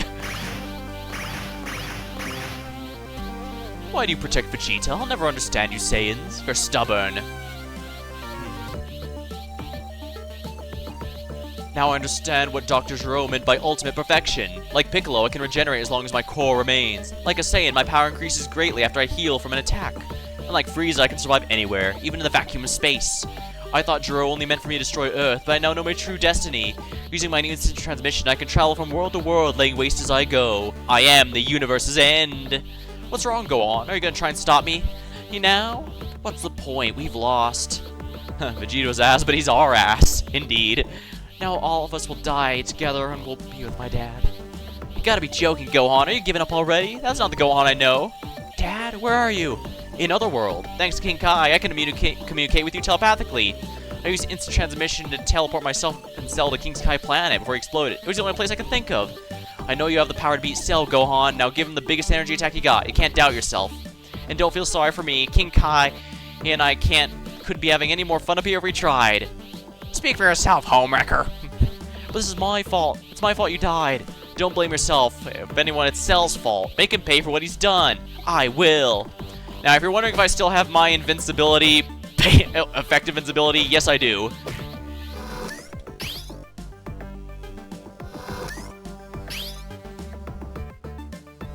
I think he's a little... It looks like he's a little stronger than he was before, but it's not like in Budokai 1, where he came back with a new form. I think they refer to it as power-weighted. But yeah, this is very easy. It's extremely difficult to die against Cell in this game, because Gohan Super Saiyan 2 upgrade is just so huge.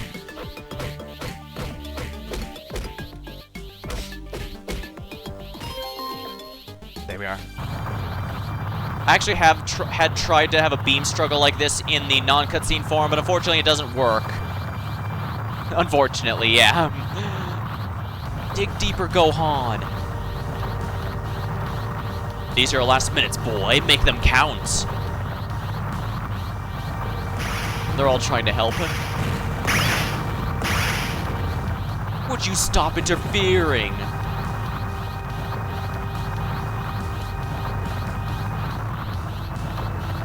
Go on, raise it higher. You can win this.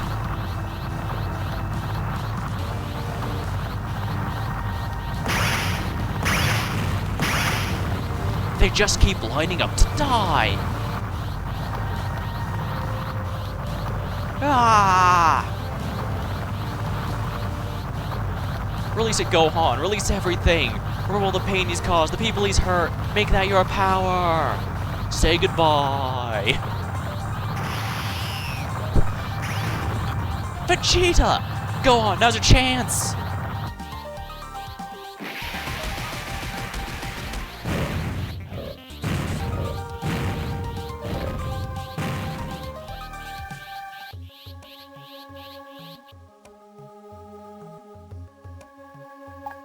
He did it! Cell's energy's completely vanished. You mean we're really safe again? Yeah, bud, looks like it. Looks like saving the world took a lot out of Gohan. Don't worry, Gohan, we'll take it to Dende and he'll fix you right up. I'll take Trunks. Great, and I'll take 18. Huh? Well, she's a victim of Cell, might as well take her along. Let's go, Piccolo. You guys go ahead. That was brave what you did.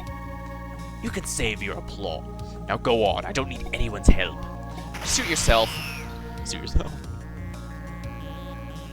How could you die, Kakarot? What have you left for me? I'll never get the chance again to prove my strength against you. You died without fear. What does that make me? What purpose do I have now? Hercule, what on this crazy earth happened? Well, what if I said I defeated Cell single-handedly? How did you do it? Piece of cake, really. I got so irritated with light shit. Who's in tricks? I shouted, hey, I've had another of your last shows of tricks. Then I walked over and gave him a good chop. Chop, ha! But what about the boy and his friends? They all thanked me kindly and went home, of course. Well, Hercule did basically say, Mr. Satan did basically sell his theme. And there we are. Hercule is now an available character. That's right, we actually get to play as Mr. Satan. Journal updated. Now, if we save now, Goku's gone for good. But in return, we have a lot more we can do. First of all, though, I'm going to go ahead and save. Actually, I want to show something while I'm here.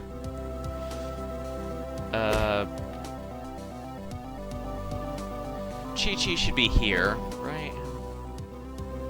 I guess the super mode meter is shared.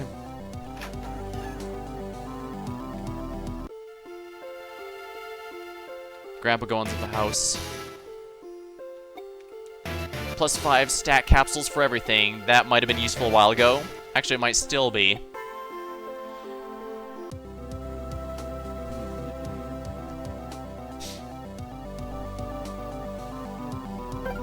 And here we are, game saved. As you can see, Mr. Satan replaces Goku. He has the most garbage stats you could ever imagine. It says he has no special attacks, but he actually does have a key attack. He also has some special dialogue in here. I just need to find where Chi-Chi is to talk with her.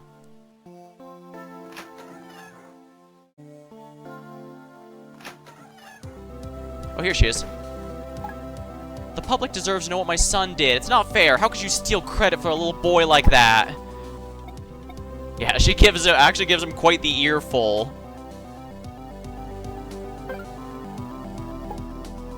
Oh yeah, and notice how Hercule is level 40. This is why I level capped Goku to 50 beforehand, because if you do not do that, Mr. Satan here starts at level 1. And the alternate ending requires that he be level 50. So yeah, if you want to actually, you know, be able to win, if you want to actually get that, it's a lot easier to grind up. Because grinding 49 levels is harder than, let's see, Goku starts at 35, so 15 and 10. So 25 levels versus 49 levels. Yeah, I think you can see why I felt it would be more worth my time to grind Goku, even on stream, even though I could have easily beaten the game with him at level 40 and nothing further.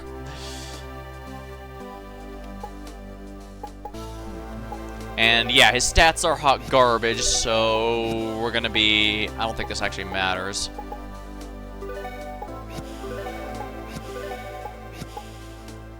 Yeah, I need to power up Mr. Satan here because grinding him is gonna be a pain in the ass. Not much I can do about that, I suppose. And yes, for the record, you can still play as Trunks, believe it or not. I believe it's supposed to be that he died when Cell attacked him, but here he was just knocked out so that, because, well, as you can see, you lose Goku, and I guess they felt it might be too much to have you lose Trunks too, because from here on out is just the ending.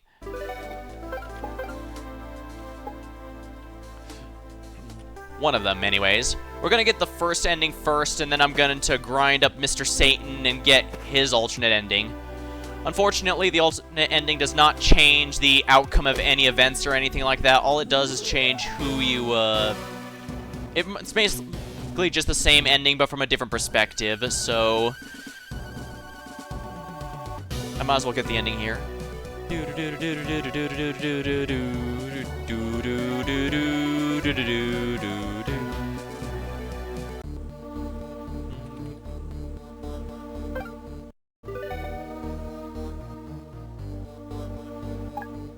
And here we are, time to initiate the ending.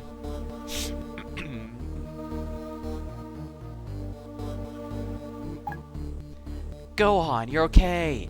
I'm sorry about your father. Don't be sad, he's not. Alright, see you later, Emma. Thanks for stopping by. He told me himself when he talked to me. He's right there by my side, giving me advice and rooting me on. Yeah, the father-son Kamehameha is one of the more iconic scenes in the whole series. And it works too, since you could take it as literal with Goku using his spirit to grant Gohan power, or you could take it as metaphorical, where he's channeling his father's energy to help him. And it works either way. And I really do like that. You made us all proud. You sure have gotten strong, kid. Gohan beat Cell? You should thank Krillin 18. He stayed by your side the whole time. It was nothing really. I just couldn't leave you there. Sadly, we don't see too much of the build-up between Krillin and 18 in this game, but I do get it. They can only had time to have so much. Krillin, you have a crush on 18. Thanks, Mr. Smooth. Do you expect me to suddenly just fall for you? Big strong guy rescues me and now lives forever? Not that easy. We've wasted enough time here. Let's just summon the dragon and undo the damage till it's done. Yes, of course. Eternal Dragon, by your name I summon you forth. Shenron!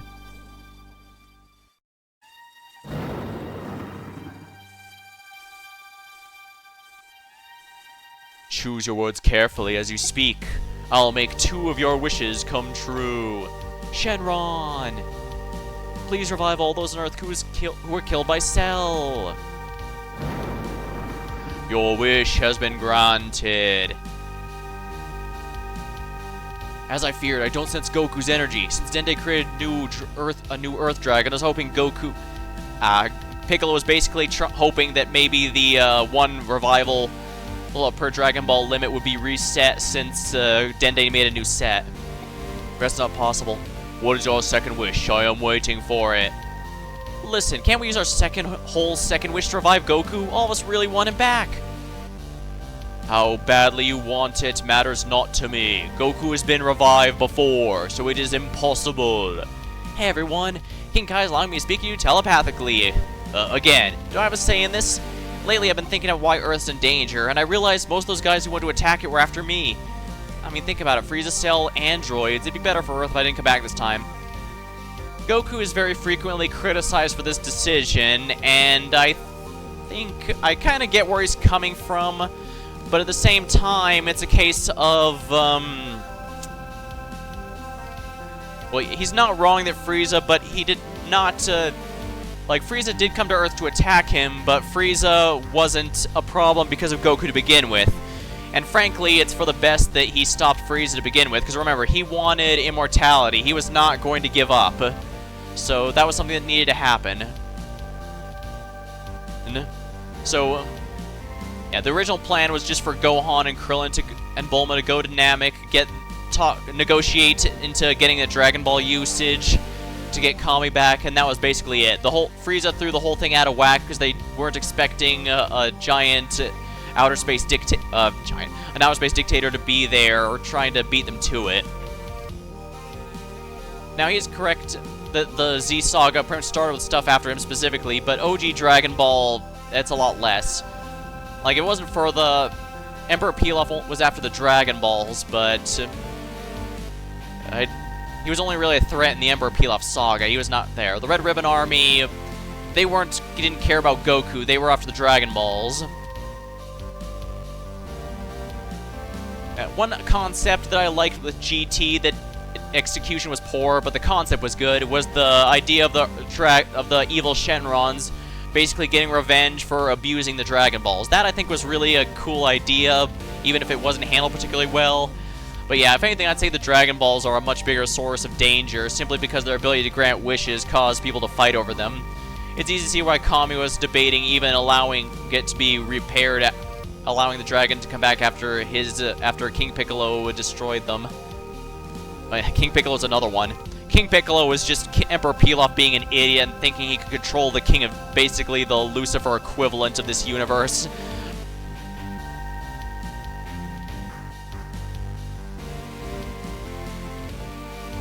So yeah, I don't think it was really Goku's fault. It's just the most recent ones are behind that. But I do get it. He was genuinely trying to help. But you're gonna have to come up with something else to wish for. Although all the world's my home now. Goodbye, everyone.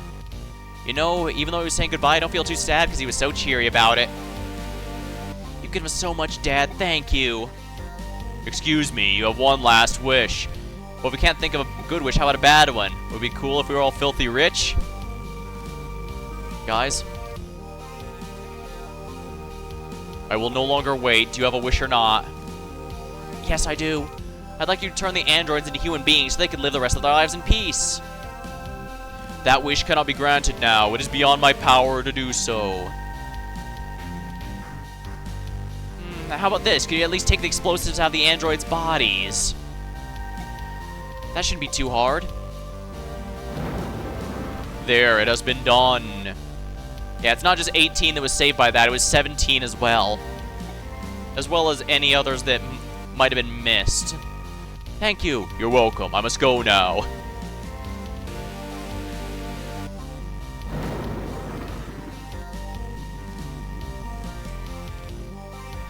I wouldn't start celebrating if I were you. If you think you won my heart because of that lousy wish, you're mistaken. But it was nice of you. Would you like to join us? No, thanks. Aw, man. Whoa, Krillin. You're so in there. That chick digs you. Well, it's about time I get going. Yeah, same here. You take good care of your mother, Gohan. You're the man of the house now. Will you be staying here, Piccolo? Yes. Goodbye, Gohan. Be sure to visit. Goodbye.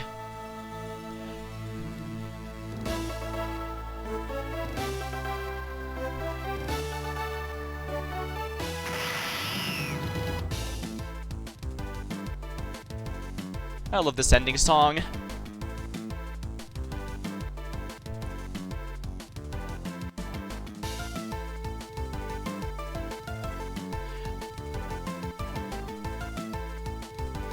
It's basically just a medley of all the other themes of the game, as Gohan flies over the world that you've traveled before, but I just really love it.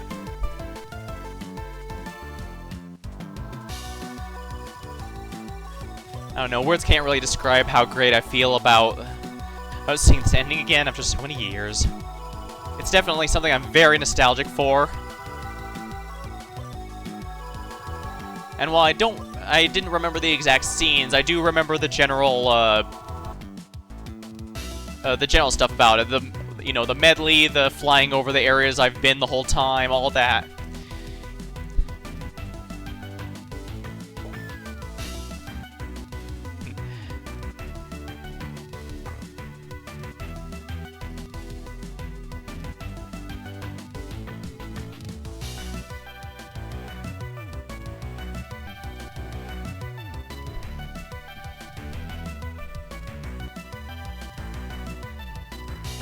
I'm having trouble putting the words exactly what I want to say next.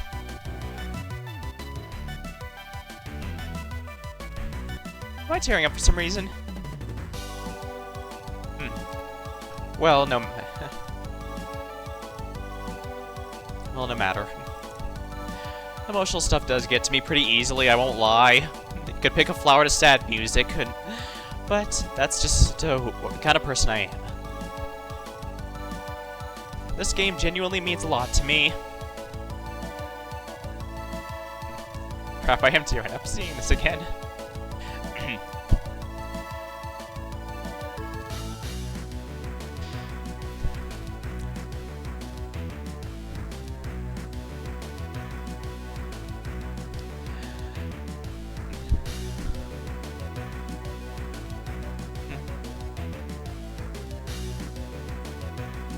This game and Dragon Ball as a whole really have always meant a lot to me.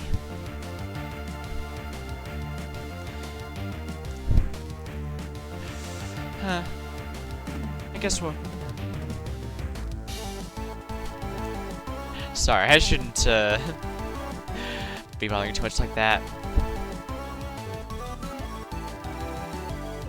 Regardless, thanks to everyone who's following me with this series. And thanks for sharing in my memories.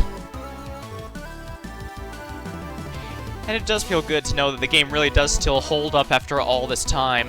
It's a very short game, but it doesn't outstay its welcome. It has some nice secrets, and don't worry, I'm still going to see the alternate ending.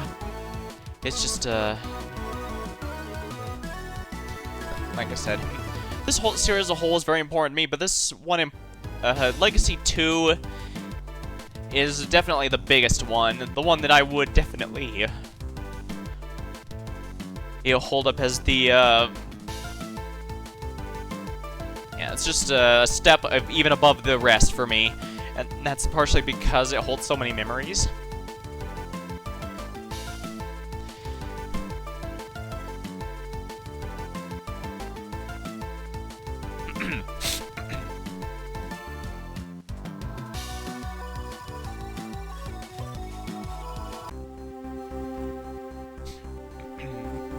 Oh my, what's this? Post-credits scene. These were pretty rare back then, actually. But yes, I remember this too. Like I said, this game contains so many memories that I'll never forget.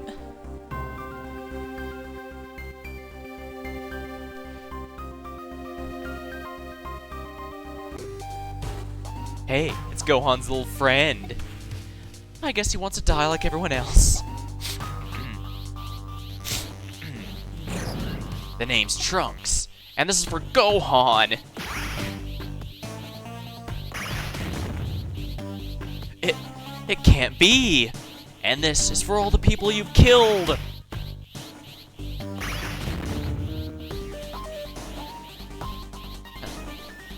Now there's just one more thing that needs to be done. In the main series proper, this does happen at the end of the saga as well.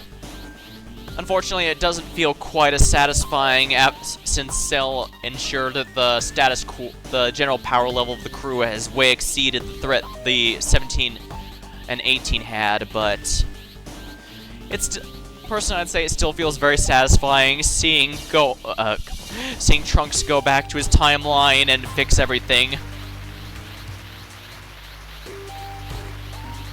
Come on out, Cell. I know you're here. Having trouble finding the androids, huh? How do you know this? I just destroyed them. Now you'll never be able to absorb them and become complete. What? I've been searching them this whole time, but doesn't matter, Trunks. I'll just steal your time machine and absorb them in the past. I don't think so. This nightmare is over, Cell. The only disappointment is that he doesn't get to, it's beyond the sprite ability of the GBA sprites to have him use his heat dome attack. But nonetheless, it's satisfying to see him finally take them out for good.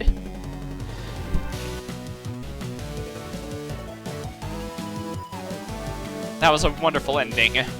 It sure would suck ass if something later on the line undid it and rendered all that useless, wouldn't it? Thanks for playing.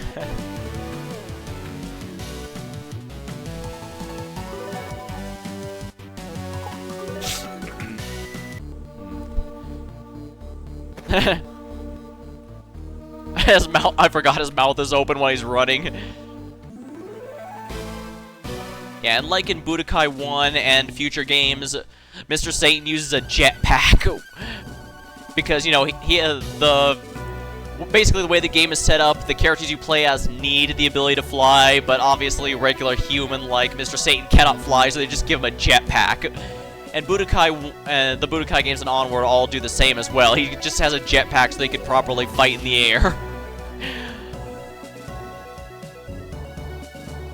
Tropical Islands.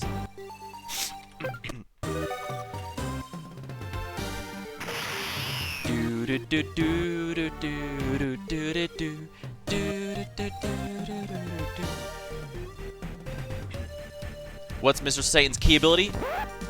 This.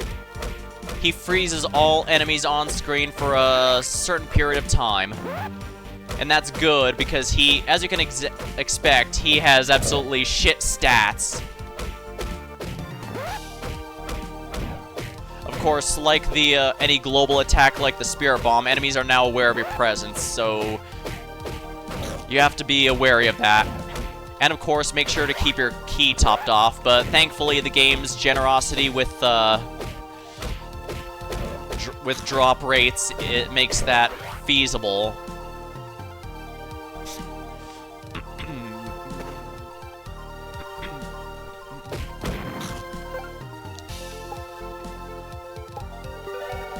Yeah, we're gonna use the strength capsules here.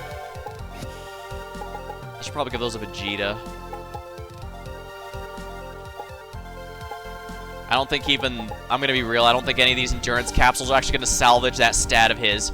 I was able to salvage his strength because the sheer number of power capsules I have, but the same cannot be said of any of the others because I used those on other people who are lacking.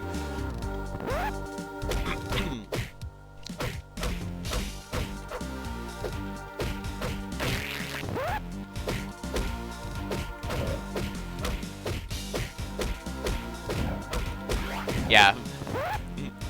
So as you can see, this is how you need to level him. And I have leveled him from 1 before, so yeah, that's why I felt it was worth my time to max out Goku's level. Simply because otherwise leveling Mr. Satan is going to be significantly more difficult and honestly frustrating.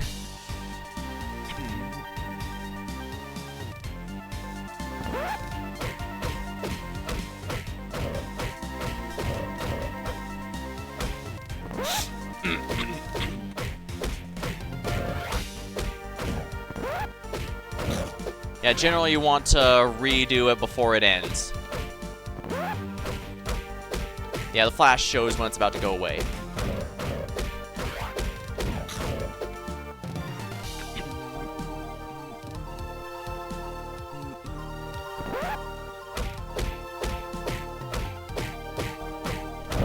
Yeah, this is also another reason the damage animation for the Gators is something I always remember, because I see a lot of it.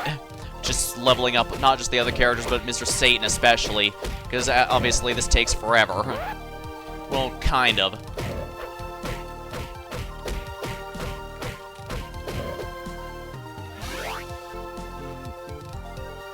If you're watching the VOD, by all means, feel free to skip to the alternate ending, but I'm definitely going through this here.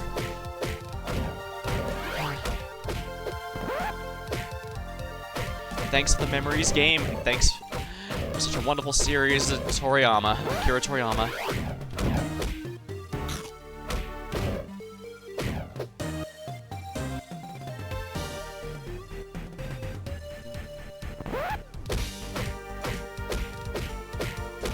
I've done a lot of these these are my birthday specials.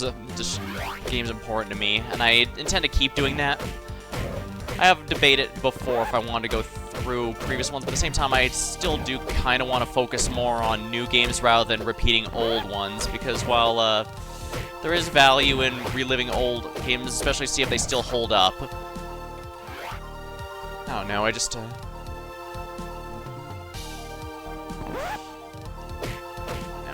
I appreciate everyone who's come with me on this journey of reliving my past. This game still leaves so many positive memories for me.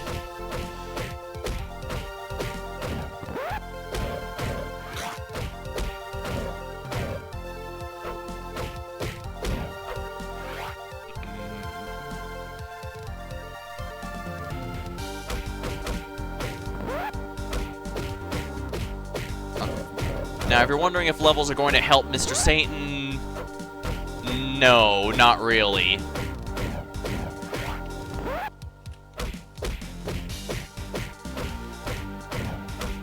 Yeah, he is explicitly a joke character, and that's why level capping him for the purposes of his alternate ending is intended as an accomplishment.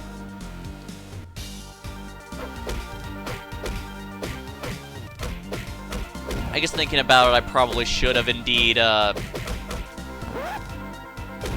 gotten Goku and Gohan at the end of the last stream, gotten that through here, and because even if the story was a bit fast to rush through, that doesn't change that I still have to level Mr. Satan on stream because there's no way I can get him early.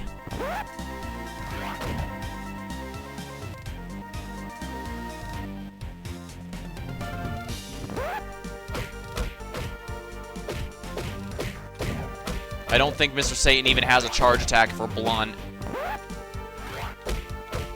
I'm pretty sure if I went to Master Roshi, he won't even have anything to say. If Master Roshi even spawns right now. Hercules list level 41. Yeah. As you can saw by that level up, his growth rates are hot garbage. He's not going to have anything worthwhile. That's why his only ability is the ability to freeze enemies and make them unable to fight back, because that's the only way he can kill anything.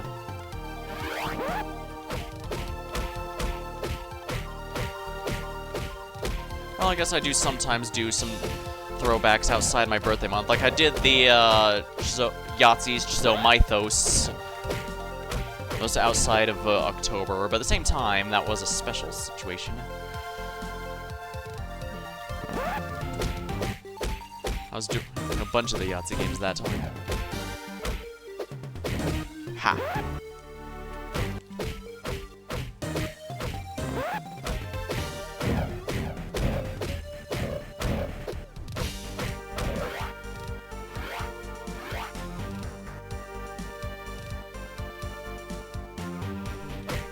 Wonder if maybe those snakes from Gohan's area might actually be a good idea at this rate. Because they give more individual experience.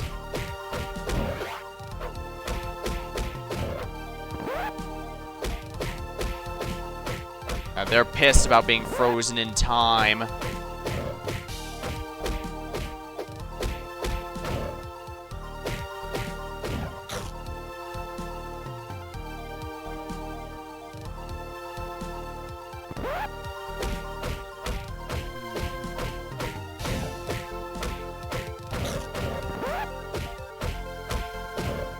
Kill, kill, kill, kill, kill.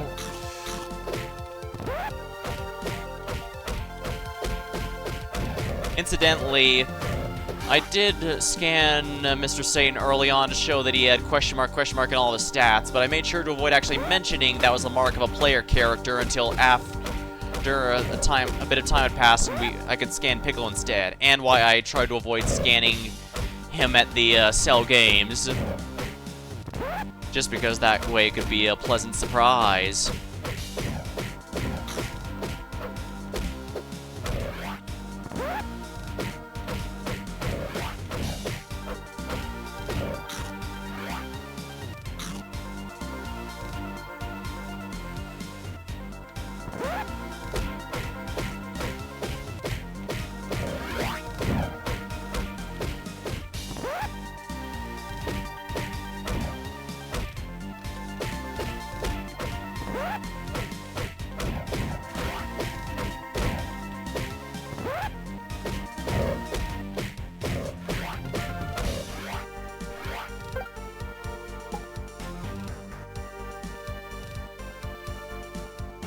Yeah, this is a pain in the. I think this is a pain in the ass now. Imagine how long it takes if you start from level 1. I've done it before, and that's also how I know this is not worth the time for level 1. Or rather, that's how I knew it was worth the time to level Goku, just to give him a bit of a head start.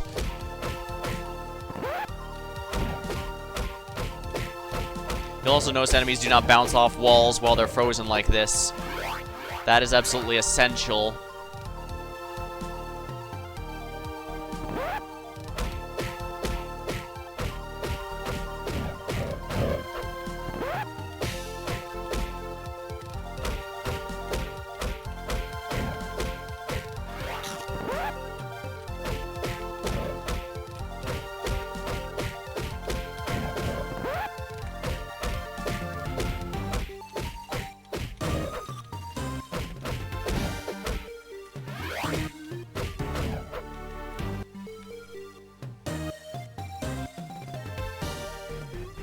What's this? Oh, hello. Did you miss the whole ending and all that? Because yeah, I managed getting all the trophies in the game, managed to unlock the secret character for this game, which is of course Mr. Satan.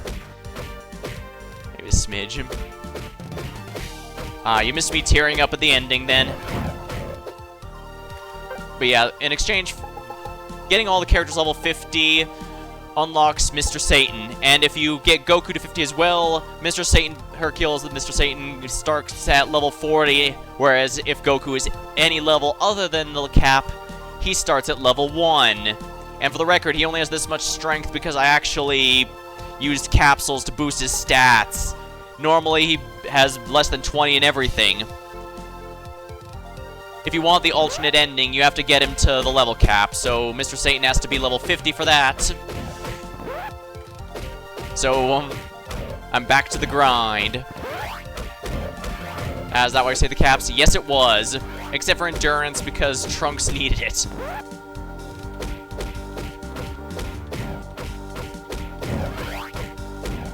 So yeah, the whole reason I saved the strength capsules was specifically to give to him. You know, I might as well give him the power capsules, too. I think his endurance is too low to salvage, but whatever. He's pretty much the character you want to use these on, so whatever. I didn't complete the golden capsule quest in the end, but like I said, the reward is just a golden capsule you can now use to access the menu, the overworld, without having to go to one of the maps first. It's convenient, but not really a necessity, unlike the Namekians. You must save all Namekians if you want the alternate ending, because Piccolo's level 50 door is behind there only.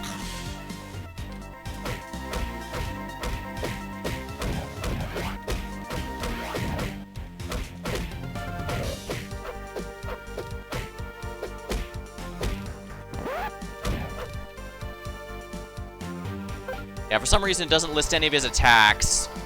He doesn't have a charge melee, unfortunately. All he has is the key attack that freezes all enemies on screen. It's the only way to train him because his stats are garbage otherwise. Dynamite kick. That would have been nice, yeah. Rest assured, like Budokai in the other games, he gets a jetpack to fly between overworld areas. And Chi-Chi yells at him for taking Gohan's credit.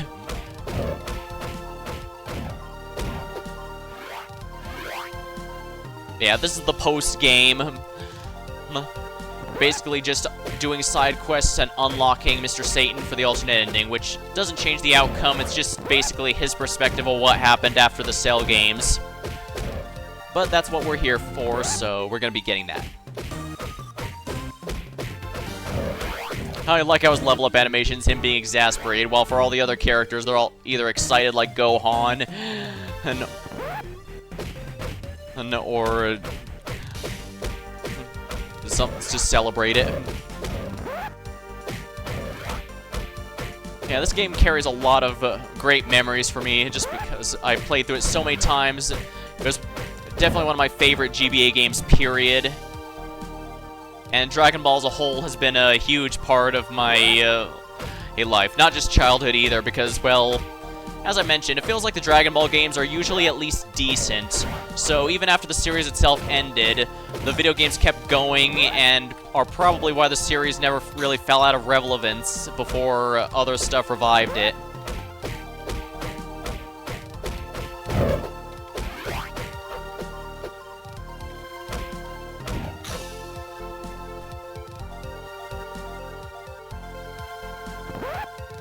So this game is very, very special to me.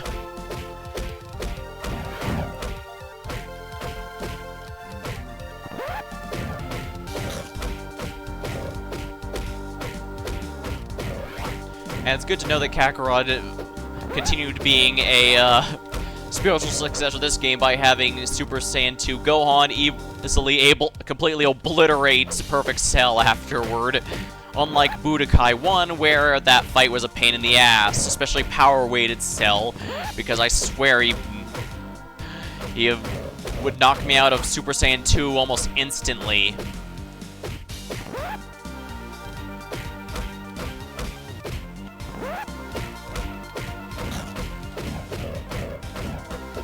And like I said, Ki in this game is only really good when it's a utility, but this actually means Mr. Satan's Ki attack is extremely useful, because even though it doesn't do damage, it freezes enemies for such an extended period. And that is our huge, huge asset. Yeah, Phase 1 fight was Gohan goofing with Cell.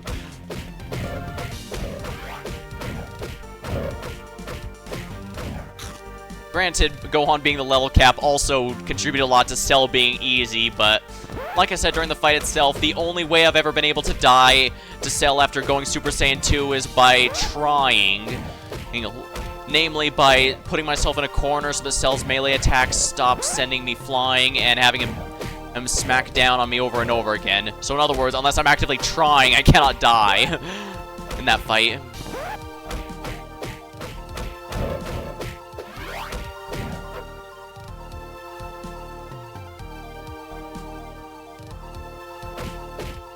Fist fighting with the Gators.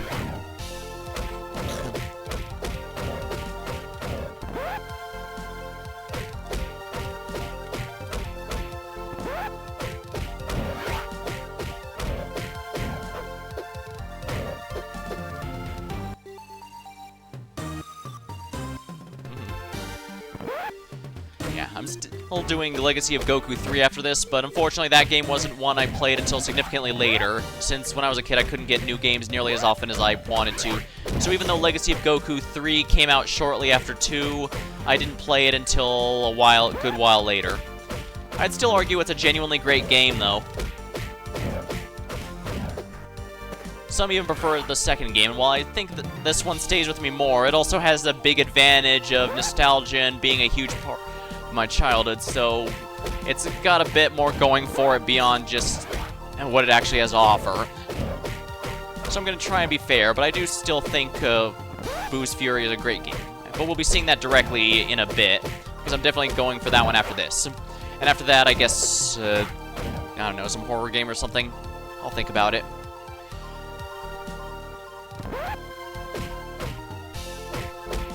If all else fails, I could just go for some Vampire Survivors or Streets of Rogue or something.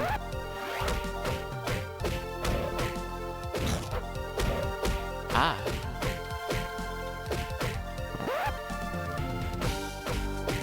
I know Streets of Rogue 2 is coming out this month, but that's also not a story-based game, so that's probably something best to...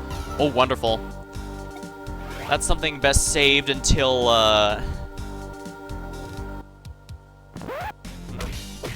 And well, it's not a story-based game, so it's not the way I usually run things. Is I have a main game, usually story-based, that I play through to completion, and sprinkled in between, especially to avoid burnout of the main one, I usually put something smaller there, like a roguelite, whatever you want to call them. I also used to use Yu-Gi-Oh! Stuff for that, but I haven't played that in quite a while.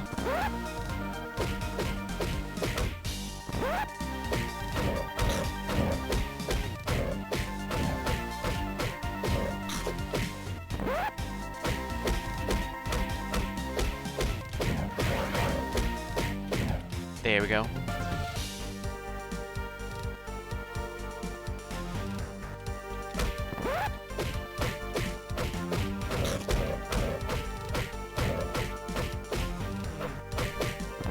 I admit I wasn't quite expecting to tear up at the ending, but then again, I guess with all the memories this game has, it's hard for me not to feel sentimental about it.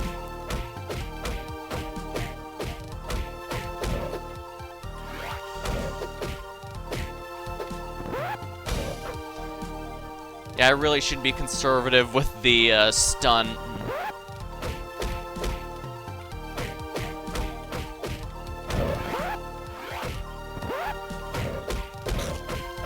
Yeah, the generous drop rates are keeping me from running out anytime soon.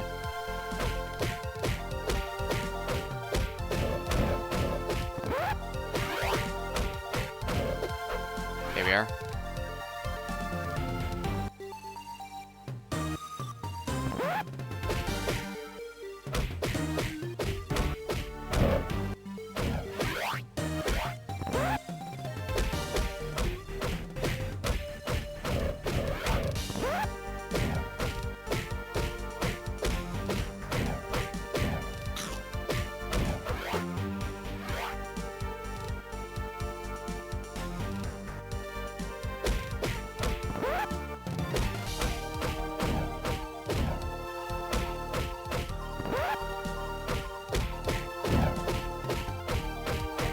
Sorry, this grind's gonna take a little bit. Especially since I don't exactly have a super form I can use to expedite it like I did with Goku and Gohan, but like I said, this is for the alternate ending, so... The game doesn't have too many secrets, but it has enough that it feels satisfying to go through when 100% without feeling like you're gonna have to spend all the time here.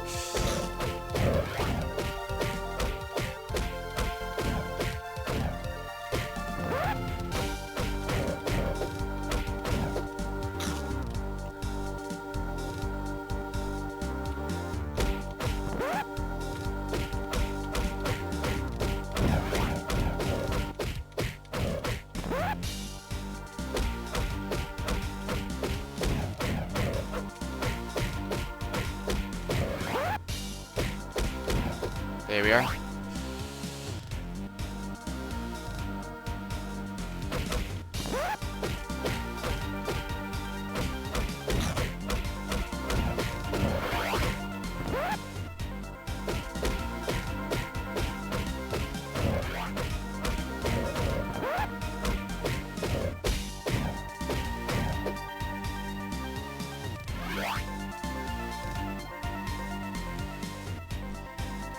This is far from the worst grind I've ever done, so the fact I'm half asleep actually works, because I can't possibly, it doesn't require too much brain power to work.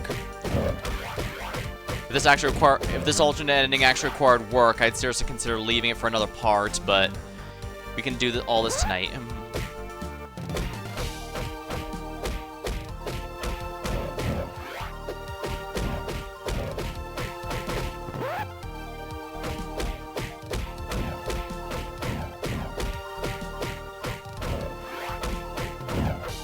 There we are. Come on, almost leveled up again. Literally all I care about, literally all I care about is his strength up. Because if I'm doing this right, I shouldn't be taking hits. So even up just one more point of strength will expedite this process. Hercules, excellent. No. I mean, it's nice that he doesn't die as quickly, but again, the whole point of the stun is so that you don't have to do it right. Hilariously, yeah, Mr. Satan's easy to win fights with because he has such a good gimmick to fight with rather than actual stats and strength to work with.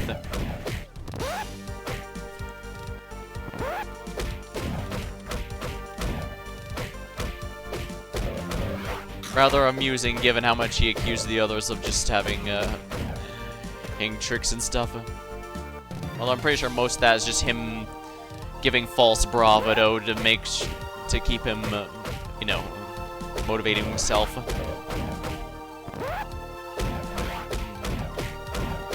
And it is probably for the best. And I do like how the game put some work to make Mr. Satan part of the story for a lot earlier. In the actual Cell Saga, he doesn't really show up until basically right before he becomes relevant. Whereas here, he's kind of relevant throughout the entire story. So he actually does feel like a Noto character.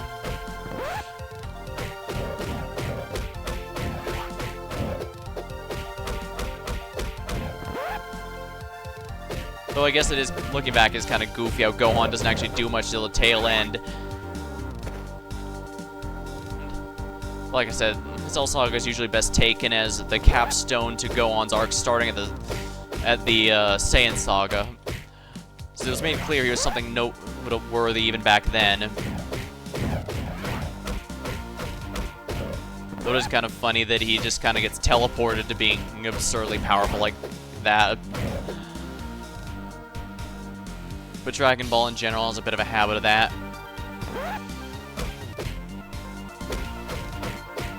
And it's not even as the Z Sagas only. Even in OG Dragon Ball, they added some stuff like Goku taking the sacred water that nearly kills him, but instead makes him significantly more powerful just to fight King Piccolo.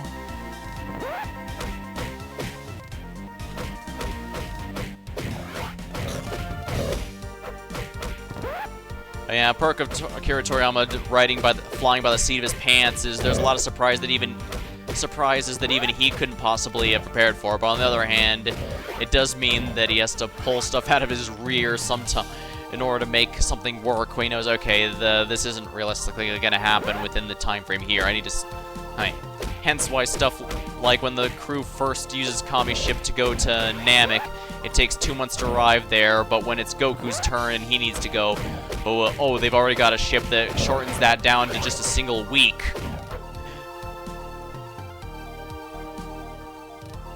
Again, granted, stories in general need a kind of contrivance or else there's no story.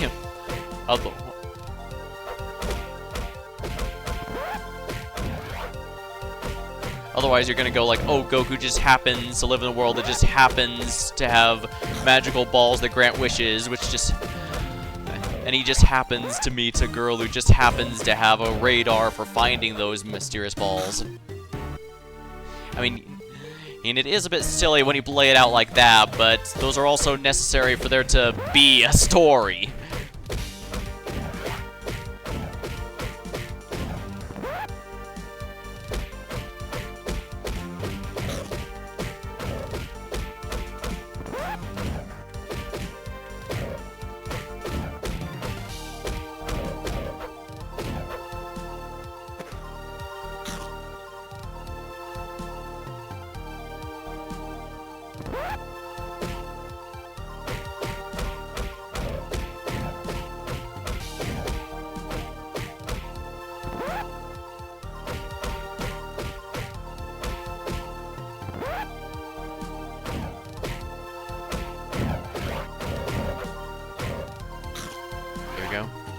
Finally, almost another level.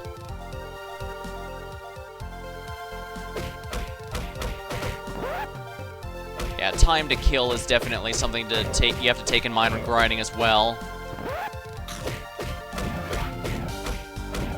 Maybe I should have gone with the Gohan training area, just because, well, that's fewer enemies.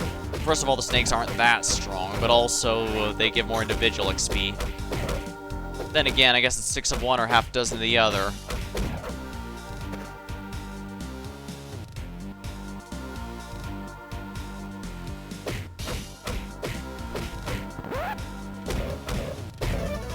kills, now level 45.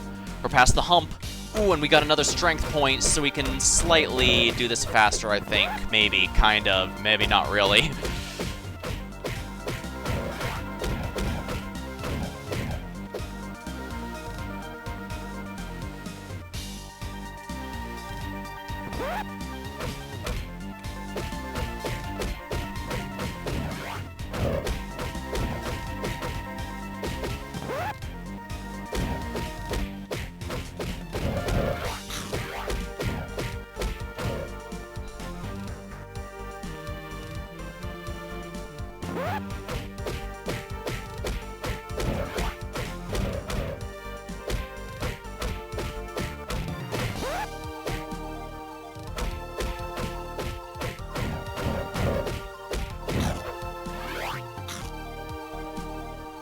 I'm glad the XP is pretty good here in general, if only because this, well, it's gonna take a while no matter what, just because of how weak Mr. Satan is, even with all these strength capsules I gave him to try and fix the problem. I probably should have saved the ones I gave to Piccolo, but Piccolo was getting severely RNG screwed, and as we saw, Goku wasn't in too great of shape either. Although granted, you have Goku for such a short time, it's not too hard to work around, which is actually kind of hilarious thinking about it.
Funny, I'm doing well enough I don't even need to use this stun, although I probably should anyways.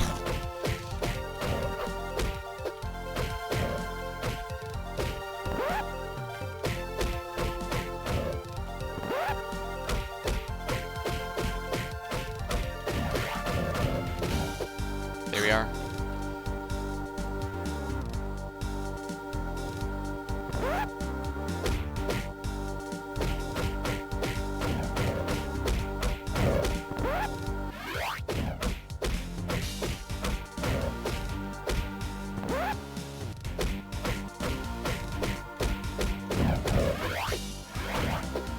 And it's probably for the better I still use it, just because that means the saber-toothed tigers will take note of me and run on over.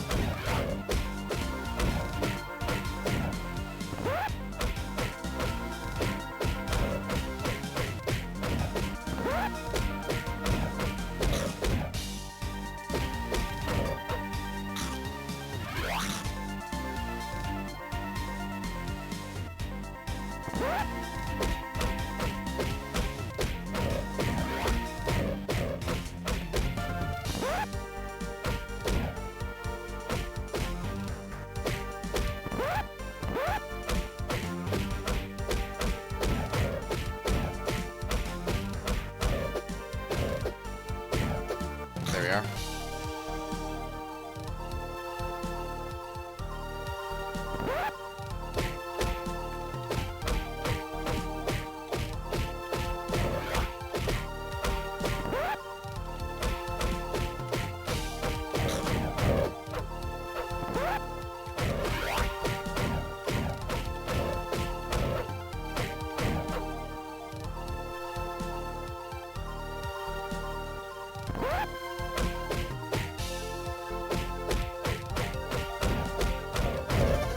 There, level 46.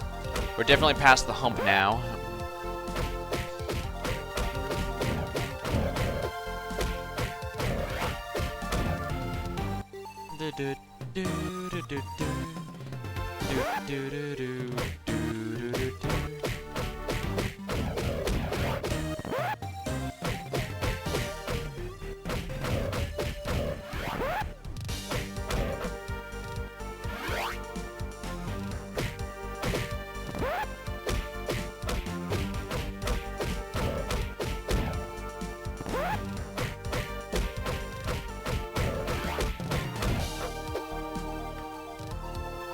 This is really starting to slow down.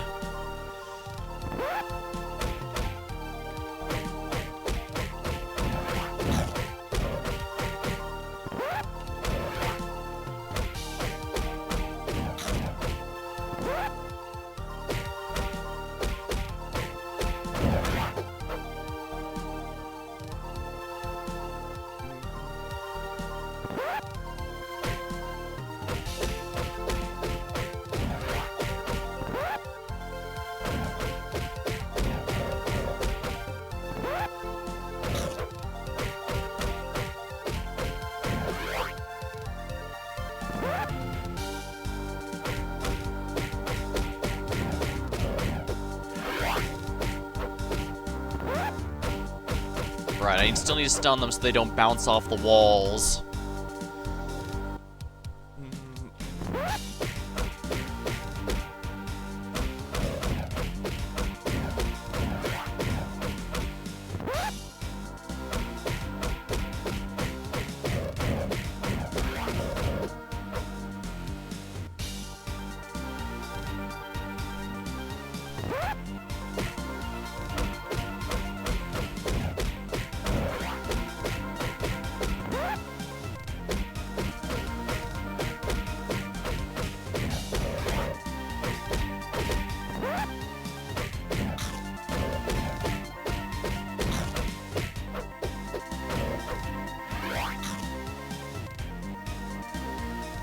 I'm really exhausted, but that's the nice thing about grinding. It doesn't really take that much brain power, so I don't have to worry about calling the streams anytime soon.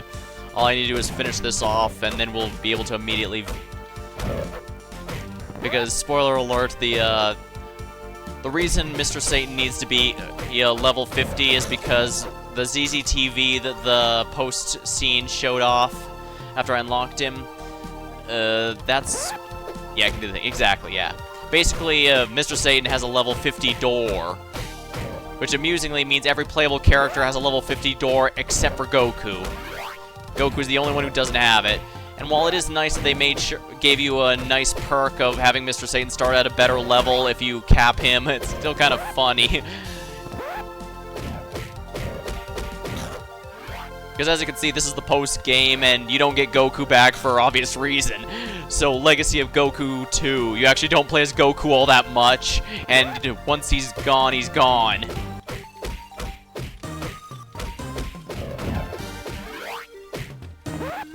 Funny thing is, it did take me...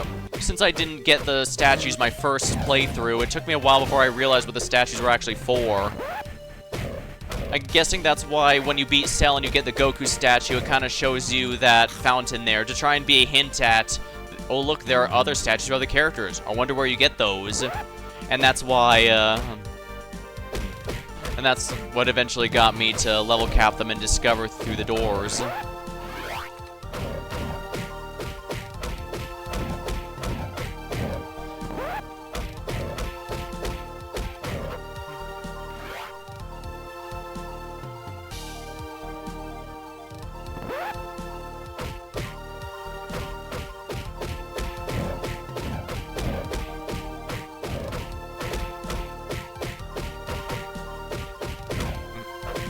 'My eyes may be twitching a bit from the tiredness, and I guess that's probably...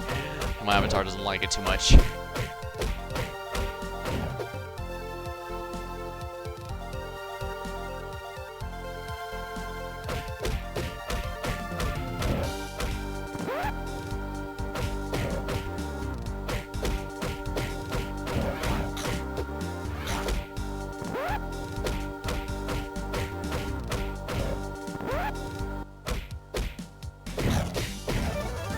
.47.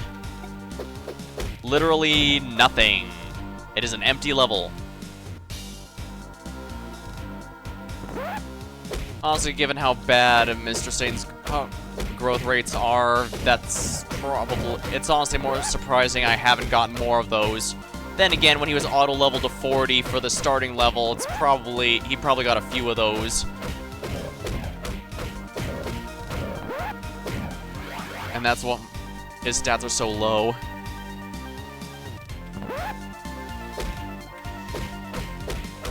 All the same, I'm glad I did save those capsules pretty much entirely for him, because otherwise this would be even more frustrating.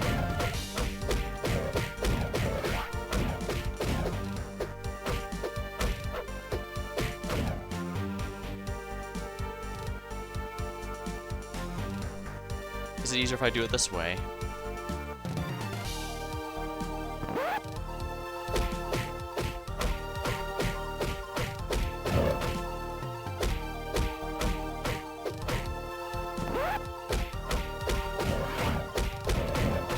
He's only like 5th as strong as any of the other characters.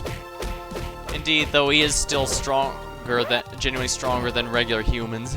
He just has the unfortunate situation of being a peak human level of human in the world of superheroes, basically.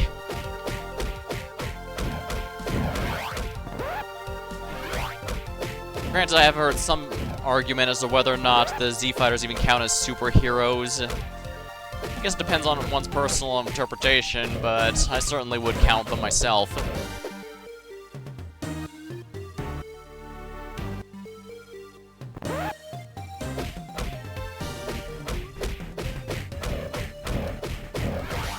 Vigilantes.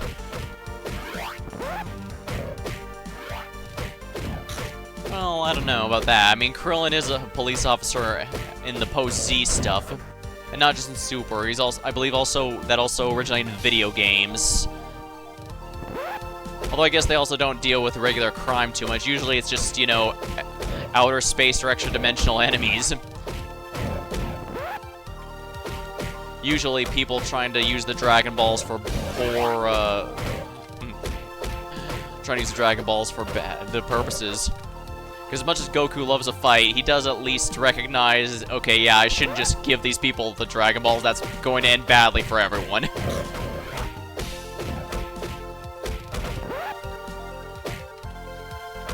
I've seen some blame him for Zamasu getting the Super Dragon Balls, but I'm not sure that could really be his fault when he didn't even know that was a threat to deal with.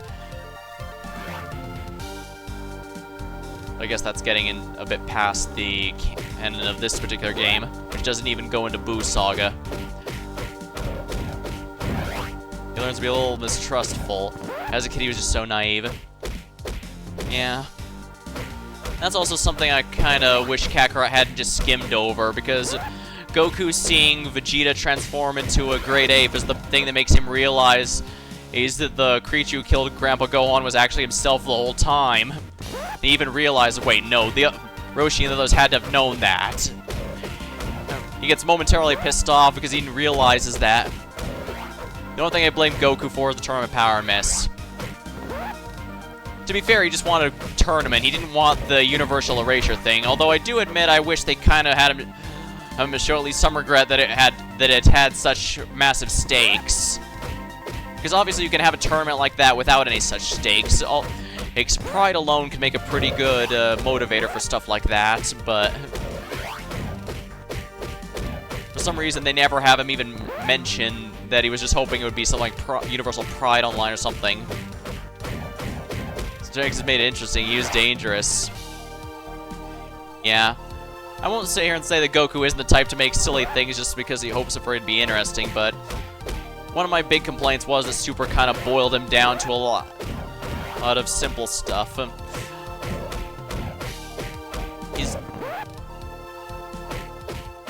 Some of it more of a problem than others. Like, it did bother me how anytime Toriyama just straight up couldn't think of a joke, he just kind of defaulted to, okay, we'll just make Goku more and more stupid and hope that makes it funny.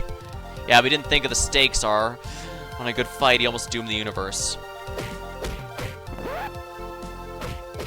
Yeah, don't get me wrong, Goku does always itch for a fight and pushing himself further, but he was really exaggerated a lot in Super. Hence what I brought up before. Whenever you can clearly tell whenever Toriyama couldn't think of something to make funny, he just made Goku more and more dumb and hoped that would result in humor. That's why the joke about never being kissed was really not liked. I mean, I could see Goku not doing that, but Chi-Chi absolutely would have kissed him. And I don't think him mistaking pregnant Bulma for being fat makes any sense. This man has 2 kids, by the way. He went the Homer Simpson. Yeah, exactly. I know a lot of people like to call it trope Flanderization, but I think Homer Simpson makes a better example because a lot of times they do like to remove, because Homer Simpson's also been had his character ruined just because they need to. They can't think of anything better to do. They just make him more and more dumb and hope that results in a plot line or joke. But that's another story for another day. Yeah, I have a lot of complaints about Super. Make absolutely no mistake. I was like, Goku want to fight so bad, go find Vegeta field somewhere. And Vegeta himself has admitted that if he and Goku ever want to do their fight, they kind of need an entire planet to themselves.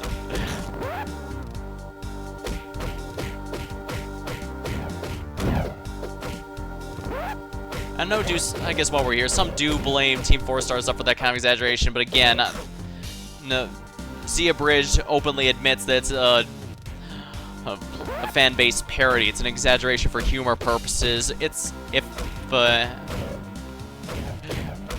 So I don't blame them for anything with Super. I blame Toriyama because, you know, he's the main writer for all that, and also,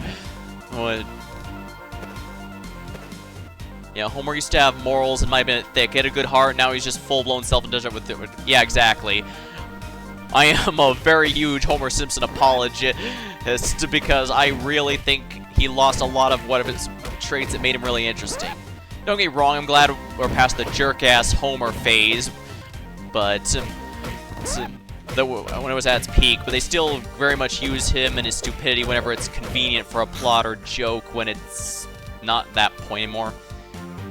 Although I guess for that it's also a case of they don't want to, they can't bring in too much development because they can't expect people to watch what's got to be over 35, 36 seasons now, so that's too much to cover on. I mean, Peter from Family Guy was always meant to be far beyond even Homer Simpson, because Homer Simpson from the start was meant to be a parody of the bumbling dad trope as a whole was meant to be a parody of the father being the core of the family and fountain of wisdom and all that, and Homer was supposed to subvert that. Even at the time Family Guy first came out, Homer had already done a good job of parodying that concept, so they felt if the only way to go with that is to go hard on the opposite directions. They made Peter completely irredeemable in a lot of cases.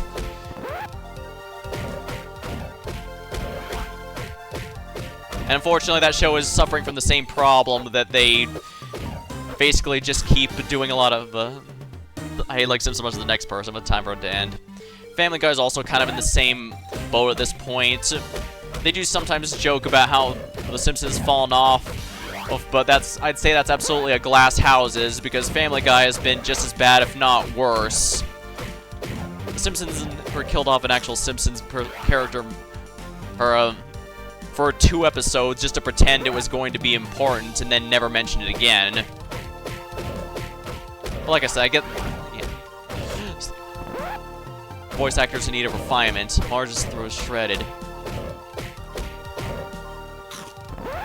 Yeah, at this point, I think the only way they could really end it is if one of the main voice actors ends up passing away, like if they remove Best Human from DBZ. Oh, Ethan, welcome. Yeah, we're now the world champ. And I've been grinding at this for almost an hour now. But I'm gonna do it because I want the alternate ending. I probably could have skipped the alternate ending, and if I was smart, I probably could have done a lot more off-screen grinding. Like, I ate an hour just grinding up Gohan and half an hour getting Goku to max level, just to ensure that Mr. Satan here would start at level 40 instead of level 1. Work with stability, that is disgusting. Yeah. I think that episode was... Yeah, I think that episode was pretty much a marking point, because now they kind of have basically any kind of get-out-of-jail-free card for whenever he does something especially dumb. Whereas before... Yeah. Simpsons is definitely well past its hill, but I'd say Family Guy has gone even worse. Which makes it hilarious that they keep doing that, but yeah. Bring it back to Dragon Ball. I guess let's bring it back to Dragon Ball since the world champ is actually almost at the end here. Yep. 49, he's almost there. The world champ's almost level capped. That was like the South Park of The Simpsons. I wouldn't go that far because,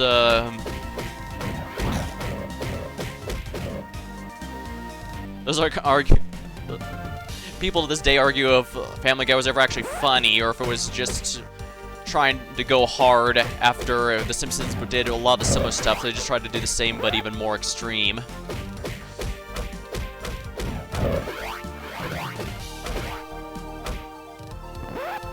Then again, I guess not everyone's a fan of South Park either. We're way off topic at this point. I guess in a way it's good that Dragon Ball decided to take a break after the Boo saga. It was gone for quite a while before Super were brought back. I mean, there was GT for a while, but again, Toriyama wasn't behind that. That was by another group. Discussions of that can go either way, really, but as I said, I think it was mostly the video games that kept Dragon Ball relevant long after the series ended, and while it's nice, I'm ready for the Grand Tour. Yeah, I could have a lot to say about my mixed feelings on GT.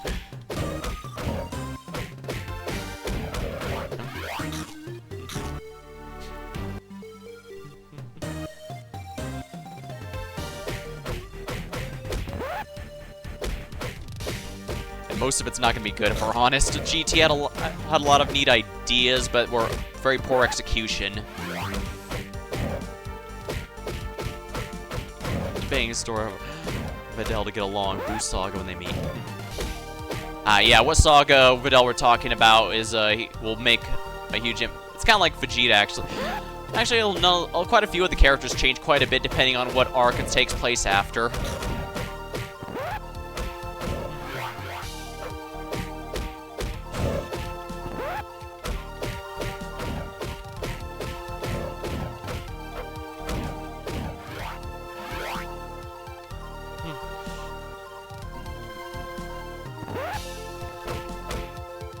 I think as they tried to have the adventure was bogged down trying to apply the fight Z was known for, which kills the pacing. Yeah.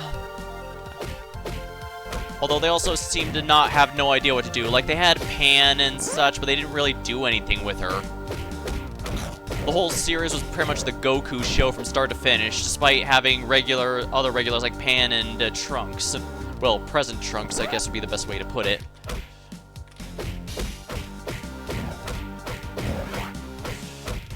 Granted, like I said, the series has a lot of good concepts, even if very poor execution. Like, I still do genuinely like the the Evil Dragon saga, because, yeah, they have been overusing the Dragon Balls since the word go.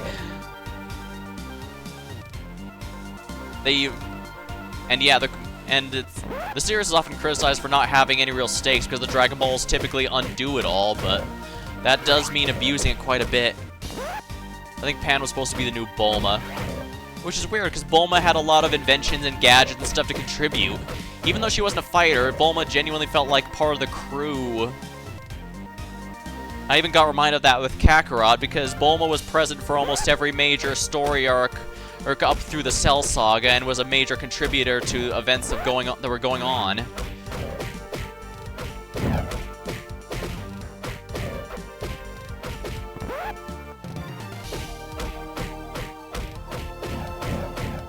Granted, she had invented so many nice things that you'd think would be a good idea to carry along. Like, she had that one waistband that allowed her to shrink down so that Goku could bring her with him on the Nimbus, since she wasn't able to ride it normally. But then it never showed up ever again. Pan was the fight leveler, a victim damsel MacGuffin.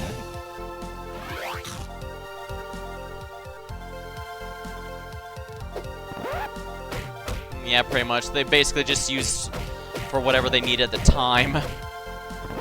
Returning Goku the Child is supposed to be Return of the Adventure Star on. Yeah, the original OG Dragon Ball sagas were a lot more fantastical and such, rather than focus on the sci-fi and heavier themes. There we go! Mr. Satan is now ready for the alternate ending! Brief as her time was in the GT movie, a decent version. Super does imply they're intended to do a lot with Pan. Would be nice if she actually goes Super Saiyan eventually. There's a lot of back when GT was new, there was a lot of discussion as to whether or not female Saiyans even could go Super, since there hadn't been in the series proper. But the video games, nowadays the video games have had female Super Saiyans for quite a while, especially ones where you can play as a Saiyan for yourself. So now there's not really much argument or discussion to be made. It's just, you know, accepted, yeah, why wouldn't they?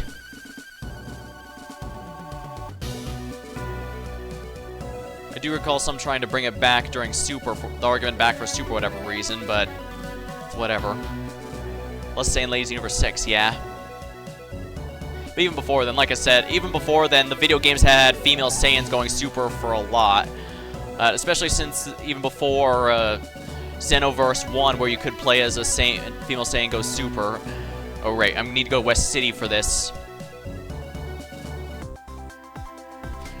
Alright, we're gonna go ahead and save here. The GT show shouldn't grow mature. Yeah, like I said, GT really was the Goku show. The biggest issue above all else is that they didn't really do anything with anyone who wasn't Goku.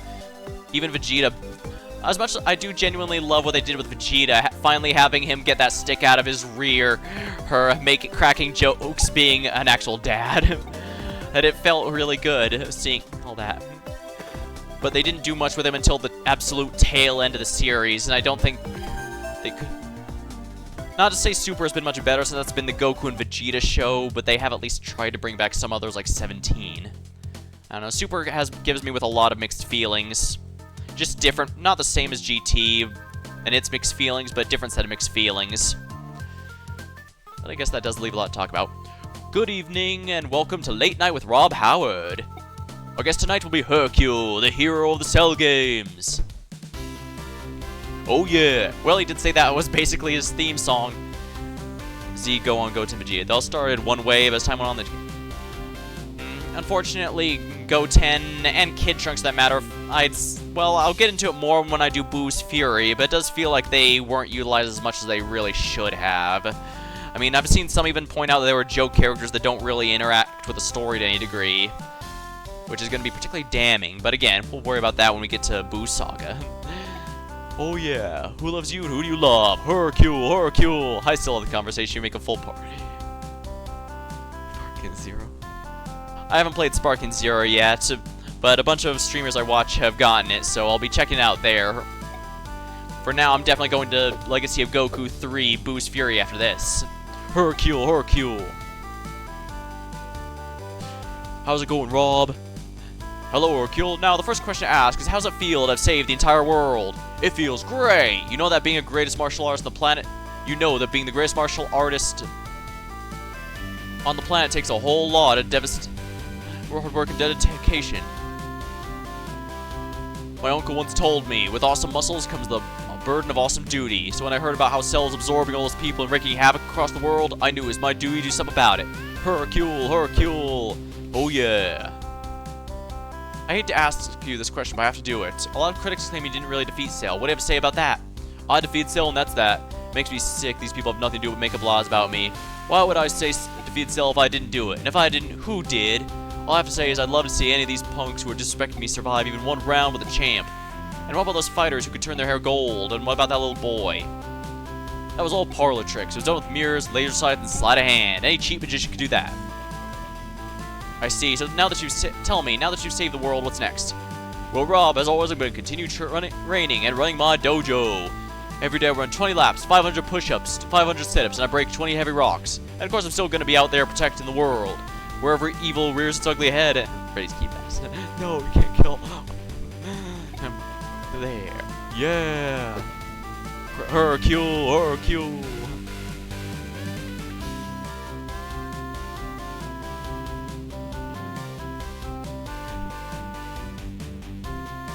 And that is the alternate ending. As you can see, it is not really a what if or change the story. It's basically just Hercule's perspective on the end of the Cell Saga. But nonetheless, it's a reasonable enough reward, especially since it's not, as we've seen, it's not too rough to grind to cap in this game.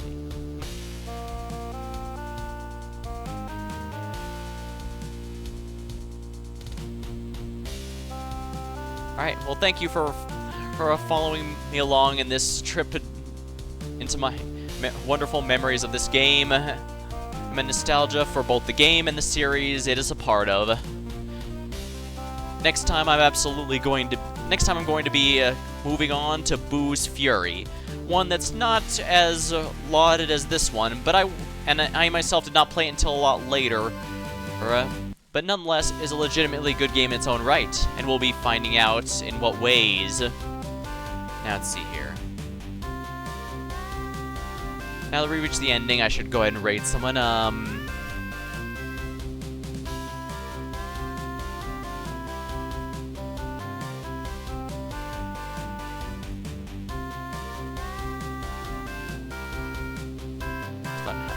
Alright, thank you very much. Alright, thanks for coming by.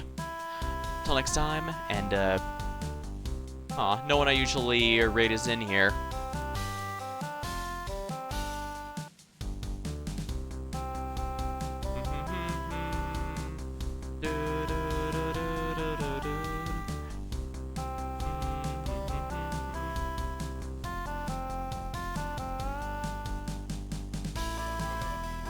Let's see here, recommendations. If you want to stick around, I'll try and find someone to raid, because it feels wrong to just end it with a handful of people here. But if you just want to see a Legacy of Goku, then thanks for stopping by. I'll be here next time. And thanks for coming.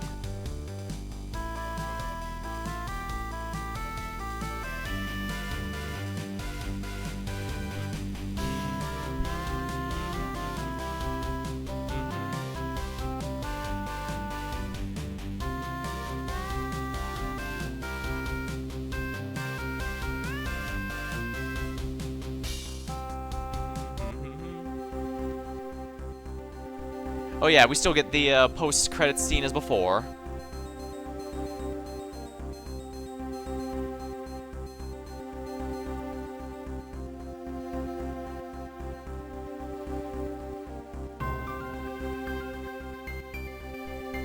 Rest assured, nothing changes what Trunks will do now. He's too strong for the androids to handle.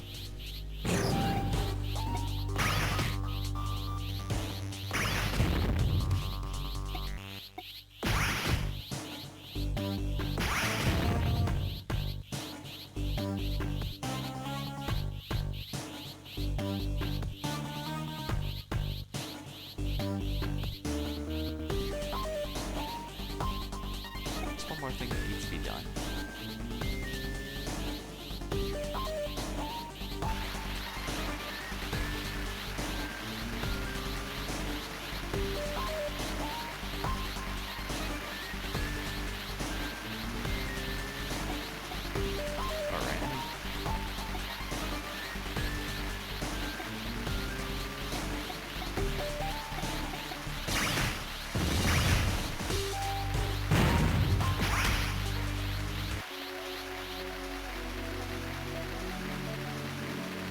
Alright, well thank you, and I'll see you next time.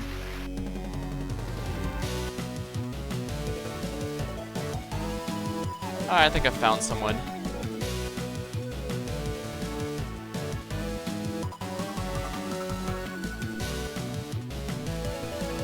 Someone's doing Dead by Daylight. I've done some streams of that, so I'm going to go ahead and raid them. Alright, feel free to stick around if you want Dead by Daylight, but if you're just here for Dragon Ball, thanks for stopping by, and I'll see you next time.